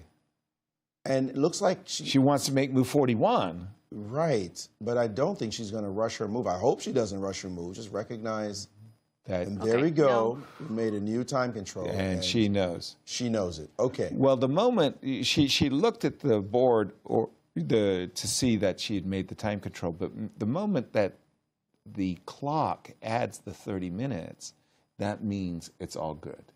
And now she can comfortably sit back. No move yet. Don't move yet. Don't do it. Don't do it. Just chill. She's still young. You know, she has so much energy. Way no, exactly. You know, she's got knight f6 on tap. Look at her go. Wow. Oh, the exuberance of youth. Yeah, I love it. And Tatev said, wait a minute, I didn't see that one either. Queen D, I didn't see that. Did you see that? I didn't see that. Wow, that's a good move. But it is a good move. I don't know if I would make it on move 41. No, I would have gone. I would have chilled out a little, and I would have calculated it 3 times. Measure the cloth carefully before cutting. Queen D5. Wow. Okay. We had a lot of fun on this one, but recap for us a little bit what's going on in the ladies section. Katja. What if we go to the game of Nazi Paikidze against Talia Let's do Cervantes? it. It's a rook ending. Yeah, Nazi was pushing there for a long time, and now she has extra pawn, but her pawns are a little bit disrupted. Her last move was to capture. Remember that knight on a5, that rook on a6? That was Tatev's issue. Tatev's? Talia's issue. Apologies. Talia's issue. Cashing her chips, Nazi's captured, but isn't this okay now for Talia? She's just, whoop. Okay, so rook c3, rook a3. Rook a3, and isn't it time to just bring the king as quickly as we can? Because I go king g3. No problem. No problem. Draw is inevitable in this case. Yes. They've all made time control, by the way. Looks in both sections. There's no one else in time pressure. Let's see what we did miss, because we saw the position. It was frightening for Rose. G6. She gave up the exchange. She got her. You know what? Rose was kicking. She got her knights in good position, but it was just too much material. Yeah, Rose didn't like the position. She saw that the rooks were coming over. I wouldn't have resigned. I would not have resigned. Especially White was moving back and forth with the rook. It will not clear progress. I'm going to go to Irina Krush versus Alice Lee. In that women's game chess, is still going on? You cannot get a bigger match in the U.S. except for maybe Alice and Carissa. These two ladies. But what has happened? When we left it, that was strange. B3. Why did Irina decide to play on the queen side? Giving Alice a little something, something? No. This is not. I mean, look at this. Rook this takes is c2 coming. This is massively terrible for Alice that her king is in this horrible pin. I think it was the right plan, actually, to open up another front. The one front she couldn't break through easily, although she could have rook played f4, rook slowly g1, with h4. Yeah, but this was. But you open up a new front, and now you have two fronts to work with. You're not impressive. defending this position. The defense is stretched. I like what, and it looks like the ladies have made their time control, but it really looks like the point is being reeled in now conclusively with rook c2. And Anastasiya is with special guest. Anastasiya, over to you. Thank you, guys. Yes, indeed, I'm here with Anna, who just won her first game in the U.S. Chess Championship. Actually, it was your first game you ever played in the championship, so tell us about your feelings. Yeah, right. I felt very good. I'm not sure how my game went, honestly. I wasn't very prepared for this specific opening, but of course, as you said, the first game ever in U.S. Championship starting with a win is it's always a good start, yes? It is a good start, yeah. Yeah, exactly. And I would like just to actually cover one critical moment, just to understand like what was happening at this time when she actually allowed you to play knight b6. Like I would just like, because after that the position I think was better for you. You just got material. But I was wondering if she had another option at this moment to play something else, not allow you to play this, like, just move the rook to f8, like from this fork. Yeah, I was also surprised when I saw she just played knight d6, and after knight d6 I was considering whether should I play knight b6 immediately and then b5 or b5 and then knight b6. Instead of knight d6, rook f8, I was planning to just push b5 because now I have the since my knight is on a4, now I can push b5. So I was considering b5, but then where should the knight go? It has a7, b8. Wherever it goes, it wasn't very active. But so you still believe that your position is better, right? No matter what. I did believe, but at the same time, I'm not sure what the engines will say. I was thinking maybe there was a line that was interesting, but I don't really remember now. Let's jump to another moment. I also really liked the moment you played bishop h7. Was it easy for you to play this move at this point? Bishop h7 was easy to find, but I was really considering to not play it because the position after it, let's say g5, the position after it, queen h5, King G8, G6, Bishop F6, GF. I was not so sure if after Queen F7, I can win that. Because she has also like quite active pieces. That endgame with 2 exchange up. I was not sure about my ability, whether I'll win that. So I kind of regretted playing G5 because I thought if I would just play Bishop F2 instead of G5, that might have been easier win. At the same time, she could play G5, Rook F5. Again, it's down to exchanges. I believe still should be winning. It's a lots of material here. It seemed like it still was going your way. So yeah, I mean, we discussed a little bit about your emotions, but tell me a little bit about your history here in St. Louis. Like, of course, we know that you used to be a professional player before, but just tell about yourself a little bit. How did you end up playing in U.S. Chess Championships? So I'm not gonna lie. When I first moved to USA, of course, I'm a Webster University student. When I came to USA, my goal was to graduate with the degree and continue with the degree. Like, my goal with coming to USA was to retire from chess. I tried like couple times, like couple months to not play chess, and I ended up, after every single time, I ended up registering for another tournament. And I realized I just missed chess. And since I made the decision to keep playing chess even after graduation, I also realized that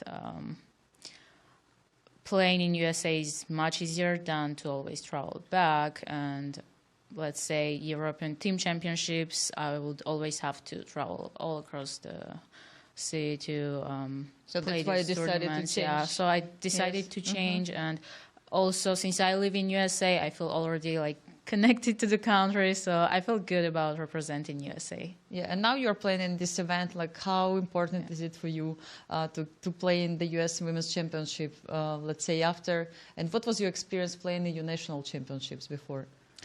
So I'm very, very stressed, I'm not gonna lie. I don't think there was ever a tournament that I felt so worried about, so stressed about. Not now that the tournament started, but like 1-2 months before the tournament started, I was so like anxious about it that a couple days I couldn't even sleep. And really? yeah, it's. Why I don't know. I don't know. I really don't know. Like, people were asking. I know my friend Tata is like, "Why are you so stressed about it?" I'm like, I don't know. I cannot explain. It's just feel like so much pressure is going to be on me for playing here for the first time. I just want to show my best chess, and I guess that's the reason. I think everybody is really stressed, but once it started, everything is fine. Thank you so much, and all the best of luck for you in the next round. We go back to the studio. You, Anastasiya. Thank you, Anna. I just wanted to say, you don't come to St. Louis to retire from chess. You come to St. Louis to pick up the game. What's the results, Katya? Let's take a look. In the women's section, we have one result. Anna Sargsyan won against Rose Atwell. And we are expecting soon Irina Krush to win against Alice Lee. And in the open section, results so far there? In the open section, we have a draw between Sam Sevian and Sam Shankland, then draw Wesley saw against Hans Niemann, an important win, Fabiano Caruana against Grigoriy Oparin.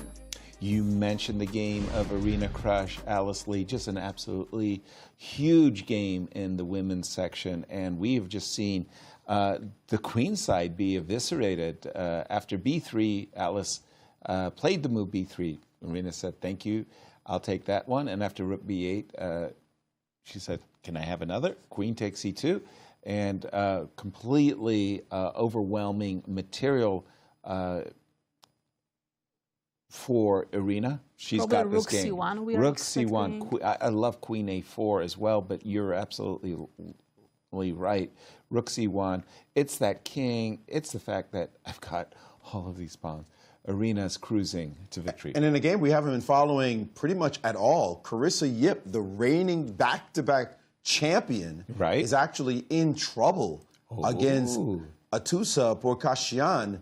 Her bishop on A1. That is not the most attractive piece in the world, while all of Black's pieces are incredibly well placed. We know the blockading knights on B5 and E6 right there. That makes a very attractive proposition for black. Carissa in trouble. Yeah, I'll say Maybe so. something like rook d7, rook g7, or you just want to move the king away? Bishop e7, king f7, rook g8 to play what you wanted to do instantly. Just rook d7, rook g7. Spoil for choice. Spoil for choice, and absolutely, Carissa. No, I like a two advantage black, no question in my mind. I want to play a two-cis position. As we go on break, what are we doing? You guys going to make it? We're just taking a break and we will be shortly back. What are you doing for me? I mean, what do I get out of this?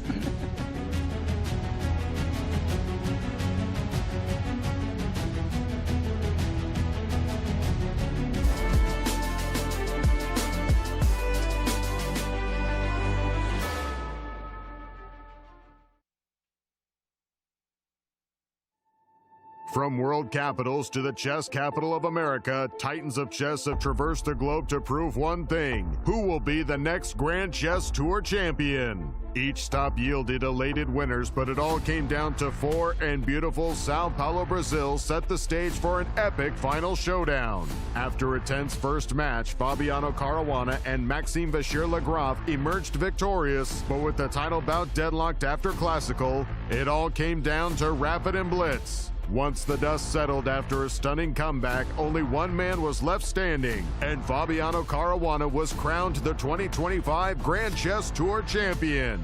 Following a decade of impeccable events, the tour looks to the future and all of the excitement that will unfold on the 2026 Grand Chess Tour.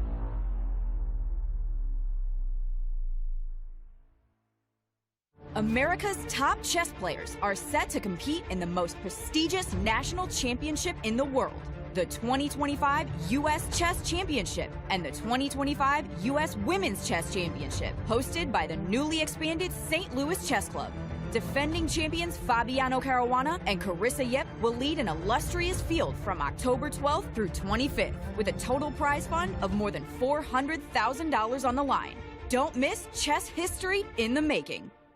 Clutch Chess Champion Showdown is here, and four superstars take the stage. World number one, Magnus Carlsen, Hikaru Nakamura, Fabiano Caruana, and reigning world champion, Gukesh Damaraju.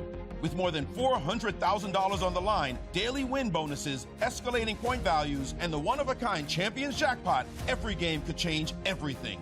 It all unfolds October 27th through 29th, live from the brand new playing halls of the St. Louis Chess Club. Don't miss a moment of chess history in the making. By now, you guys probably know there's a lot to see and do in St. Louis. But when it comes to the art scene, there's more here than meets the eye. From Laumeier Sculpture Park and the City Garden to the stunning Cathedral Basilica, one of the largest mosaic collections in the entire world.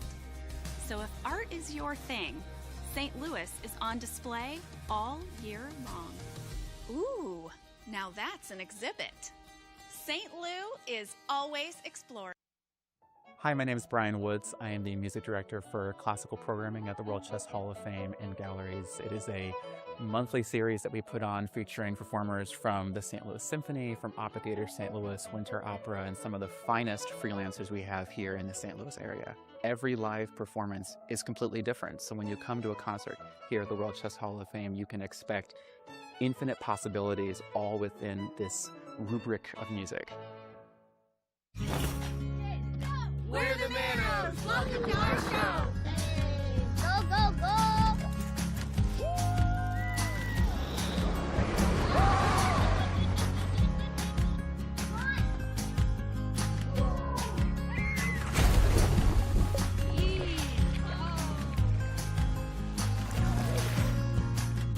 That's our show! Now go plan yours at visitmo.com!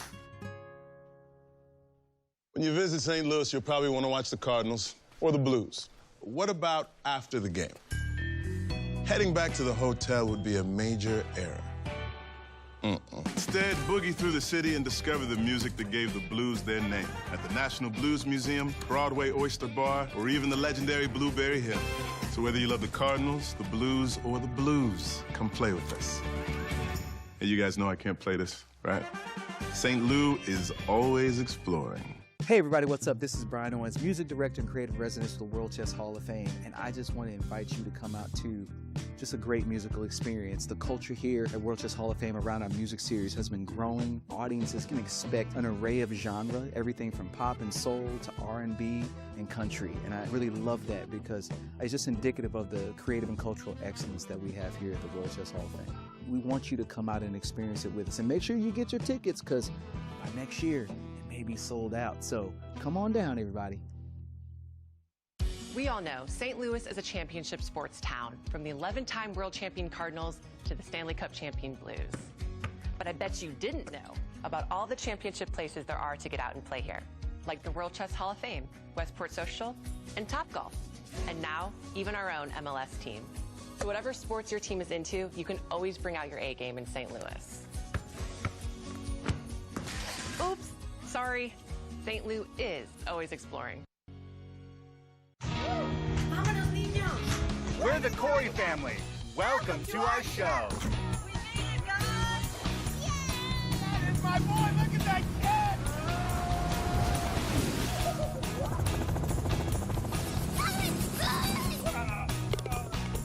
You guys gotta see this. That's our show. Now go start yours at visitloan.com.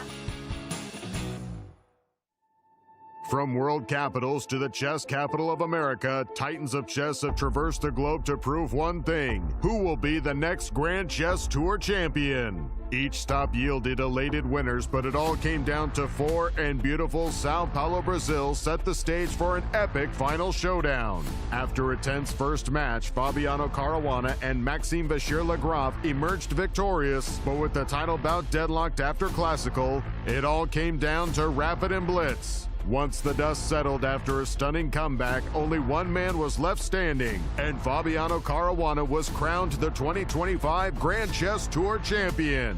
Following a decade of impeccable events, the tour looks to the future and all of the excitement that will unfold on the 2026 Grand Chess Tour.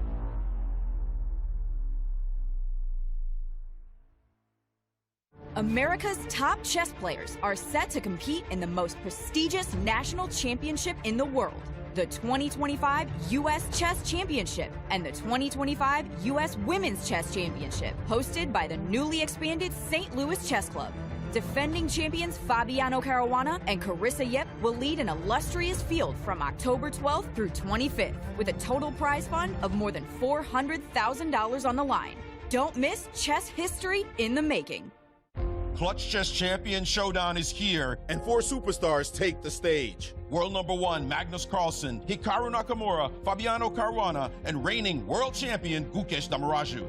With more than $400,000 on the line, daily win bonuses, escalating point values, and the one-of-a-kind Champions Jackpot, every game could change everything. It all unfolds October 27th through 29th, live from the brand new playing halls of the St. Louis Chess Club. Don't miss a moment of chess history in the making. By now, you guys probably know there's a lot to see and do in St. Louis. But when it comes to the art scene, there's more here than meets the eye.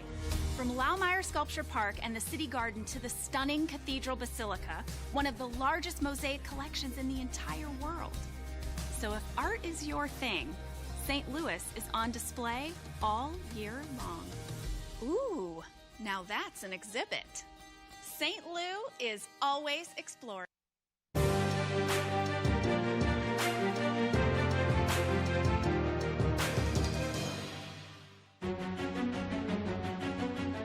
Welcome back to the first round of the US and US Women's Chess Championships.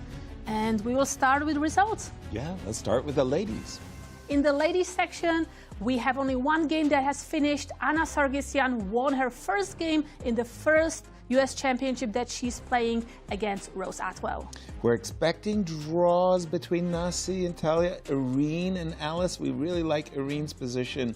And Carissa, however, ooh, she's on the back foot.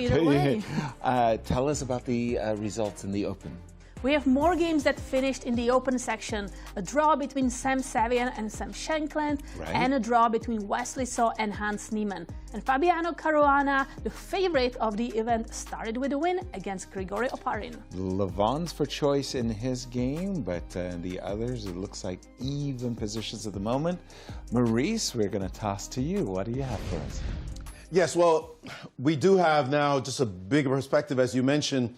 We see that this game between Megan and Tatev with that spectacular queen d5 move has evened out. Must have come as a shock, actually, to Tatev to see this move land on the board. We saw it back here. The Indians love this move. Queen d5, given a double exclam, played quickly for no reason, but she said, 41. I see it. I can play it. Don't worry about it. I've got this. I got to say, I was super impressed by the defense of this young player. She played just so calmly every move. I see the next one, see the next one, see the next one, to get to this position. And now she looks like she's perfectly fine after the queen trade, knight check, king move, takes, bishop d6, and now a5. She's playing for a little something in this position. Will she make it and win the game? I can't imagine. But this, Tatev must be sitting there thinking, didn't I have a mating attack? Like, where did my advantage go? Where'd he go? All right, well, that game is proceeding apace. It looks as though Nazi and Talia are racing towards a draw in their game. But the game that I was fascinated by, and this is the kind of instructive stuff that caused strong players to give pause. Remember this game? You didn't like the way she gave back the piece to have an advantage. But we thought it was practically a very good idea, Yasser and I. But Kate, you didn't like it. Watch how you get justified. King G1, okay, only move, not so hard. This is the wild part. Rook to E8. Rook to E8. And the Indian said, no, hated it, not that move. What are you talking about? It's the most natural move on the board, especially in time pressure. The correct move here is the hyper-instructive knight to F5. Now, when you first glance at it, you think, okay, what's the point? Bishop takes. Of course, the queen was under attack. Bishop takes. And now queen d4 check, hitting that rook. So you've got to move your king up. And now rook takes F5. And now the Indian says, I'm going to play this move. And black is now able to play the move rook to E8. Now you start assessing the position. In major piece endings, queen and two rooks versus queen and two rooks in particular, all the major pieces on the board, it's really all about king safety. This king happens to be a lot more worried than that king. This one is just hiding in the corner behind a pawn, while this king is seeing all these angle shots. Rook check, queen check could happen at any moment, and you have to wonder, is the king going to be organized properly and safely here? The Indian gives this move to fight back, but then after that, this one is not long for the world. It may end up being a draw anyway, slightly better for black only, but this was the correct way to play. But the position we see on the board now, white is down a pawn, but full compensation. You see those amazing rooks. She might still lose this game if she doesn't figure things out quite well, because her bishop is in defensive mode, but it's not so easy for black to make any advances in that particular position. Positions, though, that we thought are pretty easy. The one with Irina and Alice Lee, that looks busted. And this one, we're going to keep our eye on this because it's getting worser and worser, as they say. Worser and worser. People who don't know much grammar, don't worry about it. They say it in parts of the world I hang out. King to H3 on the board. A really ugly-looking position all around. Look at this beautiful knight. Beautiful knight. Eyeballing this pawn. This piece playing defense. This bishop, it can't get any worse. I mean, you'd have to go back to some squares off the board. This bishop is just awful. This rook stuck defending that pawn. She's getting into Zugzwang, as far as I can tell. She's not going to be able to move anything. That's, I think, is the big problem, because once we play rook g7 and trade one pair of the rooks, the other rook has to stay there to defend the pawn on b4. That's right. So she's in a situation where this knight has to stay here to defend that. This bishop has to stay here to defend that. This rook has to stay here to defend that. We get rid of one of your active pieces, and then this rook is going to start to come into the game, and bad things are going to happen slowly but surely. It's still not clear how you finished him off, but it's got to be a way in this position. Carissa, the back-to-back champion, playing against the soon-to-be mom, Atusa Pokashian, 7 months pregnant, showing just how strong mothers, in this case a future mother, she already is a mother. She already is a mother. She has a child. So. She has a child. Oh, I didn't know that. I didn't know it was either. I didn't know she had a child. So then it makes her even more powerful.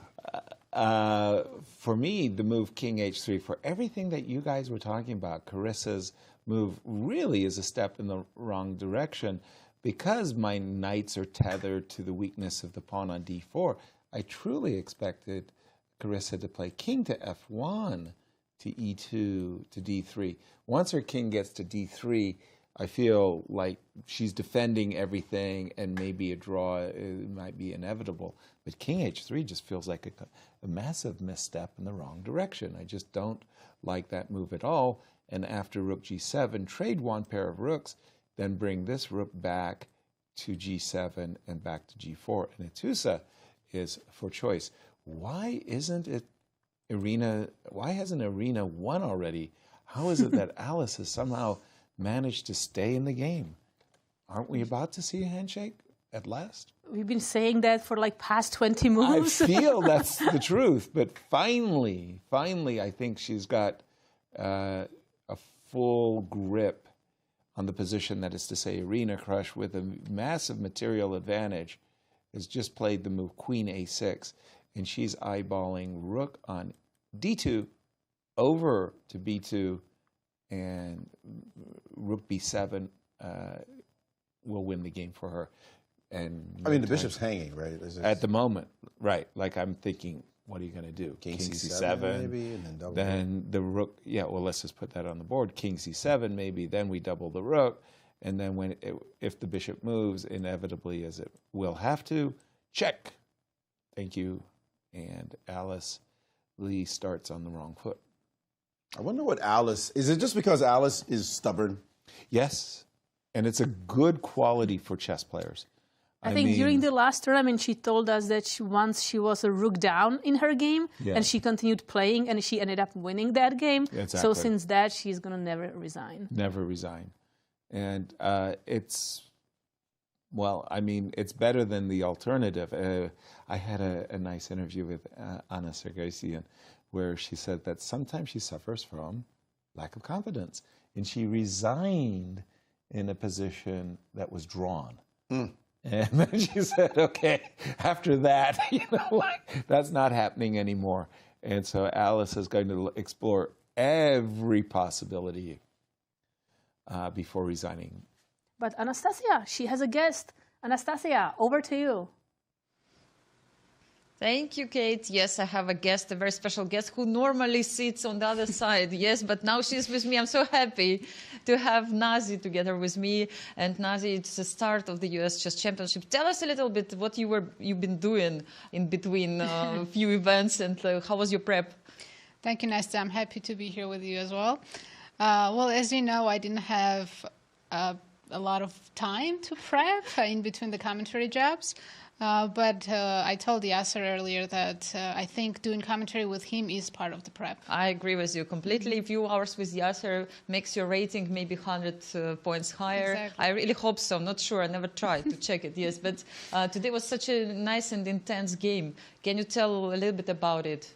Yeah, I had a decent prep, and I got a huge advantage on the clock. I was up 40 minutes or so. And I thought everything was going well, but then when the position got complicated, I had too many options, and sometimes that's a problem. I started to overthink. Maybe I didn't choose the best way, and she also started to play fast, and kind of practically she was making good moves.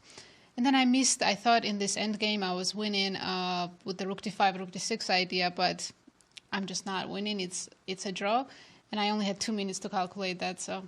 And you played until the Naked Kings like a real commentator, yes? Not to have any Not pieces. claiming draws, yes. Exactly, yes. Were you thinking during the game what actually Maurice could speak about right now, or Yasser, or Kate? Did it cross your mind?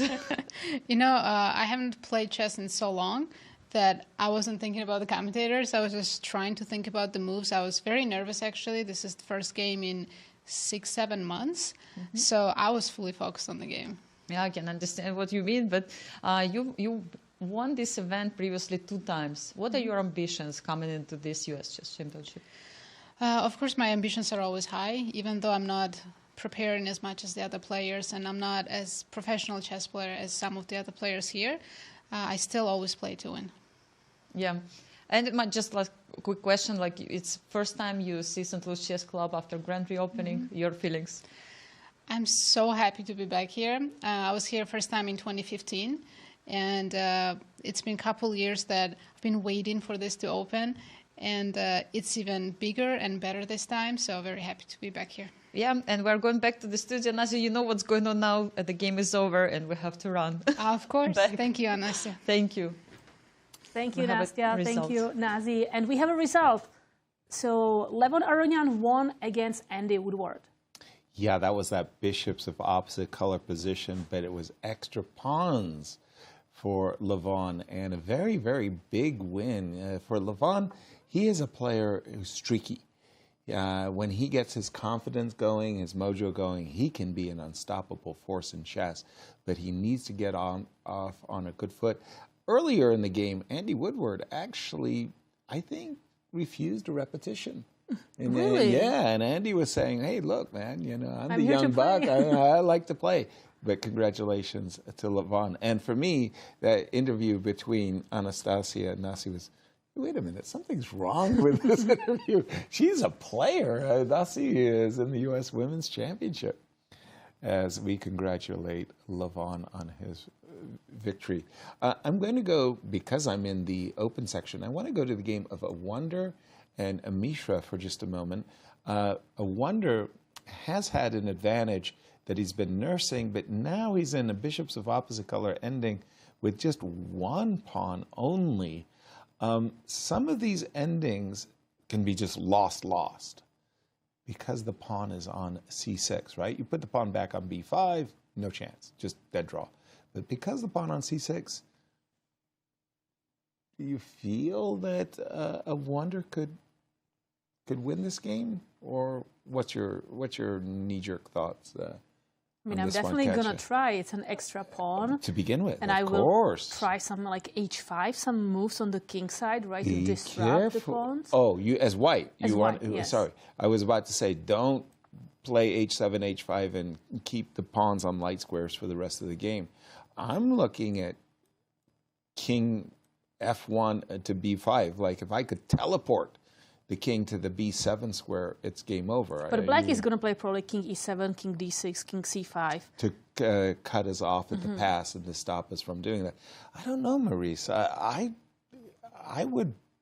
This feels like a 50-50. Like 50% of the games Awonder could win, 50% draw.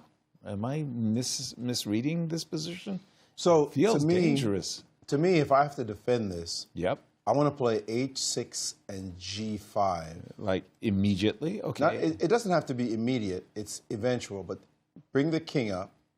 Say to e7, yes? I mean, actually, in this position, yes, I can play g5 immediately. But why don't you go to no, but you might take and play h5. So correct. That was my intention. Be a little bit careful for this idea. Yeah, that Maurice caught himself because he wants to trade pawns, and I get that. I really do. But he doesn't want to allow a pass pawn after fg, hg, h5. This might just be lost, actually. So we're taking that move back after king f1, king e7, correct? Katja? Okay, yeah, king e2. Okay, I want to first, I want to provoke something very, very significant. I want you to move that pawn. All right, but I want to move the pawn. Let's do it. You do. F6. F6, okay. And I think I want you to move... Okay, I guess not. I think now g5. Now g5. Okay, so let's get our sneakers on. I'll take either pawn. You don't want to start with king d6, Maurice? Either way, you guys will get the position you want. Oh no, here you have f5. Here I can, yeah. Oh f5. shoot! So I have to do it a little bit more with subtlety. How do I do it? Okay, king. Oh, sorry. Okay. How do I do it? Okay. I'm doing it wrongly. Apologies. I'll just do this. Yeah? I'll just bring my king up the board for now. Later, I will identify where it is I want to make my king penetration. Okay, if I go king c5? King c5. Good turn. Good move.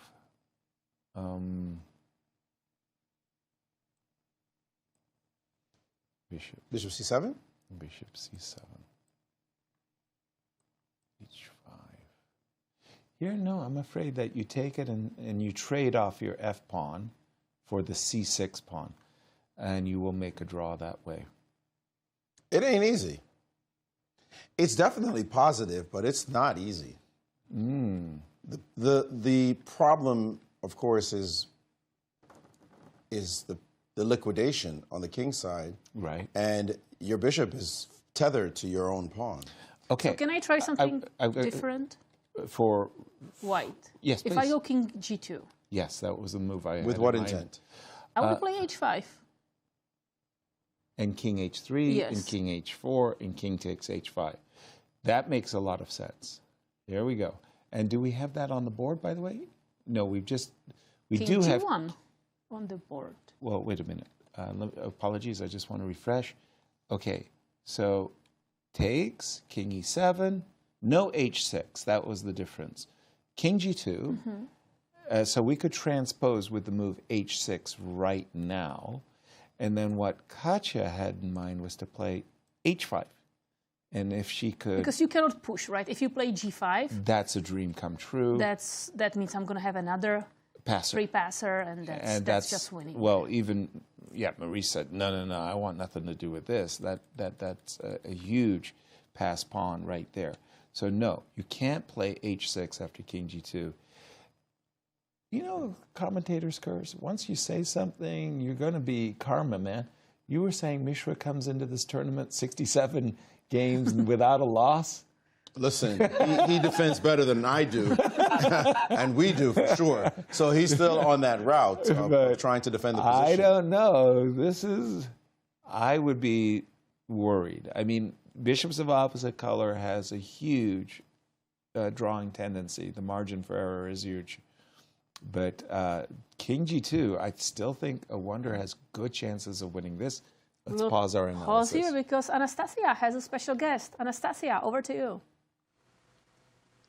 Thank you, Kate. Yes, and of course I have a special guest. Levon just finished his game beating Andy Woodward, and I wonder how satisfying is it for you, Levon, to beat the youngster Andy after actually an unfortunate loss just 1 month ago?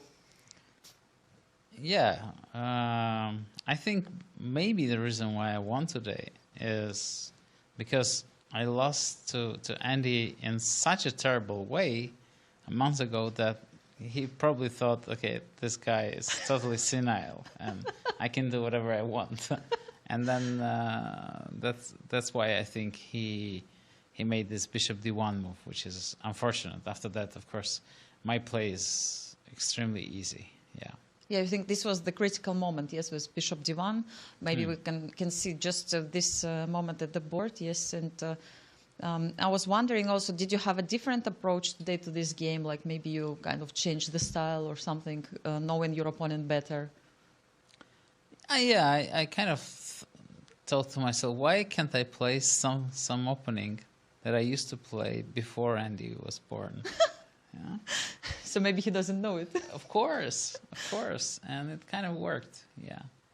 It seems like that, and yeah, we have bishop d1 the board. Yes, and do you think this was the crucial? Yeah, this position already is very difficult to play for white because he has to go for the endgame, and it's it's a suffering. So you started to feel optimistic at this moment, yes? I wasn't sure I'm going to win because I'm notoriously famous when it comes to conversion of winning positions into draws. But somehow, yeah, I kind of felt if I don't do anything totally wrong, I'm up on time and I'll probably win. Yeah, today was the first round. How does it feel to be back to the club, to brand new, reopened club? And I know that you've been here before when during the match between Gary and Vichy, but still, I would like to hear your thoughts. Yeah, it's wonderful. You know, we really missed this. We really missed having a chance to welcome the crowd and to play in comfortable hall. So yeah, it's amazing. Yeah, exactly. Amazing for all of us, for all chess fans as well. I think it's different vibe when we have the spectators, right? Absolutely. Even if they don't come, as long as there's the opportunity for them to come, already something that makes us happy.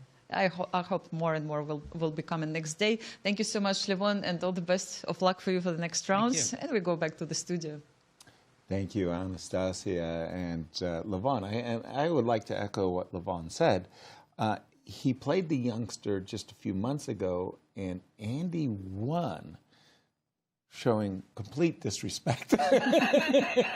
So Andy's thinking, oh, I'm playing this senile old lion. I will win again. And he didn't allow a repetition, and Levon said, well, that loss got me a win today. That was a nice way of I think Andy's a fighter. I think so, too. King G2, I'm still with Awonder. And by the way, I'm going to pause my analysis of Awonder because I'm thinking the game of Carissa is just such a big game, and how that could truly change and upset the tournament situation in the women's game. Because, again, for me, Carissa's coming in as a big favorite. Statistically, Ben said her chances of winning are 30%. And I'm looking at this position, and Natusa is playing it really well. Carissa did manage to trade one pair of knights, but Natusa is not relaxing. She's looking at that G file and saying, you know, there's squares. Rook G4 square, Rook G2 square. Maybe even on a good day, the king on F5. I'm going to pause my analysis because Irina Krush is about to claim her first victory. And she's doubled the rooks on the B file, just as we knew she would. And if Black moves the bishop away into safety, then we can launch that rook to the 7th rank, and that's game over. Exactly. Bishop A5, Rook B7, check. You can't move the king because rook takes. We got to overwork knight. The knight is defending that rook, but it's also defending that bishop. Alice would be forced to capture. Rook takes, king to D8, and there's the handshake. Alice knows it's over. Congratulations to Irina Krush, starting with important win against Alice Lee. I cannot overemphasize how important that victory was for Irina. Irina's chasing her 9th title, hopes to become one of the most celebrated women ever in terms of title victories, but starting with a win over an immediate rival like Alice Lee. And her first game after being inducted to the U.S. Chess Hall of Fame. When it rains, it pours.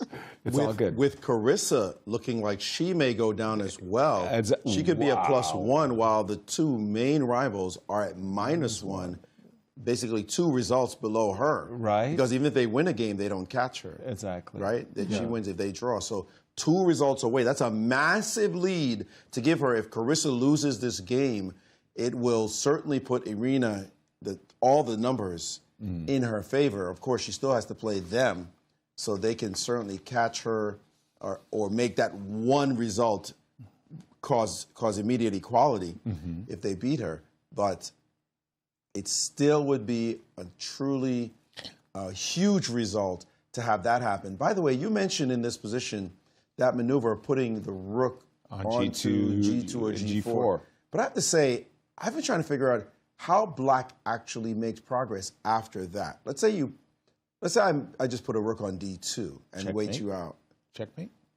Okay, I think it plays itself. Go ahead. I'm going to play rook D. I'm just put a rook on D2 and a bishop on B2. And okay, so no, not that rook. Not that rook. Okay, so we're going to play rook D2 for Carissa, rook G4 for Atusa. And then you're waiting. And I'm going to play bishop back. to say b2? Yeah. Okay. Whoop. And we're going to transfer the knight. That's it. What? Rook e2. Rook e2? Okay, I wanted to put the rook on g2. Rook d2. Yeah. The other rook to g4? Correct. And then knight g7. No. No. King. Going to play for checkmate. It's my most... it's what we do. Are we ready? Are we ready? Checkmate on the board. Foomp. Foomp. Foomp. Foomp. But I can take the other rook. I mean, this is beautiful. And it's not even made.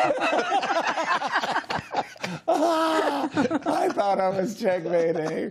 Okay, I'm going to go into my doghouse. Thank you, guys. It's been a real pleasure meeting you all. Good morning, St. It Louis. looks so interesting, though. The way you pulled that off, that was so convincing. You Beautiful. saw. Yasser, it was beautiful. I was waiting for your bishop to be on c3. Then I would have uncorked bishop takes. Yeah, but then it's king g2 also. Instead, when you play rook takes, we could take the rook on g2. It's still not mate. Oh, really? There were two refutations. Oh, no. But let's just double the rooks. Yes. And again, go to g2. We're thinking, this is what Michael Schuba was saying was black is playing and white is watching. This is not Carissa yet. Right? But knight Kate's to f5. point is knight f5 wins. I don't care You where don't the want the is. king on f5? No, I would the even knight leave on it on f5. e8. I want knight g7, knight f5. Knight f5 looks pretty convincing. And tell me what you want to do. Because I'm going to even jump maybe to e3 or some jokes there. Okay, knight f5, knight here, and knight f5. I thought the king on f5 would give checkmate, but this is very compelling. Yeah, I'll buy that. Yeah, this is...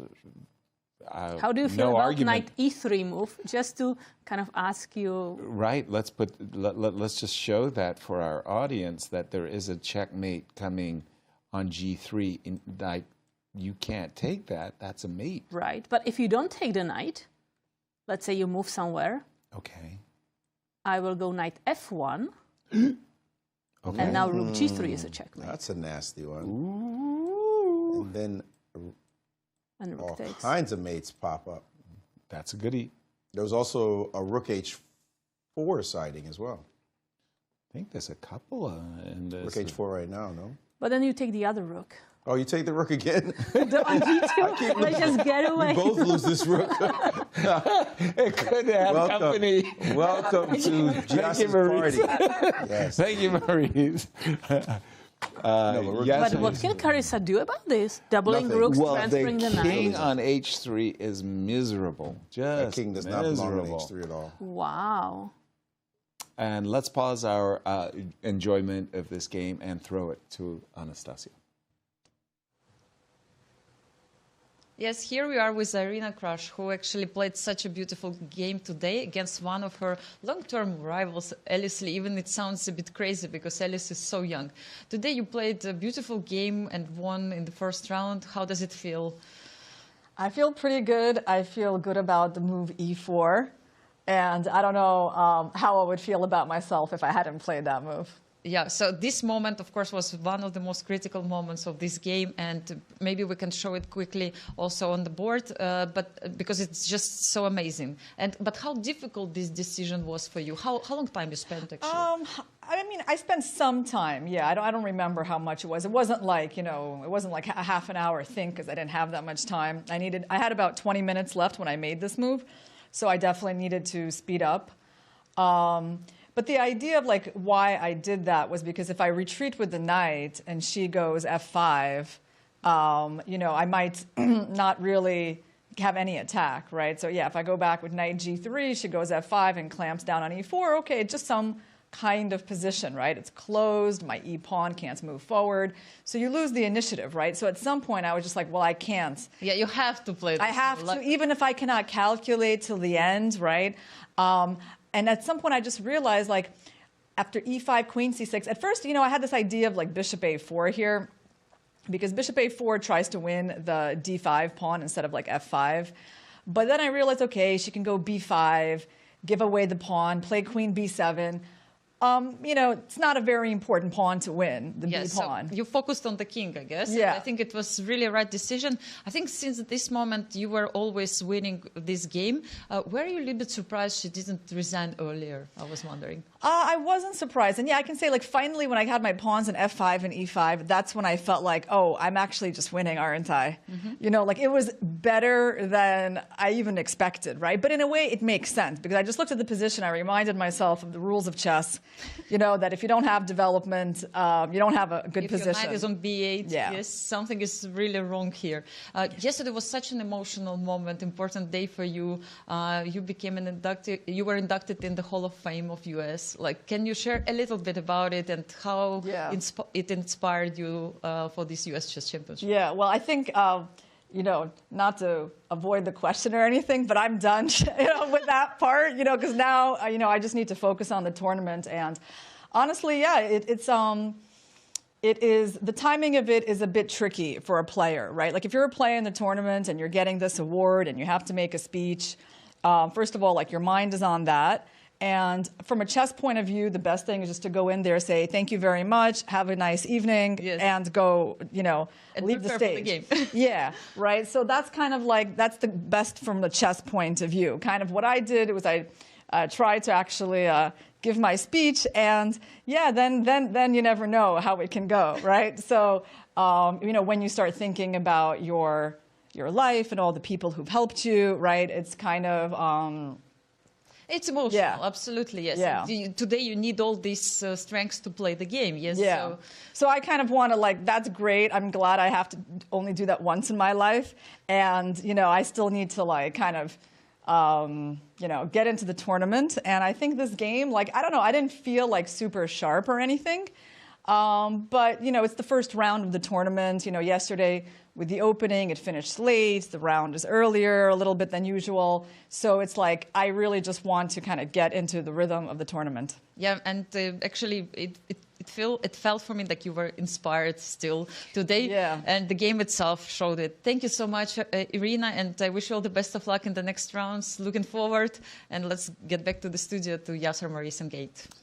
Congratulations, Irina. No, seriously, we saw the move E3, E4 with the help of the computer, and it's just a beautiful combination. It's a long-term piece sacrifice, and the pawns on E5 and F5 Monsters. are just lording over the black king. I mean, and it was a very impressive victory. Yeah, we see it here. Our 8-time U.S. Women's Champion. Let's take another look at it. Seriously. It was so beautiful. Back up a couple of moves to show this fantastic move. And just this judgment that, hey, look, after the move G6, if I drop my knight back, you know, I'm not the chess player I thought I was. Knight G3, F5, Alice will hang in. But what Irina did play was E4, and then she judged, hey, wait a minute, you know, like the laws of chess say if you're not playing with the pieces, they don't count. And if Alice, the king is on open file... That counts a lot. Yeah, with the bishop and queen looking that direction, that is better. With the support of a nice pawn on F6. Yeah, it was a beautiful attack, and the finish, we thought an appropriate moment to stop the game for Alice would have been here, because the material was overwhelming. Eventually, it took Irina a long while, but yeah, she did win. And a lot of decisive games so let's take a look at the results. Yeah. In the ladies section, Nazi Pajkice drew against Talia Cervantes, and Anna Sargsyan won against Rose Atwell, and Irina Krush won against Alice Lee. We're thinking Carissa's in trouble. Jennifer and Anna, well, but there's still... they're fighting a draw. I like Anna's position, but Megan, wow. And what about the open section? Yeah, before we go to Megan's game, which is super interesting, open section, we have also results here. Sam Sevian drew against Sam Shankland, Wesley drew against Hans Niemann, and then two winners, Fabiano Caruana won against Grigoriy Oparin, and Levon Aronian won against Andy Woodward. And Levon is playing really well, has been playing really, really well this year. He had a bit of a hiccup in the FIDE Grand Swiss. Right. But he won so many. I mean, he won the freestyle tournament Qualified for defeating the Magnus GC along the way. Yeah. He won the St. Louis Rapid and Blitz with rounds to spare. That was impressive. He also qualified for the Grand Chess Tour. Right. Got to play in Brazil, where he came in third and qualified for next year's tour. Right. So this guy is feeling very good about all the good results he's had, all the money he's collected. Right. Why not win his first U.S. championship? Why should Fabi have all the fun? Right. That's where we are right now. So to see them atop the leaderboard is no surprise. No. And if they start running quickly, those are two who could go +4, +5, and it'll be a two-horse race in about 6 or 7 rounds. But for Fabi, 3 times in a row, he's won the U.S. championship. I couldn't guess, double guess a single move. For me, he played one of the most accurate games I've ever seen anybody play, for that matter, and won with a beautiful combination. And Grand game. I mean, he's showing why he is such a dominant force. And it's also very impressive that he made a novelty very early on, or at least unexpected move for his opponent. Yeah. B captures C3 when you play Queen C2. It just doesn't make sense. No. Original idea. And he provokes C7, C6. I'm looking at the pairings for Fabi, by the way, and I see that he gets a second white. He chose the number 1. Number 1. Yes. When he picks. So he gets a second white against Andy Woodward tomorrow. Who just lost. Who just lost. So he gets a youngster. But I'd like to continue because then he gets black against Awonder Liang. Won't necessarily be a pushover, but another one of the juniors. And to continue the theme, in round 4, he gets white against Sam Sevian. So he's avoiding Aronian. He's avoiding Wesley So. He's even avoiding Hans Niemann, who's one of the top-rated players. As well. So Sam is no pushover for sure. Right. And then he gets Dariusz Swiercz, who's the second-to-last seed in round 5. So of a huge reason for him to look at that win Bobby 5 Fischer. in a row and become the first winner of the new Bobby Fischer bonus prize for consecutive wins starting from round 1. He would win $1,000 if he were to win 5 in a row. I believe he plays Wesley in round 6. That might be the brakes. Put on the brakes. But anyone who wins 5 in a row gets $1,000. If you win 6, you double your money. You keep doubling your money all the way to $64,000 with 11 in a row, which is what Bobby did all the way back in 63, 64. Just incredible result. Which we don't think anybody's doing ever again. Ever again. Again, I'm drawn to the game of Carissa yet for just a moment, because there is a moment right here, and maybe Atusa is certainly thinking about it. There's no reason she has to play it, but it does cross your mind, is sacrificing an exchange for a massive passer. But isn't there... At the end of the day, isn't D4 and H4? She has a simpler win, and she's sacrifice. executing it right now. Knight takes D4. Knight takes D4. Because knight takes D4, rook takes H4 is a checkmate if you recapture that knight. That's resigns. Oh, apologies. And actually, I'm just going to take that knight. Far simpler. That's just resigns. That the game is over. Far Handshake simpler. Carissa has blundered away. Well, it's just that you have to play knight G5 not to get checkmated, but I think it is checkmate. Sorry. Nothing to be done. I don't even have to take twice on G5. Well, you're winning a piece in this line because the king is heading, and she has played knight G5.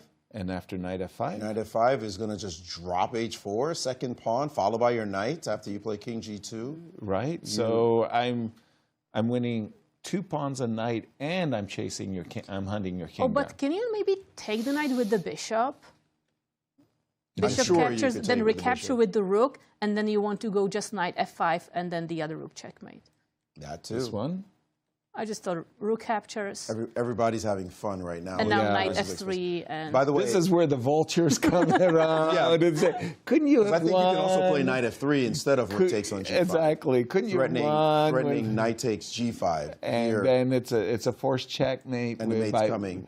By force. But the rook captures, rook G3 is checkmate. There's just so many checkmates. Yep. Exactly. You're hitting the bishop at the moment. So this is over. She literally can resign. Carissa's going to take it on the chin right out the gate. Wow, for a lady who started last year's U.S. Championship with 8 consecutive wins, this will be a way this will be a wake-up call for our defending champion, Carissa. Yep, she's waiting to resign after bishop takes g5 and or knight f5. I think Atusa's recognizing which win is the simplest at this point. There's too many ways. Yeah. By the way, we did see Carissa start off the Cairns Cup with the best women in the world. Yep. She started off poorly and came back and won that event. Right. So she's not the kind of player who will just hang her head and say, I lost and this is going badly and so what. No, she still will have the fortitude as a true champion that she is to fight on. Meantime, there's a quick draw happening in the game with Megan and Tatev. That game is now down to Rook King and Rook. King and Rook. On the board, and Rooks are being traded off. Right now, we're seeing the draw happen at this very second in that real game time. between Megan and Tatev. They should be shaking hands in a half a second. And I think we missed. No, we didn't miss the handshake. And it's a draw. Here it comes. Here. You're warning to our camera. What a great start for Megan. Wow. First Versus game. King. And she Draw. managed to draw. So we can jump back to the other game so we don't miss that handshake. I think we're going to see Carissa making a handshake very shortly too. I loved your move. Rook takes g5. I love the move knight f3. I think knight f3 may be more accurate because I'm hitting the bishop. Yep. So I'm not allowing any rook c3 defenses maybe in the future. But I don't think they're there's not any defense I whatsoever. like knight f3 as the most accurate. I like rook takes g5. I'm the pawn grabber. You're going to get Just the pawn delay anyway. that satisfaction. I want it with every fiber of my being.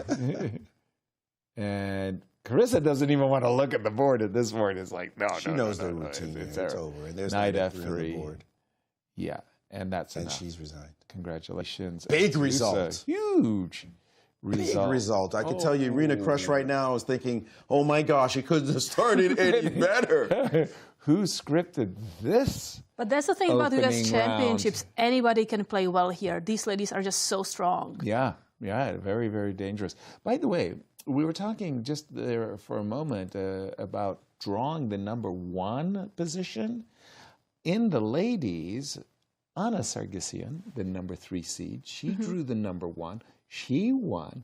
Could she be a force in this tournament chasing Irina, who is now tied at +1? A lot of decisive games. Again, Atusa, congratulations. That is easily one of her biggest victories in a U.S. Women's Championship. And we have only one more game remaining in the ladies section. And let's go to that.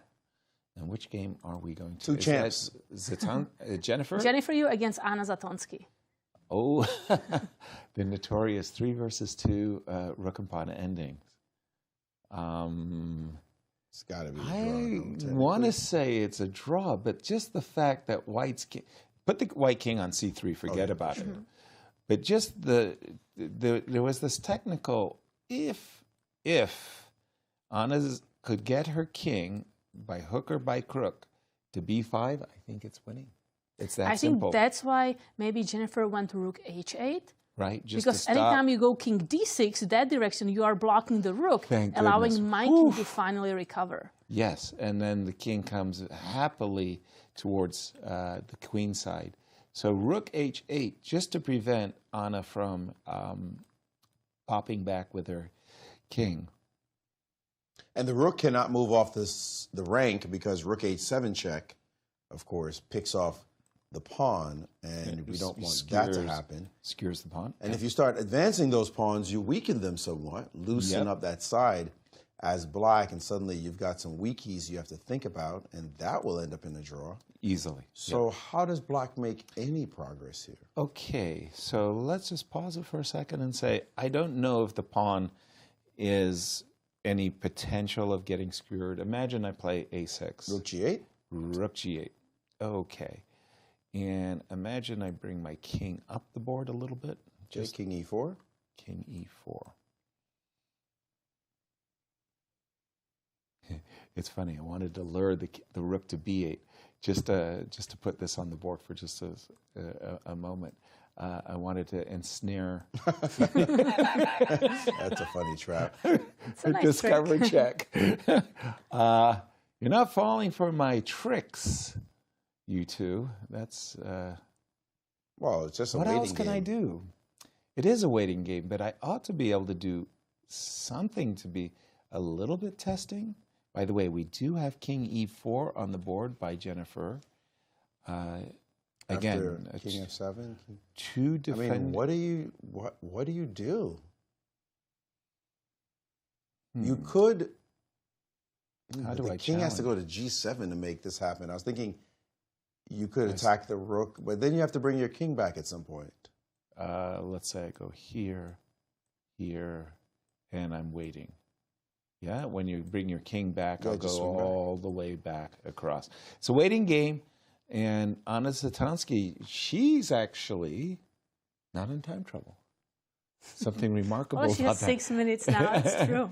Wow, and King F7, and we're expecting Jennifer to wait with her rook along the 8th rank, rook G8. What other games are We have currently? another endgame in the game of Dariusz Swiercz against Ray Robson. Okay, I'm going to switch.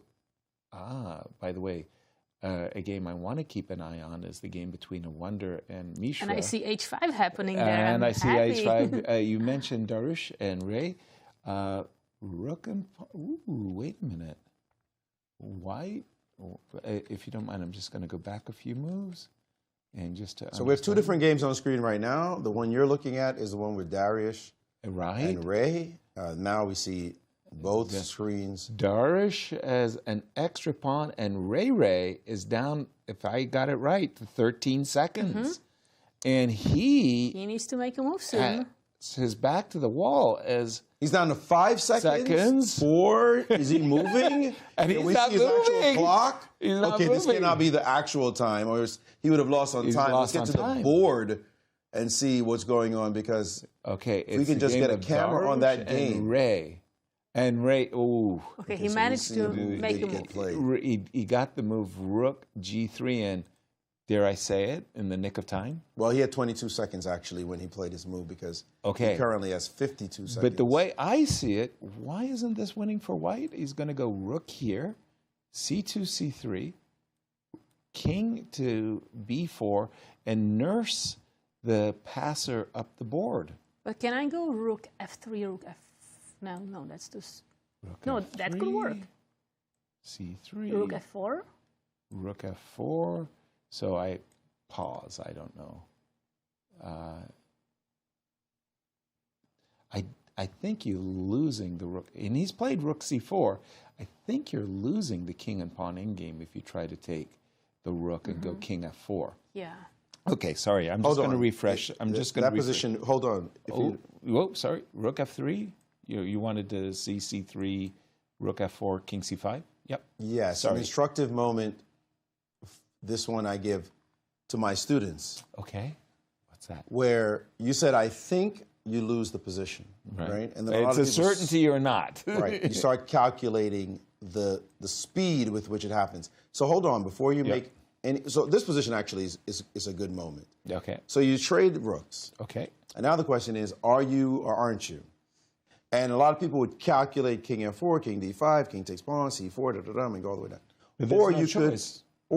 you could count. Count. And I just want to talk about the idea of counting in this position, because you could just check through the counting method, is it happening? So for black takes 1, 2, moves the king out of the way, 3, and then 4 moves for that pawn to queen. 6, 7. So that's 7. Right. And now white is moving second. We know that. So that's 1, 2, 3, 4, 5, 6. And it's important, by the way, that it's a G pawn. It's important that you learn without having to count, the way we just did 1, 2, 3, 4, 5. It's important. I'm speaking now to the students in the game, that you know that the pawn on C3 takes exactly 5 moves. Right. So does the pawn on C2. Takes exactly 5 moves, because it could move 2 squares as well. Wow. So it takes 5 moves to get there. You don't have to count every single time. Once you know it takes 5, you should know that it's 5. So it's move the king plus 5. Right. That's 1 plus 5 is 6. You take 3 to take the pawn with the king. King F4, king takes king out the way. That's 3. Plus 4. And it's 4. It's 7. You do move first. Right. It's black. So on your 6th move, on black's sixth move, white queens. Right. But then black queens. Draw. So it's a draw. Right. Right? So we so can this is So we actually can do that. not winning.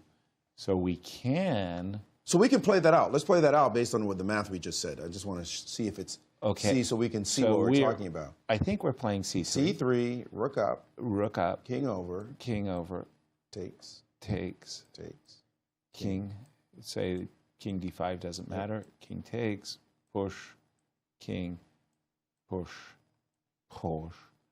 and you Wow, and we may be heading that direction. Except there is a trick that I wanted to point out for Dariusz,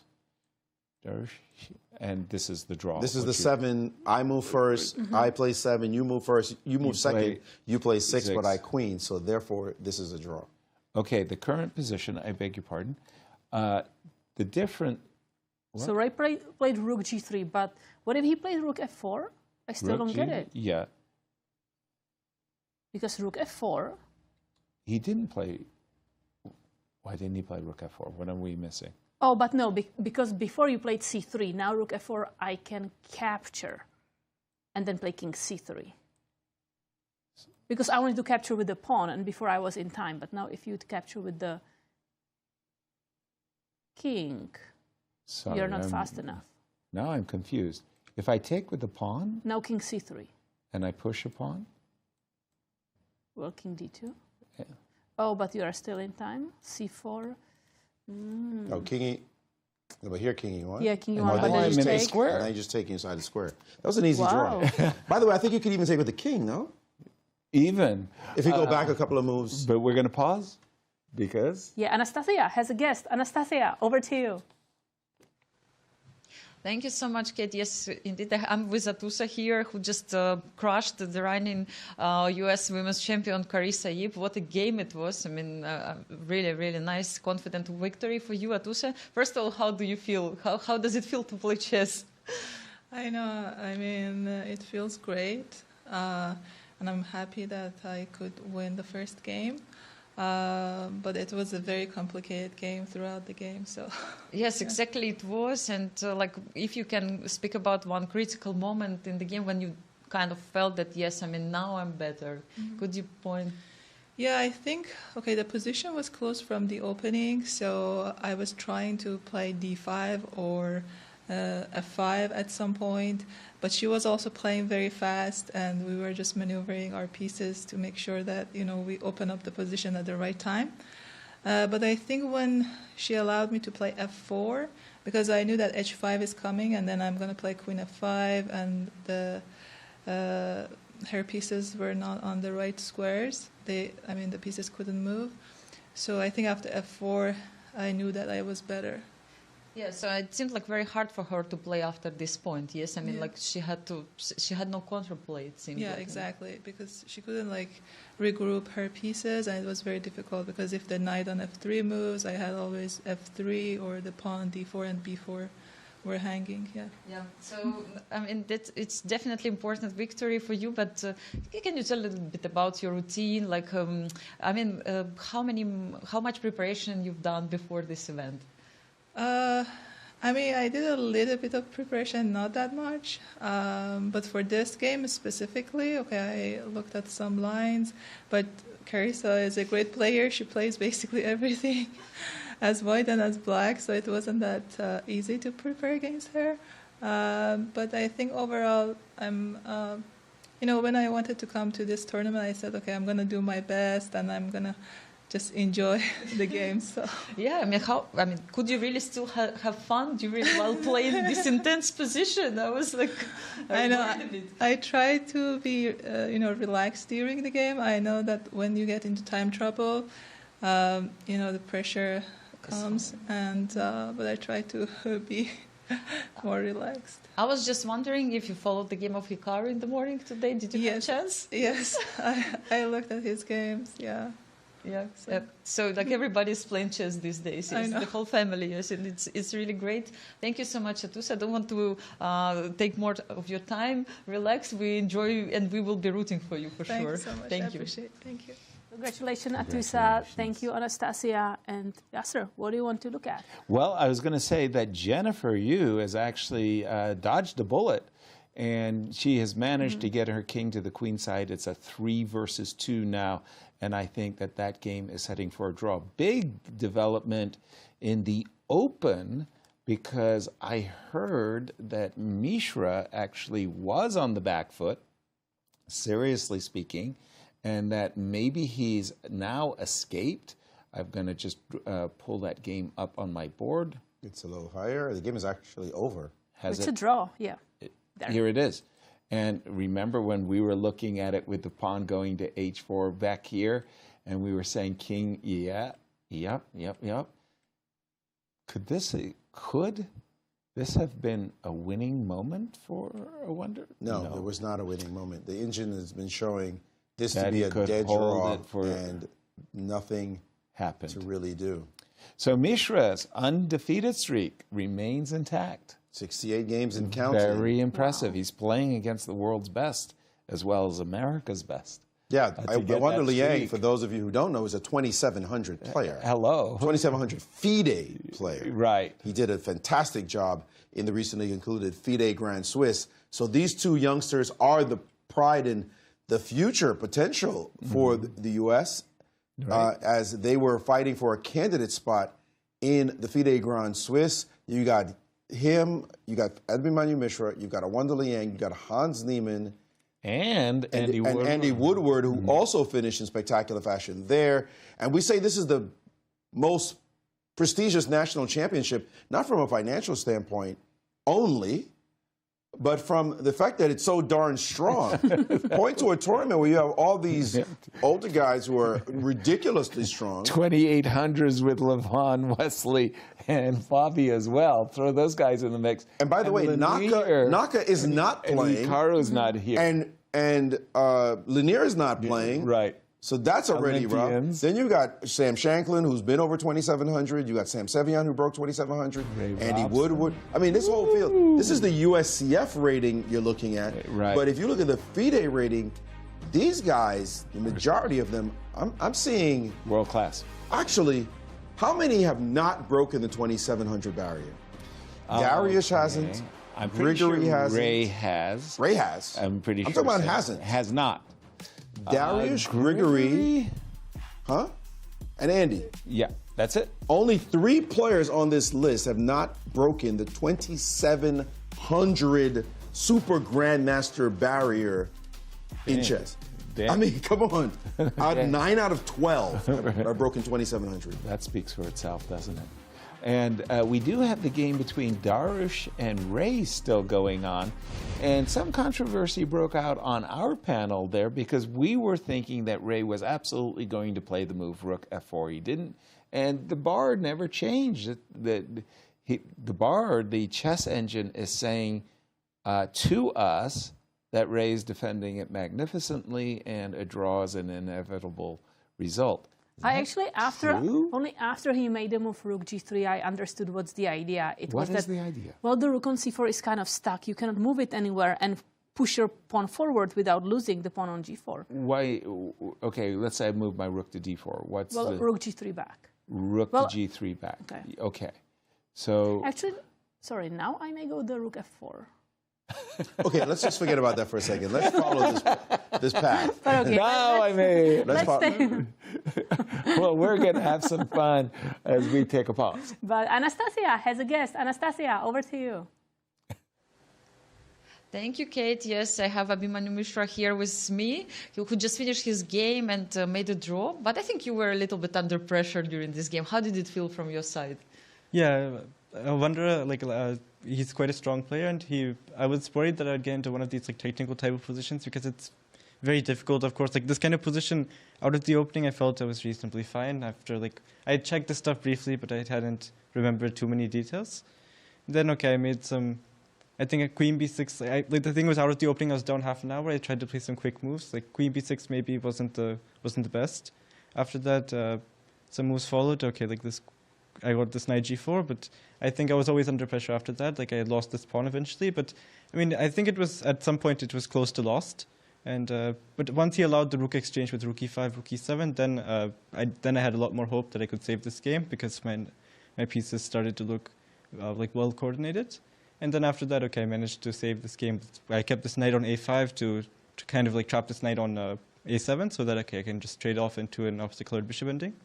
And then after that, okay, it's still interesting endgame because okay, if white, let's say if white's main plan is if you can somehow get the king to b5, a6, b7, you have to be careful like to avoid this. But I think like in the game he didn't manage to get any of that, so that was a quite nice defense like from there. Yeah, absolutely. Like it's not easy, of course, to play it against Awonder, who's trying to beat you in the first round. Also, the tournament has just started. But how do you feel about this event? And of course, coming after Grand Swiss, and we discussed with you yesterday your 67 games. So what can you say about it?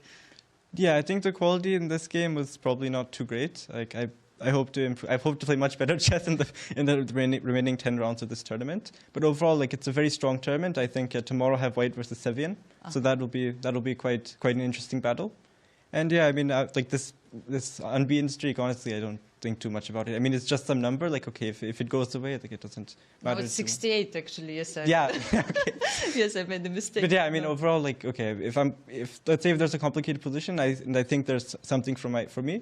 Even though if it's like a risky move, I will go for it. Like I don't care too much about this number, 68, 67, whatever it is. It doesn't matter that much for you. But still, what matters here? Like which ambitions do you have in this event? Like what you would be satisfied with to finish? Yeah, overall, I'm looking to just play my best in all 11 rounds. Hopefully, let's say gain like 10, 15 rating points. That would be a quite nice result of this tournament. Okay, let's see how it goes. Thank you so much for coming here, and all the best of luck for you for the next rounds. Thank you. Thank you, Anastasiya, and for you, Mishra, good luck in your ambition. Let me remind you that in the Grand Swiss, he had the best TPR, tournament performance rating of 28.82, as he explained to me. Now, just keep in mind that Magnus Carlsen's 28.51.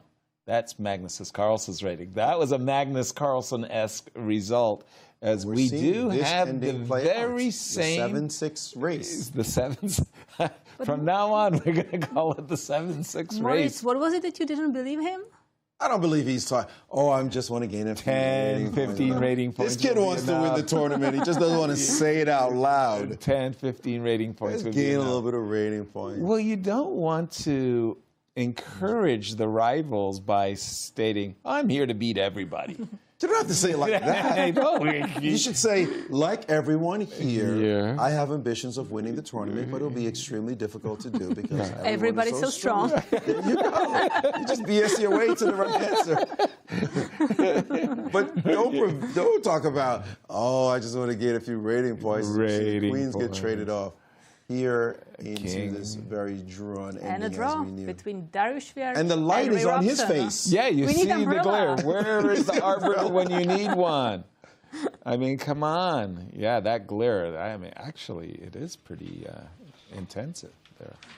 Somebody's going to have to get Kite on this. Right. Get the big ladder up and put something to soften the glare from that skylight. I like the idea of having Ryan Chester and Ben Underwood getting on their ladders, getting on the sky, getting on the roof, harnessing them, And we have some draws that are proceeding now. I think there's only one game left in both sections, right? Jenny for you against Anna Zatonsky. Well, let's jump over to the lady section. They're in the queen section. And it's 2 versus 1. We've known that rook d3 check. So we're playing king b2. Not a lot. Well, maybe king c4 is still. Because if you go rook a3, I still have rook h6 check. Just in time. Gotcha. You're not worried that your king could potentially get cut off? No, I don't think that's a worry. Is it rook b6 drawing right now? Because rook c4 is not winning. Yeah, I can't out-tempo you Rook b4. Yeah. Oh boy. Okay. So king c4 is playable. I was thinking that we were playing king b2 and just chill. If you don't mind, Please. I'd love to recap that game with Fabiano Caruana and Grigoriy Oparin, the one you said was just so fabulous when we all saw. And she's played king 2, b2. Right. First, before, just check the time on this game so that we're not... 40 seconds. She does have for 40 Jennifer. seconds. So we do... And 7 minutes for Anna Zatonsky. Yeah, we may not be able to leave this game to recap that for the fans who have not seen it, as it looks as though Anna is trying to exploit the time pressure of Jennifer for the moment. But if we get a chance, we should just recap that one game. One of the great games in U.S. Chess Championship history. Absolutely. As I was watching this game that Fabi play unfold, I just thought to myself, I am seeing extraordinary accuracy. I didn't question any move that Fabi made, and he won with a nice combination. And it was a total clean game, and you just don't get that at this level. These players are so resourceful. They find something, even when it's not there. And playing on both sides as well. That move c6 was fantastic, preparing a sacrifice on g6. Right. You play c6 to prepare a sacrifice on the other side of the board.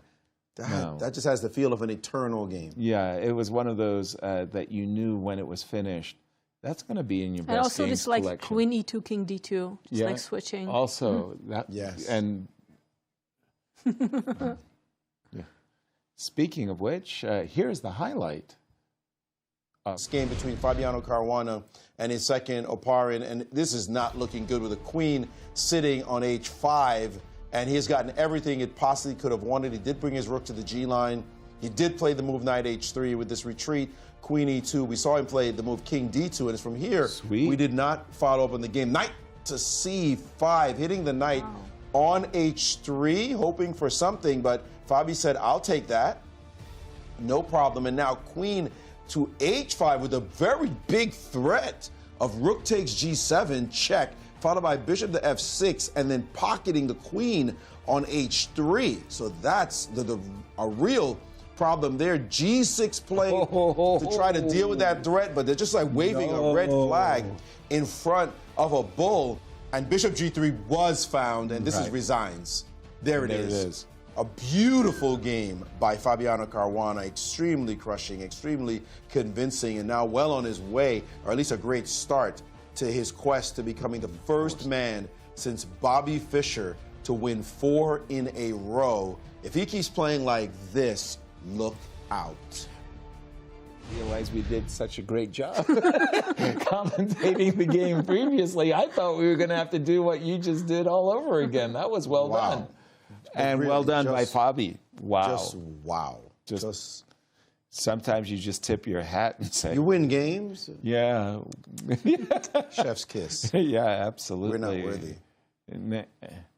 And the last two competitors in both fields, Jennifer Yu, former champion, Anna Zatonsky, 4-time former champion. And Anna with the extra pawn, we know it's a draw. Technically, it's a draw. But Jennifer Yu has 90 seconds, won. so you can try to confuse her. Exactly. We have all won games we should not have won, and we're talking technical rook endings when I say that. Can she? Do you see a way that she could potentially trick? I think she has to play b6 at some moment to defend that pawn. b7, b6.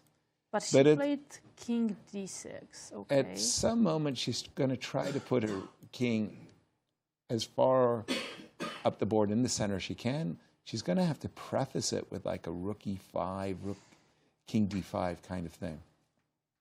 So give me a move, if you don't mind, Katya. Rook g5? Rook g5. Rook g5. Great. So, and rook g5. Jennifer heard you. So, just to mess up the equilibrium a bit here. Let me try rook e5. Okay, would you like to give me I think I will go to g7. You'd like to go to g7. Okay. Let me check you. Okay, king c4. Let me check you some more. Are you trying to confuse me now? I'm trying my best. It's not my greatest effort ever, I If I assure go you. king c3, Yeah, that's a very good move, by the way, because you didn't let me. Ooh, I have a move. King b5 in that line instead of your king c3. Instead of king c3, yeah, king b. Are you trying to put your king into a noose? Yeah. I want to get in a noose. That doesn't sound right. No, I didn't. But it's in that mating but this is patterns. a mating. Well, king c6, that's a. It's still not a mating pattern. Yeah, because it it could go be some stalemate. No, that's what I was really trying to do. Yeah, king c6 okay. now. No. Let me show. Yeah, and now you got the mad rook. The mad rook. Take the rook. It's instant stalemate. Check. Check again. And it's still a mad rook. It's still a rook. This is why I went into that square. Nice. To go for this problem finish. Yeah. By the way, if you have to do all that and you still can't win, if the person can laugh at you. You can put the king on a5 and say, I'm giving you even that opportunity. By the way, you're really I'm sitting next to a problemist, and you look for those study-like moments. And she's played the move king c4, by the way.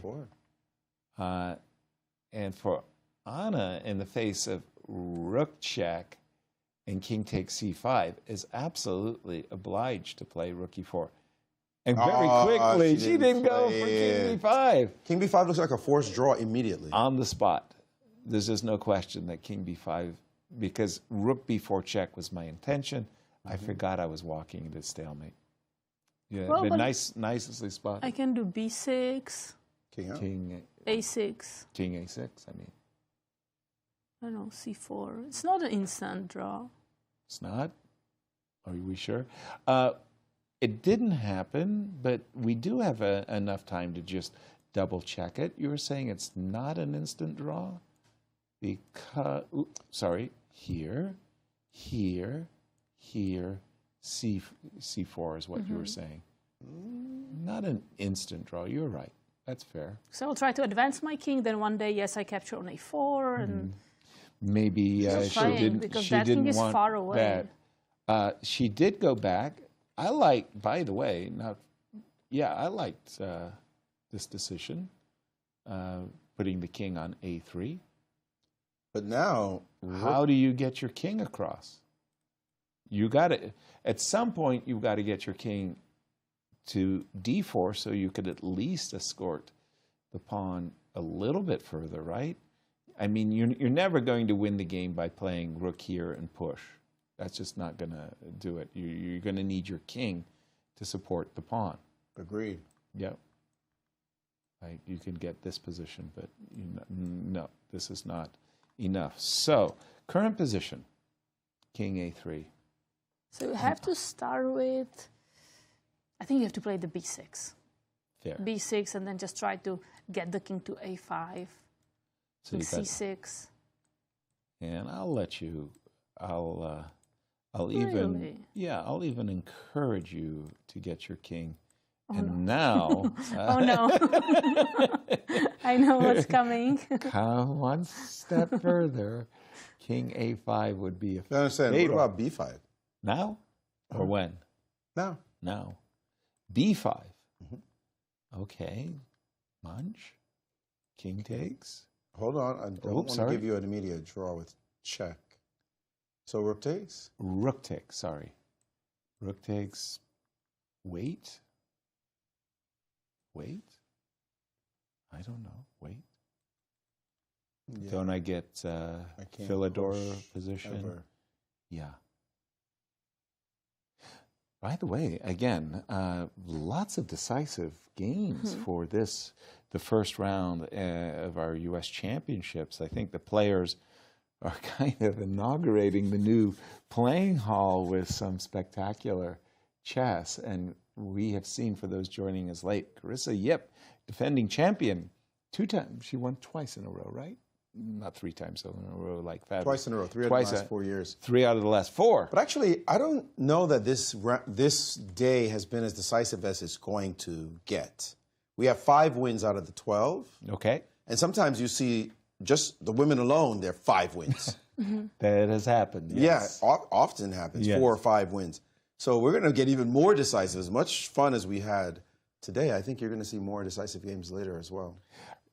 There was a game that Mishra drew, could have very easily have gone in Awonder's favor.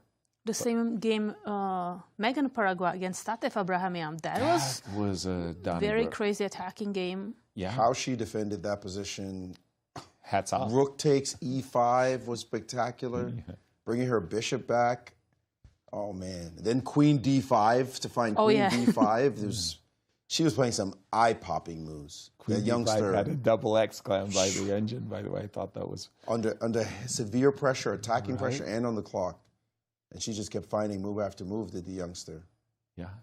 And here... Rook g5. Anna hasn't made any progress so far, except she's out-tempoed her with the move. You know, she was going rook h5, rook g5.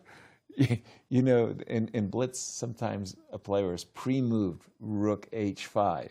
So you put your rook on h4 just to stop that pre-move.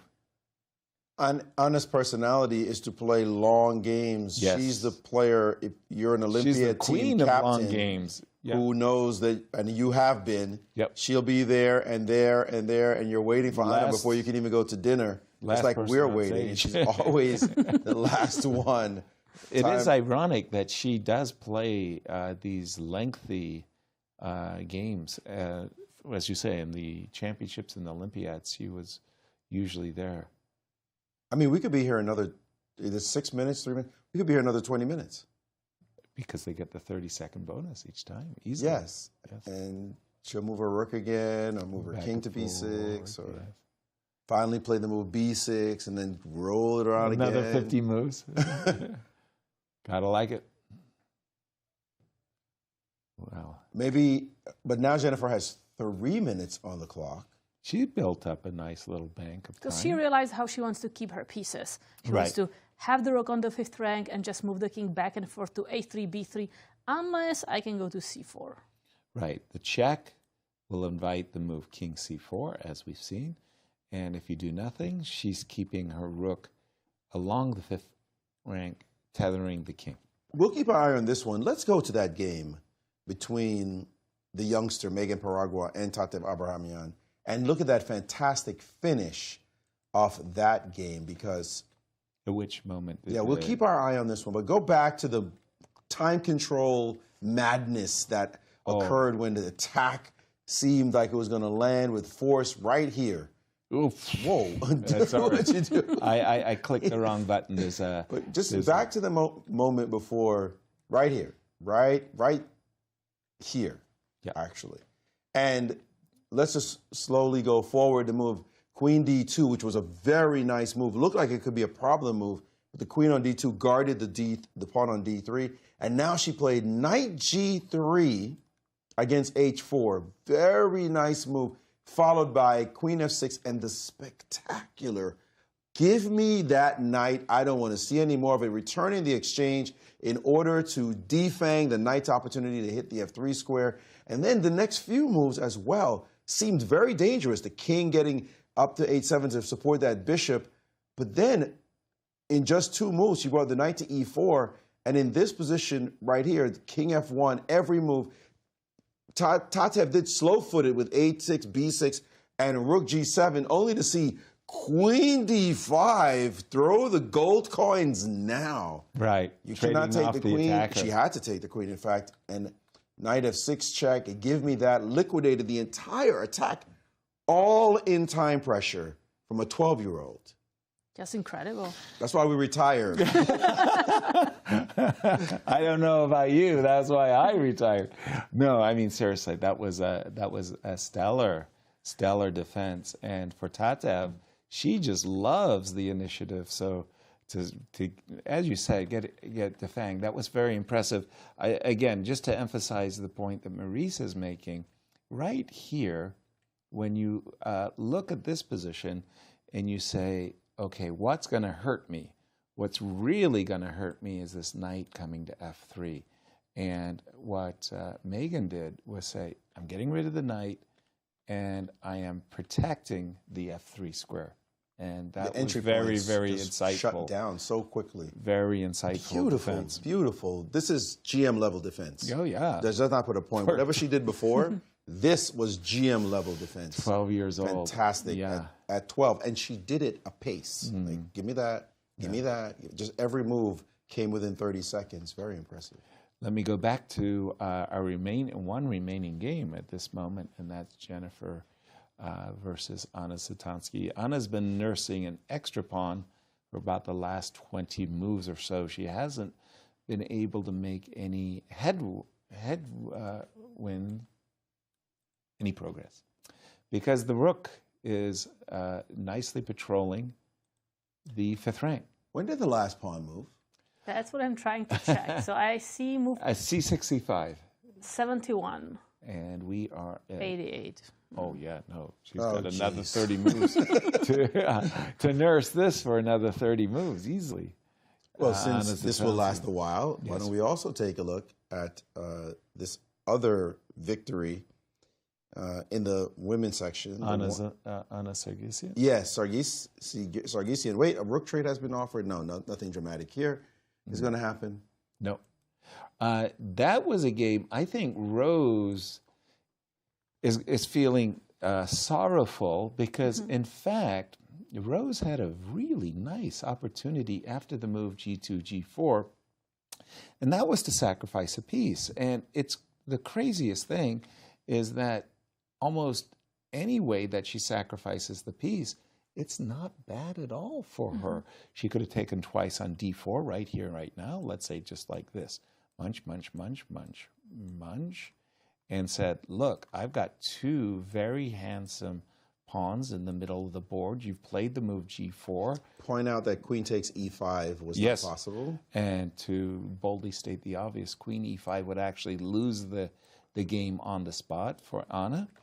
And she had another way of doing it too. She could have taken with this pawn, and after it captures the knight, taken the pawn again. Again, the same idea. You can't take on D4 with the knight because that bishop F6. After the trade. After the trade. But we are not trading one pair of knights, right? Which is, I think, kind of advantageous for black because these pawns have more pieces to target. Wow. Look at this. You've got two really good pawns for a knight. And this king is about to come up some serious duress.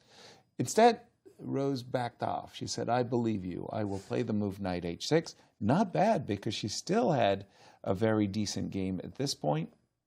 I don't think she's come out of the opening well, even Anna in her interview with Anastasiya. And it was this point that was the real blunder, and knight D6. Obviously, Rose is thinking, I'm going to put the knight on E4. Why not just do that with the rook still on the board? Like, put the knight on E4, you know.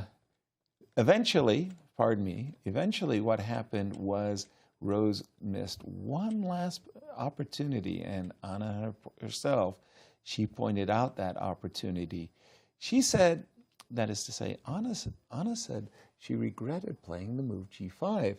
At first, it looks all so very beautiful for her. She's going to win the rook on F7, and this is where Rose erred with the move King F8. As Anna explained, that after Queen F7, she was not confident at all that she was going to win this position with the extra exchange because the knights are so good in the middle. In the center. Exactly. There's knight F5, knight E4. It's not an extra exchange. It's two extra exchanges. But she was not confident about her ability to convert this position. Rose did not play like this.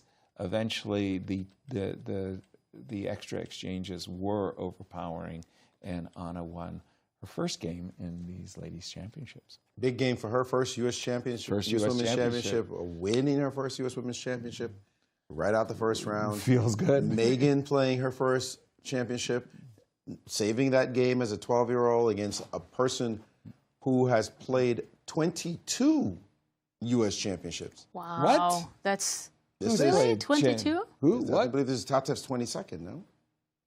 22, is it that? Wow. I think that's the number. I have to double check. Maybe I have my Wow. data wrong, but I think it is. 22. 22 championships. Yeah, it's possible. That's probably who's played that. Who else has played that many? Dmitry champion- Gurevich. Dmitry has played Gurevich. 23. And from the open section, I remember him and. I'm not sure he's the one who's Sergei played the most, though. He's Kudrin. played the most without winning a championship. And Tatev is unfortunately trending Closing in that direction as well. She's Wow. trying to avoid that dubious distinction. 22. Wow. Okay. Anyway, I'm going to go back to the game of Jennifer Yu for just a moment. Hold on. Wait. What has just happened? Okay, so she has been keeping her rook patrolling very cleverly along the 5th rank. Shouldn't she have played? Well, okay, let's just see what she's doing.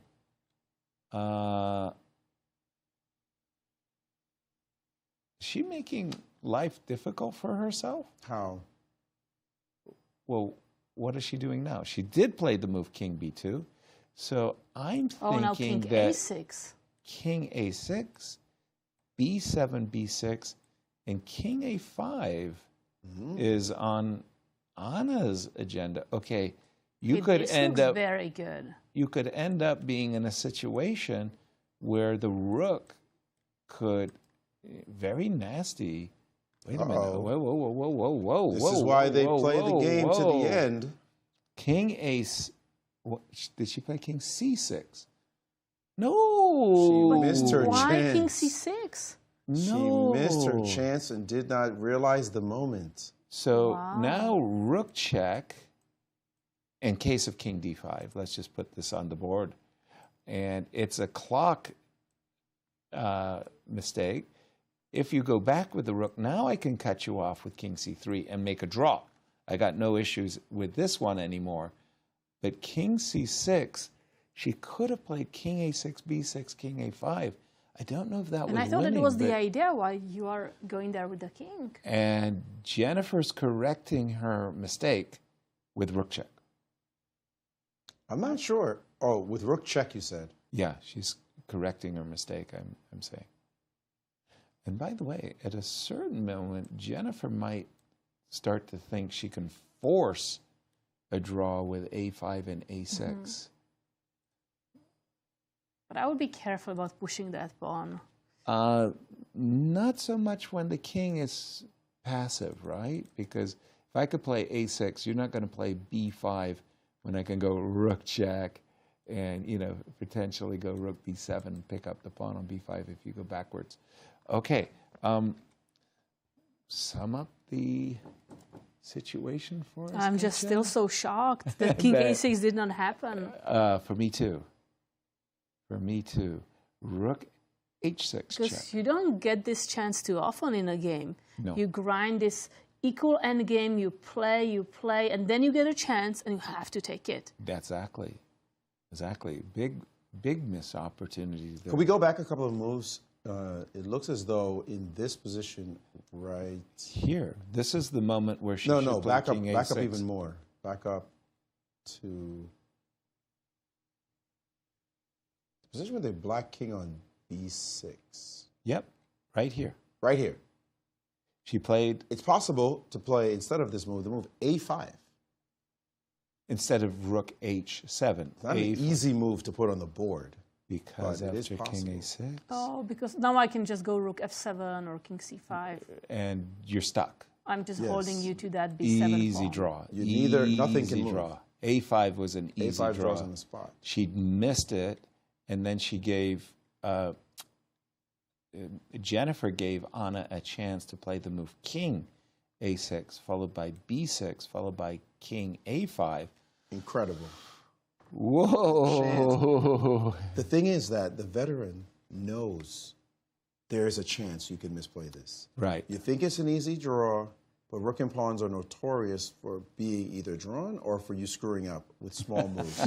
And there's still potential screw up Right. possibilities.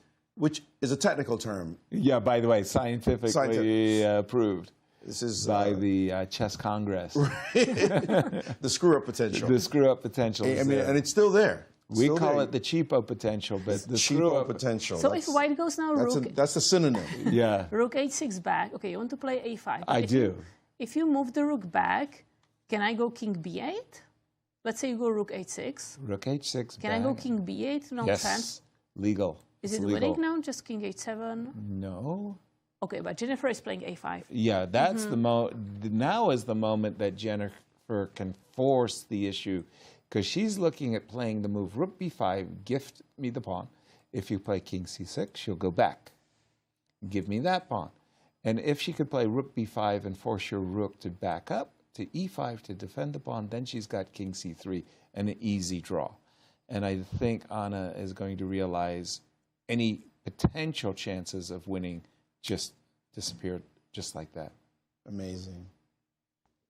Because now Jennifer has a clear goal of rook b5 in sight.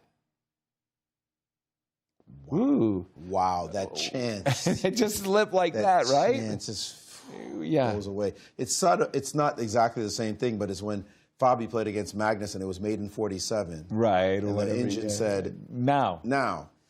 And none of us saw it, Nobody right? saw that. Fabi didn't see it. Nobody's going to see it. But it's like the chance is here, then the chance is gone. And exactly. That's it. And chess is hard. Vishy had a very good comment for that, and he said that he, a former world champion, would like to have believed that he would have found it if someone had said, right here, right now, you could find it. But he would need that alertness to say, yeah, of course, because we thought that Magnus's move was still a draw. But when it was Ceci, right? It was Ceci, the supercomputer that we were tracking that game with. We're talking about the game from the 2018 World Chess Championship match, a match that saw 12 consecutive draws in the Classic, and they played overtime. But in one of them, there was a mate in 47, and Fabi missed it. I didn't see it either. I didn't see it either. I didn't see it either. But he missed it. I didn't see it. I got to admit, I didn't see it either. King c3 by Jennifer can almost just about claim a draw. Can Jennifer what are you supposed to do? With the move king c3? And she's definitely thinking about it. And there you go. She just did it. With was it 7 seconds left on her clock that you did that? No, it's 37. 37. Yeah, she had 37. Yeah, she got the 30-second bonus. And, yep, we are about to see rook b5, and that will be a repetition. It's not a century. It's not a century. You have to really be impressed by how Anna fights and fights and fights and presses and looks for her chances and says, I might be the oldest player here, but I will torture these young kids. And the commentators. Nobody's getting out of here. Team. No short days for you. And you would think she wants to conserve some energy. Anybody would, right? No. It's like, no, I'm sucking. No. What do you say? Suck your blood? That was what Gary said. Gary called it. We never heard this term before. Well, we looked at each other like, really?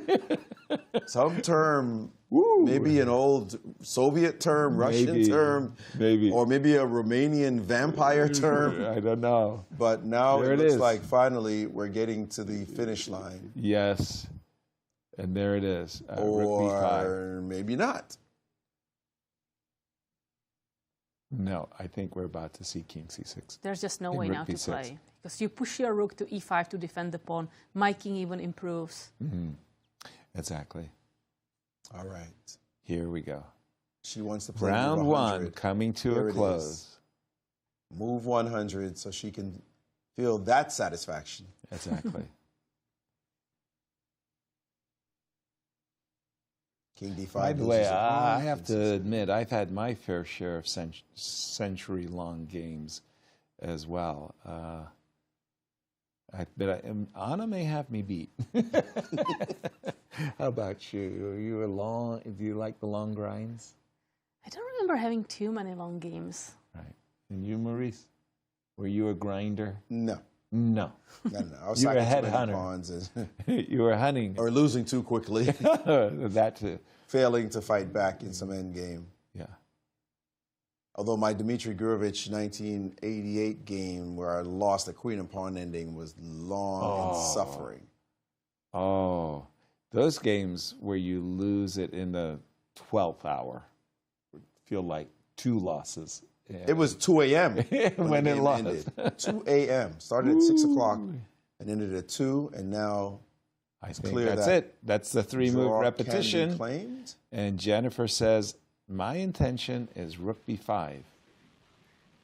And the arbiter is going to agree that that is 3-time repetition. And round 1 comes to a close. And round 1 is concluded with this draw. And Anna looks disgusted. Like, how did I let you escape? Don't tell her she had king a6 winning. I'm not saying a word. But tell us the standings, Katja. Let's take a look at the women's section. Standings after round 1, we have 3 winners. Irina Krush, Anna Sargsyan, and Atusa Purkashian tying for the first place. Yeah, but Anna Zatansky is in 4th. How many Annas are there in the tournament? And how about in the open standings? Now, in the open section, here we have Fabiano Caruana and Levon Aronian, only 2 winners in the first round. I'm told chess is a young man's game, but I'm seeing some wily veterans at the very, very top of the leaderboard after 1 round. Well, Katja, Maurice, a good start to these U.S. championships, but I think all good things have to say goodbye. Well, I think the big news of the round Yes. is 2 favorites in the women's tournament, Alice Lee and especially Carissa Yeah, both- going down. both That's lost. massive news to start off the tournament right away. We're going to see if they can make a comeback. Yeah, opens the field to anybody. From St. Louis, it's a hearty good night as we'll see you all tomorrow, same time for the U.S. Championships Round 2. Good night.